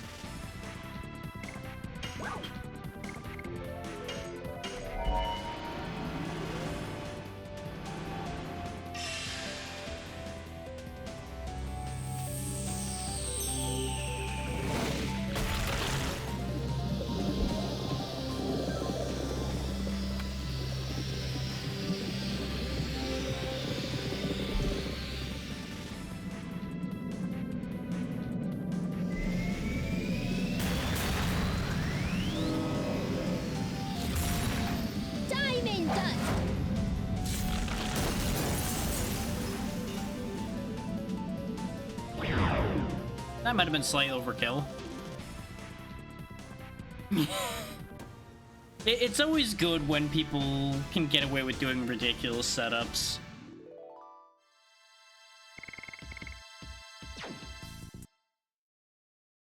Many, many years ago, back when I used to play League a little bit, and when I played Smite and a few others in that vein, the people I would play with, we would always try to make goofy memes that worked out. That was pretty much the only good part to that at that point. At least for me. Let's see, I'm gonna go this way. Yeah, League of Legends, you know, that garbage thing that upsets many people. Yeah, that thing. We all make mistakes in life. That looks like an important path, though. Let's go the other way first.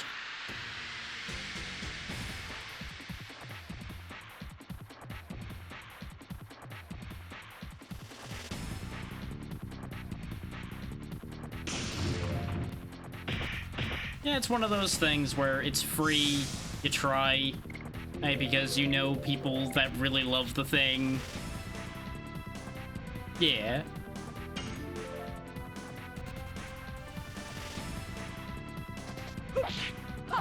Die. More and more. And don't get me wrong, there are definitely worse things out there, but oof. It is a very, very rough game to get into.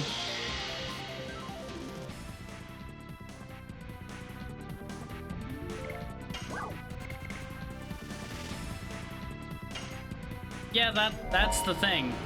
Therein lies exactly the problem of it, is it is only fun, I would say, either A, with the right people, or B, if you're the right kind of person to play it. to use an example, I spent more time playing Heroes of the Storm during its height than I ever did playing League, because I got into that earlier, so it was easier for me to actually learn that instead of hating the entire experience till you get past that point. Is honestly, that's the thing, is most of the time you're going to end up hating it until you get past a certain threshold, and in some cases you don't get past that threshold. Neither am I, and that was kind of the problem, is I have, in my personality, I have this awkward split where I get frustrated if things go poorly enough, but I also am not interested enough to sit there and optimize out everything to the point where I can guarantee that it won't end up that way.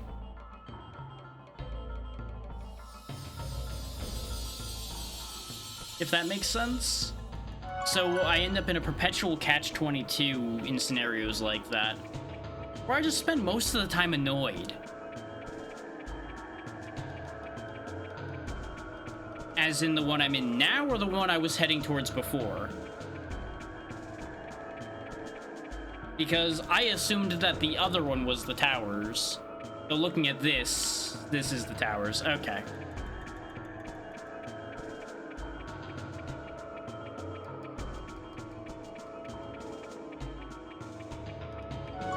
See, I'm actually more frustrated at the things that are out of my control in games like that, because it's usually, okay, I'm going to lose and I have no power to avert this reality. So what's the point?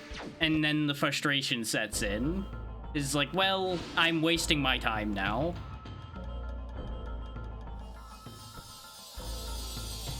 And usually my only way out of situations like that were just specifically having the right people with me to help keep me out of that mind space.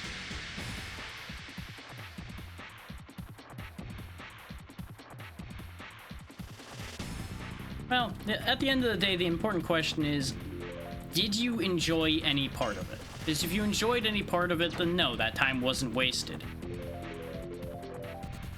If you enjoyed none of it, then yeah, maybe you wasted it. That's an important distinction.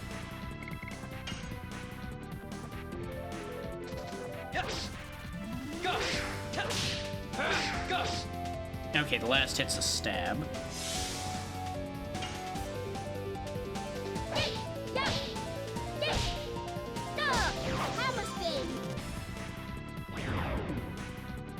Yeah, that's fair.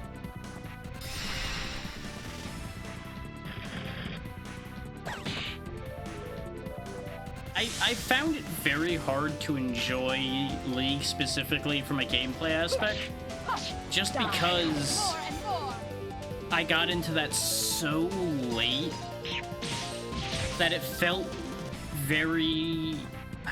how to explain it? It felt too structured in order to do well in a lot of cases. Like, obviously, once you reached a certain point, you could break out of that structuring and do better without that. But you end up with this scenario of you don't really get to have fun until later, and that's kind of the problem. Meanwhile, and this isn't to say that Heroes of the Storm is any better, but this is just my experience with it that I'm speaking of here.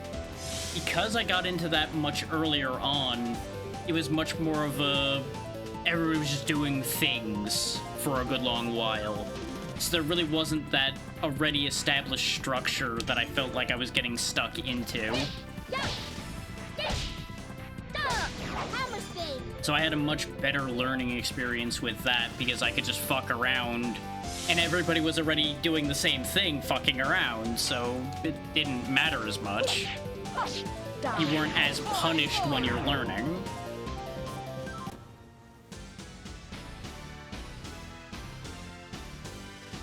Yeah. No, absolutely.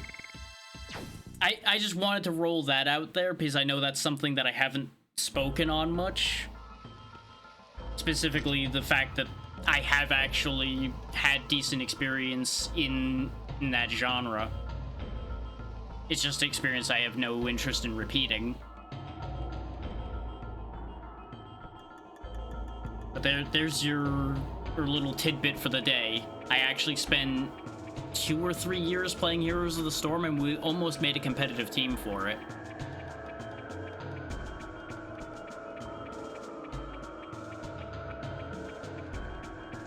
Okay.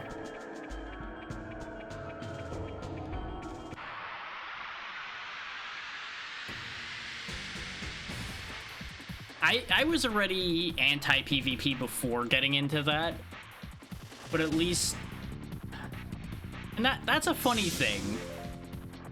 It's a funny thing as far as that goes, is I actually preferred playing League over playing the PvP of most games that have it separated, because the PvP of a lot of games usually involved a lot of loss. Not because you're losing the game, but because you had to give up things if you lost in a lot of cases. Or, you know, it was a big time loss, whereas at least in MOBA, you lose like a half hour. Which is not great, but it's not as bad as some things where, like, you lose everything you own when you die.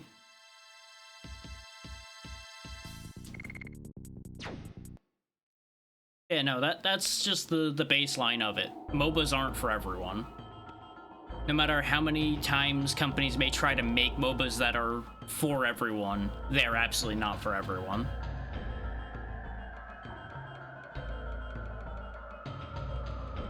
If I got dragged into one again, I don't think I'd be able to do it. Oh hey, I think I found your mysterious rose item. I don't know what gives me this idea, but I think I found it.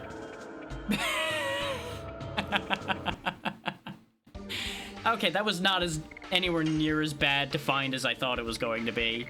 I was worried that it was gonna be one of those doors where, oh hey, you pick one door and then the other door's locked permanently type deals. Avoids instant death. I mean, that would have been great earlier. I don't know, Yura. I don't know. Just instinct, I guess.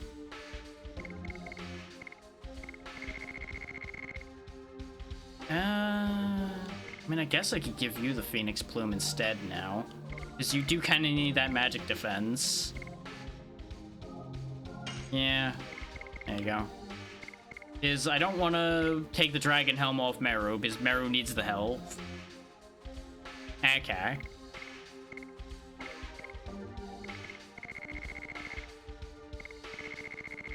The avoiding instant death does seem useful. And it is useful stat-wise, so I'm down for this. You're good. I would not have wanted you to be very specific with that anyway. Because if you were very specific that it was easy to find, I may have missed it instead. Because I just wouldn't pay as much attention.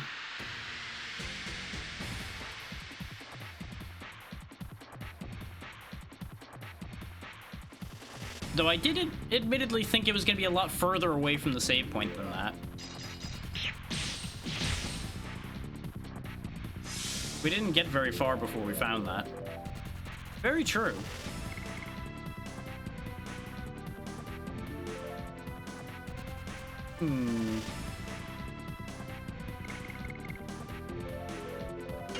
This is kind of a nasty fight. We haven't even seen what the witches do, but I know that those Terminators hurt. Yeah, let's just get rid of them. Good. As long as y'all all are getting less stress out of that makes this worth it. That's half the reason why I do this job, is to help alleviate the stress of others and try to have a good time at the same time. Sometimes that involves me putting myself through hell, but I also know what I'm signing up for.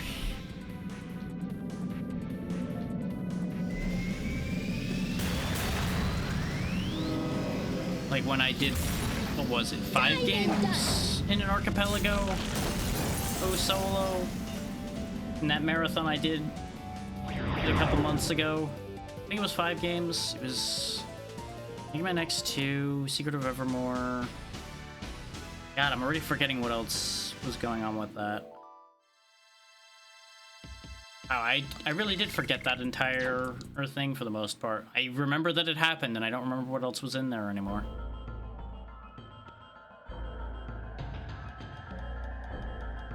I'm getting old. Oh, hey, there's Shauna. Found her.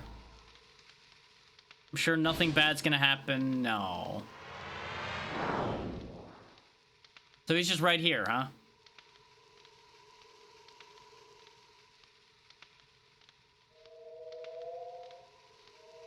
This is totally gonna work out well.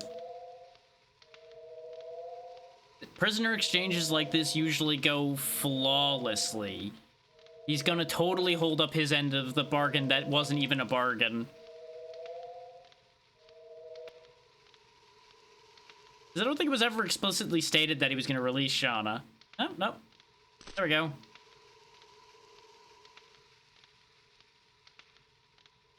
So we did kind of do the classic exchange the girl for the world thing.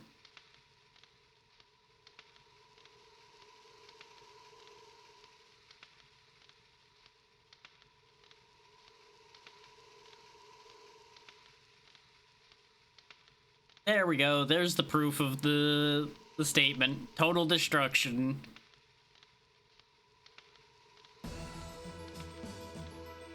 Hey, Lloyd, it's almost like you were played for a sucker the whole time.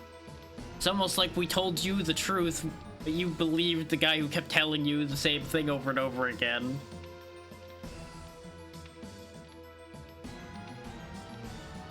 Da-da-da-da-da-da.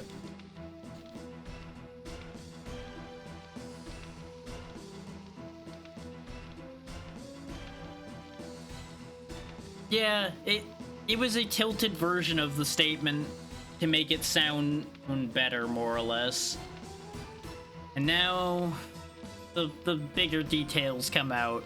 God of Destruction.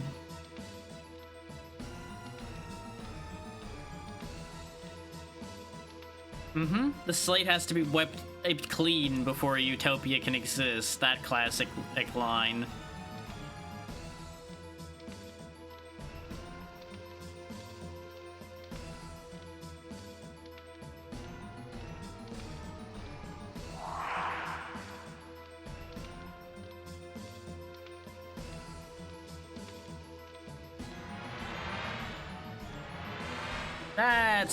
Yep, that looks bad for him.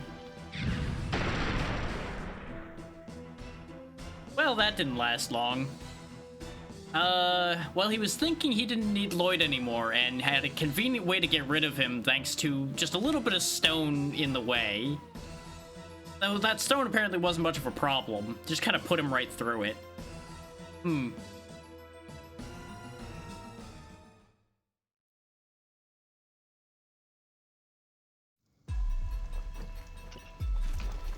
Yeah, you know, he dropped a bit. He's got wings. If he wasn't unconscious anymore, maybe he can fix that. He's probably paced down there, though. It's been a while.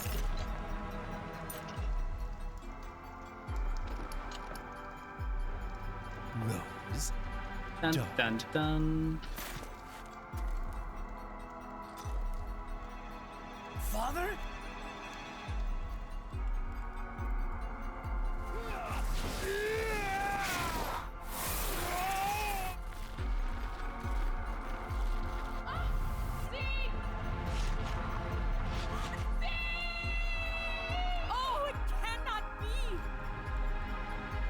They really love slamming everyone in the game with trauma, don't they?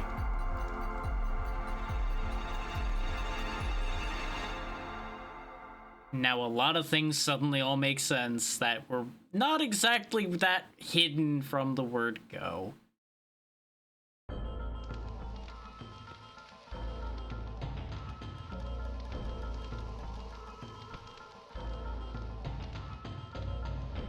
Yeah, he did turn to stone.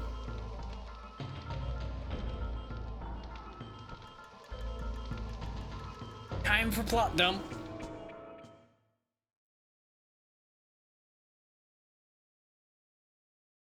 Absolute nothingness, that's par for the course.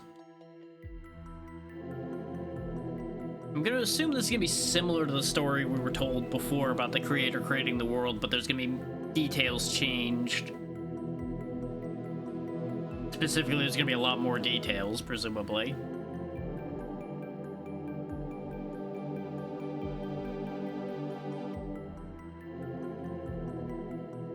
Okay.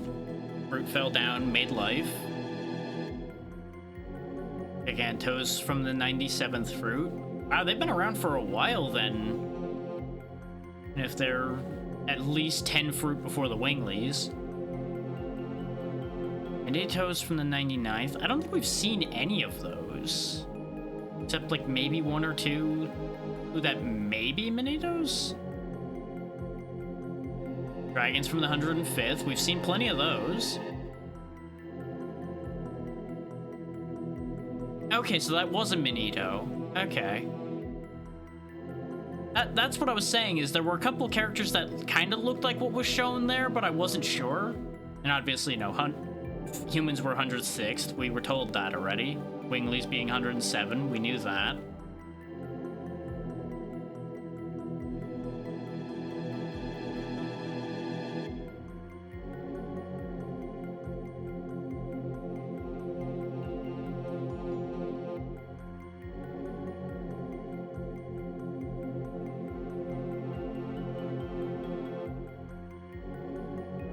Alright.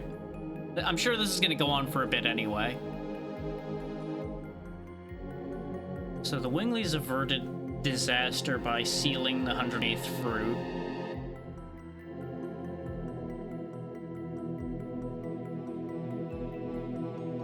And was sent up to the moon. Okay. Or rather, it probably is the moon.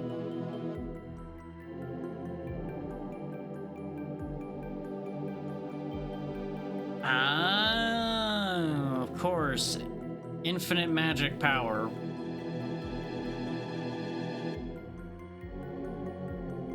I wonder if he was being corrupted by the orb. Wouldn't be a surprise.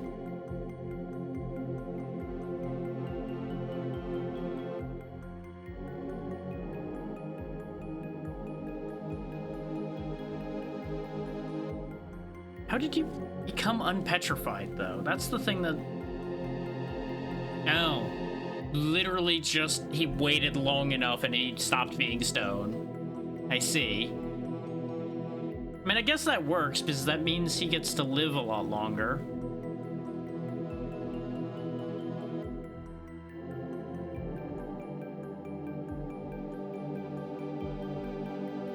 It is interesting that he spent time in that village raising a child,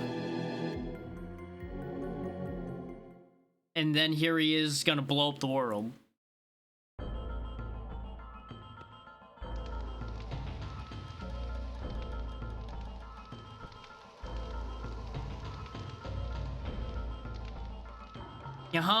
Now you're catching up, Dart. You've had the hints of that the whole time with all the flashbacks Rose has been having. Obviously, you didn't see the flashbacks, but you should have been able to clue in that there might have been something attached to the Dragon campaign in her past, with all the different things she told you that were Dragon campaign related that she kept stopping and having moments in front of.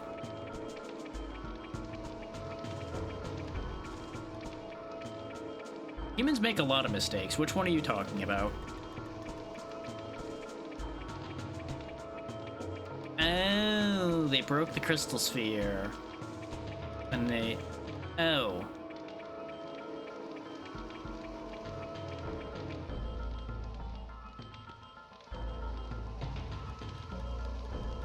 Wait. So the black monster is the soul, isn't it? That's why it goes forth and destroys. Or is it the Moonchild?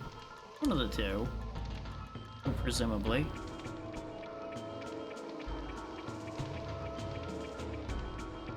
Every 108 years. Okay, so the soul of the... It is the Moonchild. Okay. Which then implies that the Black Monster phenomena is actually a good thing, because it's preventing the resurrection of the God of Destruction.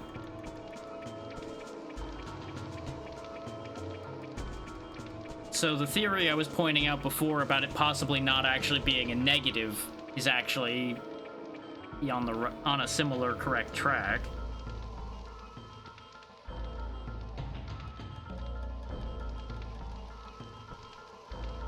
And the holy blessing being destruction, because the bliss that was mentioned was the bliss of oblivion.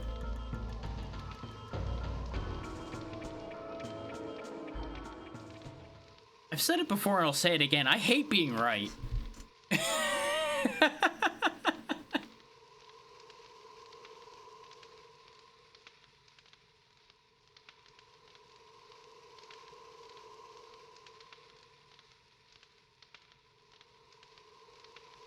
Dun dun dun.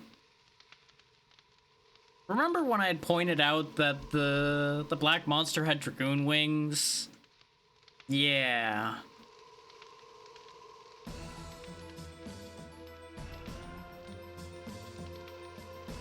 And that's why she also had history at NEAT.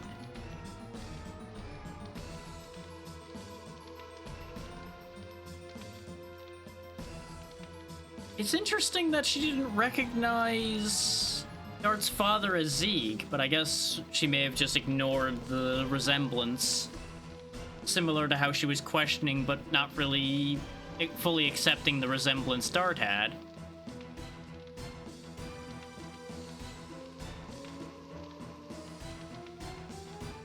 That's a shame. But at the same time, you can't get it right every time. That's a long time to always be right.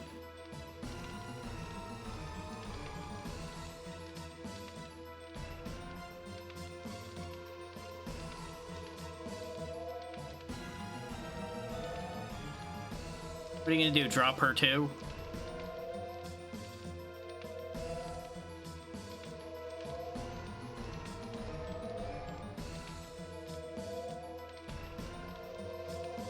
Oh, you know, I can understand getting it wrong with twins. Twins are tricky. Yeah, exactly.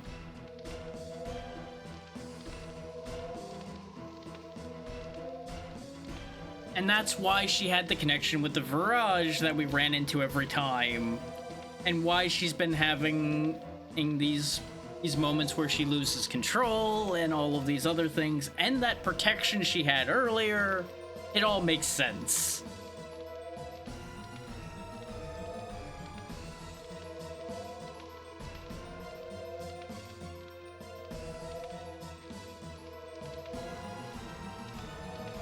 You may not want to ask him to release her when she's currently levitating over the void, Dart. He could take you quite literally and just dump her into the abyss. Yeah, no, I gathered that.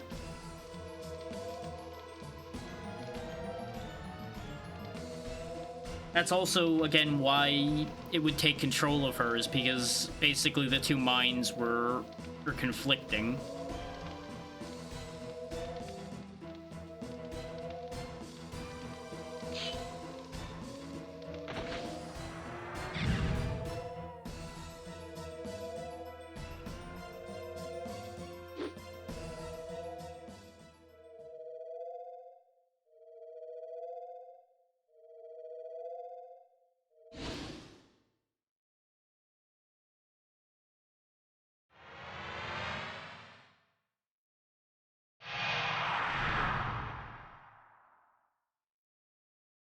They really were hinting at all this pretty well throughout the whole thing. I'm assuming that's end of disc since it's asking for a save.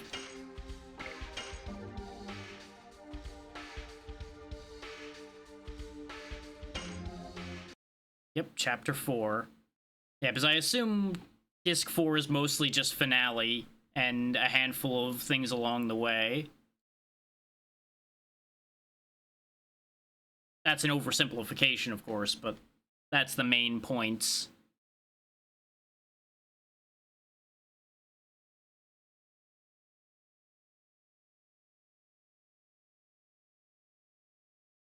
Yeah. And I appreciate that.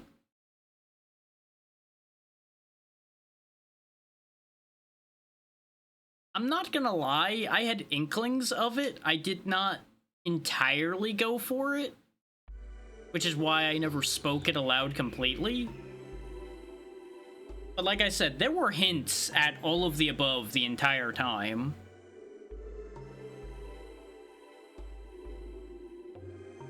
Yeah.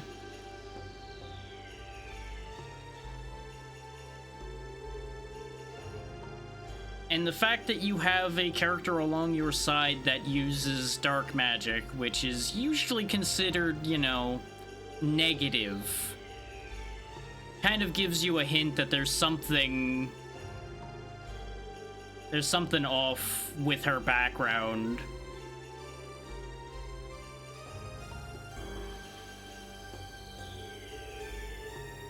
And just most of her characterization is she's really fucking tired of everything, which kind of lines up with someone who's been alive for that fucking long. And there definitely was a big feel of numbness to a certain degree from her as well, because of everything she's had to do and everything she's been through. Yeah, no, I was not saying that as a general thing. It is viewed as such for most cases and most people, but it is not an inherent negative. It is just power, just like anything else is.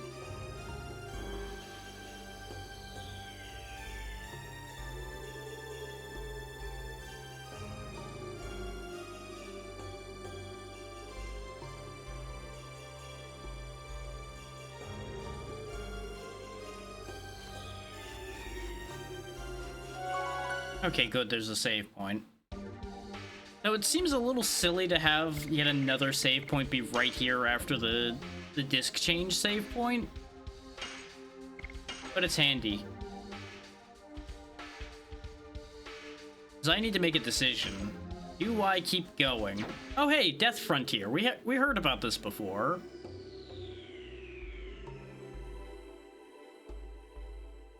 Unfortunately, I was a little slow on snoozing the ad, so we're unfortunately gonna have to wait that out.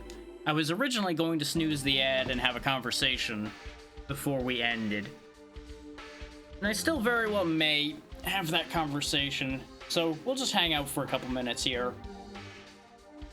And then we'll roll through some thoughts.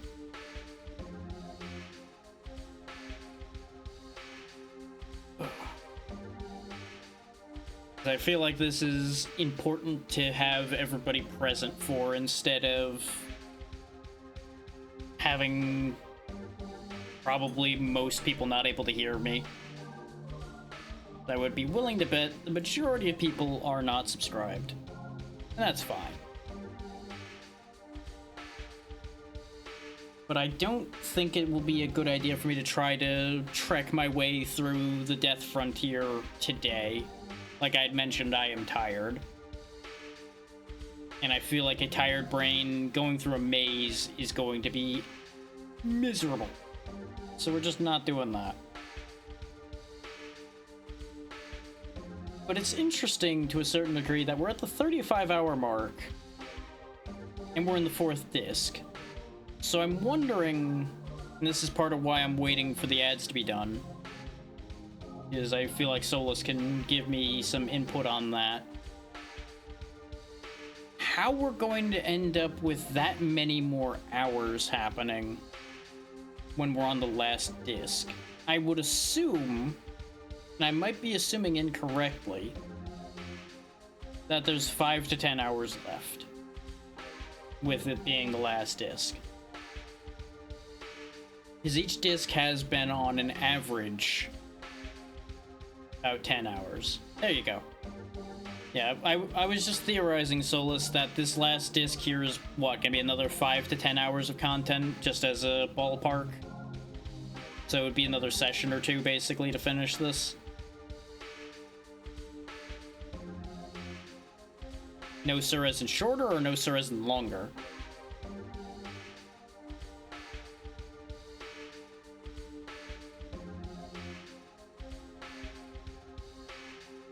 You're saying the last disc is 15 hours.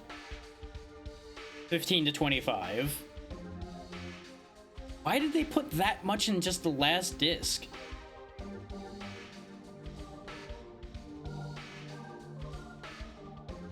Thanks, Twitch. Thanks for disconnecting the chat again. Love that. Okay, it's back, but just like, fuck's sake, Twitch. I'm trying to have a conversation here. That just seems weird that they've unbalanced the discs that far. I was just saying, each of the discs had been around the same length. Right.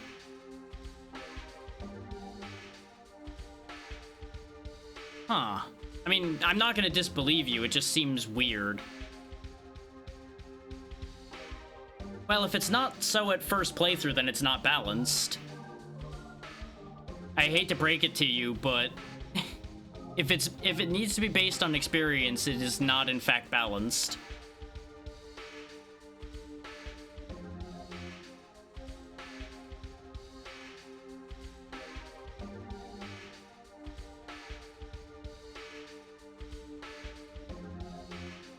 Well, I'm stopping here for today. I had already made that clear. And if it ends up being 15 to 20 hours, that just means it's 3 to 4 sessions. That's fine. That I will play until the game is done. I just don't want to overdo it on any given day. That's why these sessions end up being like 5 to 6 hours at a time. It is a bit taxing.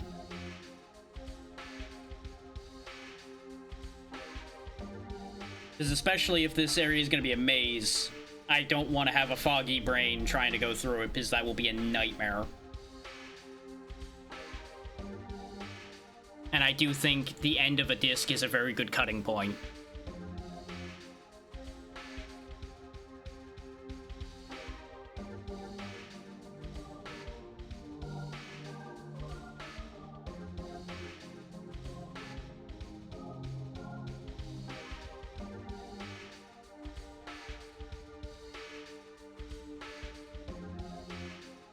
Now, I will say, I am still enjoying this game. There are times where this starts to drag just a little. Like, we are definitely hitting fatigue for me as a whole for this, and that is not a statement against the game. I just want to make this clear as a statement of, you know, this is, again, me that is the issue here. Like we had talked about before, where I can only play something for so long before things start to crack a little bit for it.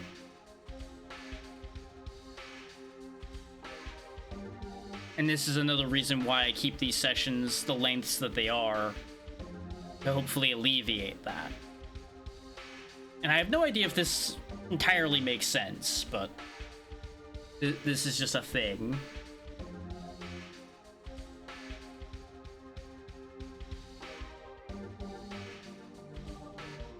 Because don't get me wrong, I probably could have pounded through the game a lot quicker if I had done like 10-hour sessions and did them not over weeks instead.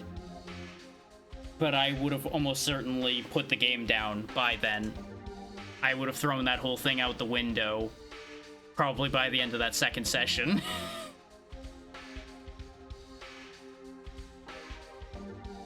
This is why spacing is important.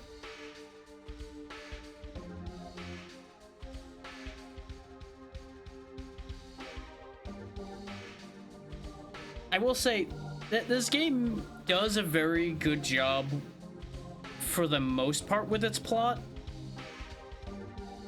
I do think that it may not be necessarily as much of a twist as it appears. But again, I am a jaded, overexposed person as far as media goes. I read between the lines a lot further than most people looking at things probably will. And I will suspect things that probably don't always make the most sense looking at how something's presented. Even if they do frequently end up being true. Just because of the classic, oh, I've seen this trick played before.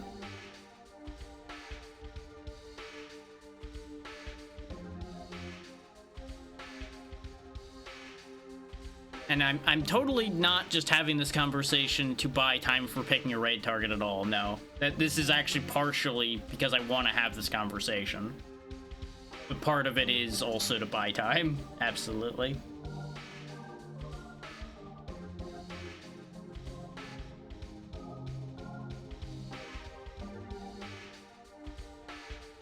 But part of why I'm mentioning that is I want to make note of a related concept here, in that there's a chance that I will not finish Mandragora. There's a chance that there's going to come a point where I give up on that game based on the path it is currently taking. And I'm saying this because this is the game I'm playing tomorrow. I'm making note of that because I have a backup. I have a backup plan for tomorrow in case Mandragora hits enough of a pain point that I just give up on it. And that's specifically being mentioned because of how the last session of that game went. But it also ties into the, if a game outstays its welcome, you have to make a decision what to do with it.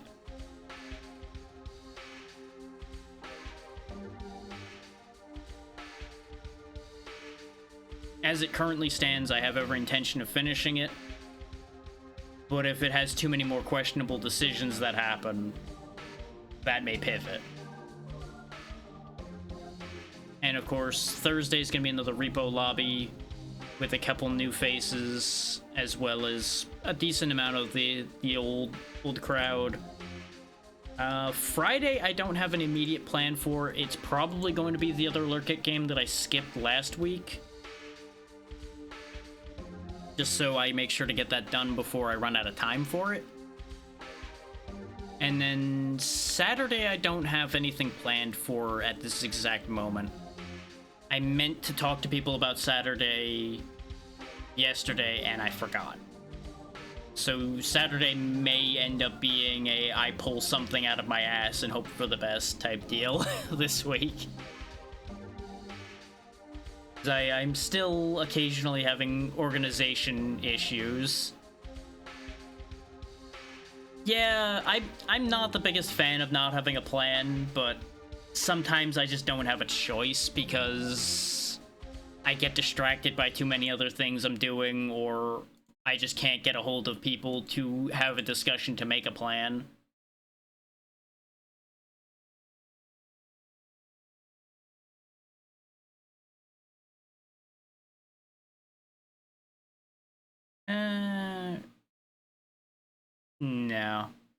No, that'll be a little too loud right now.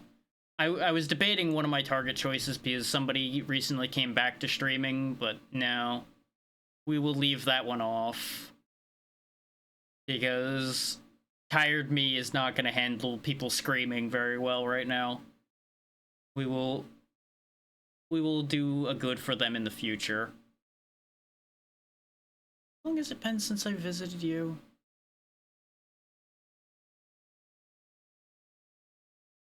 No, you are just now starting up, too. Depends on if I've rated you this month or not. I don't think I have, but let me check. I have not. Okay. Perfect. We will go see Baxter's then, who is doing Crowded Followed, which I have no idea what that is. And that's part of the draw is I love it when I find people that are playing something even I don't know what it is, because I know an unfortunate amount of games, and sometimes it gets difficult to find things I've never seen.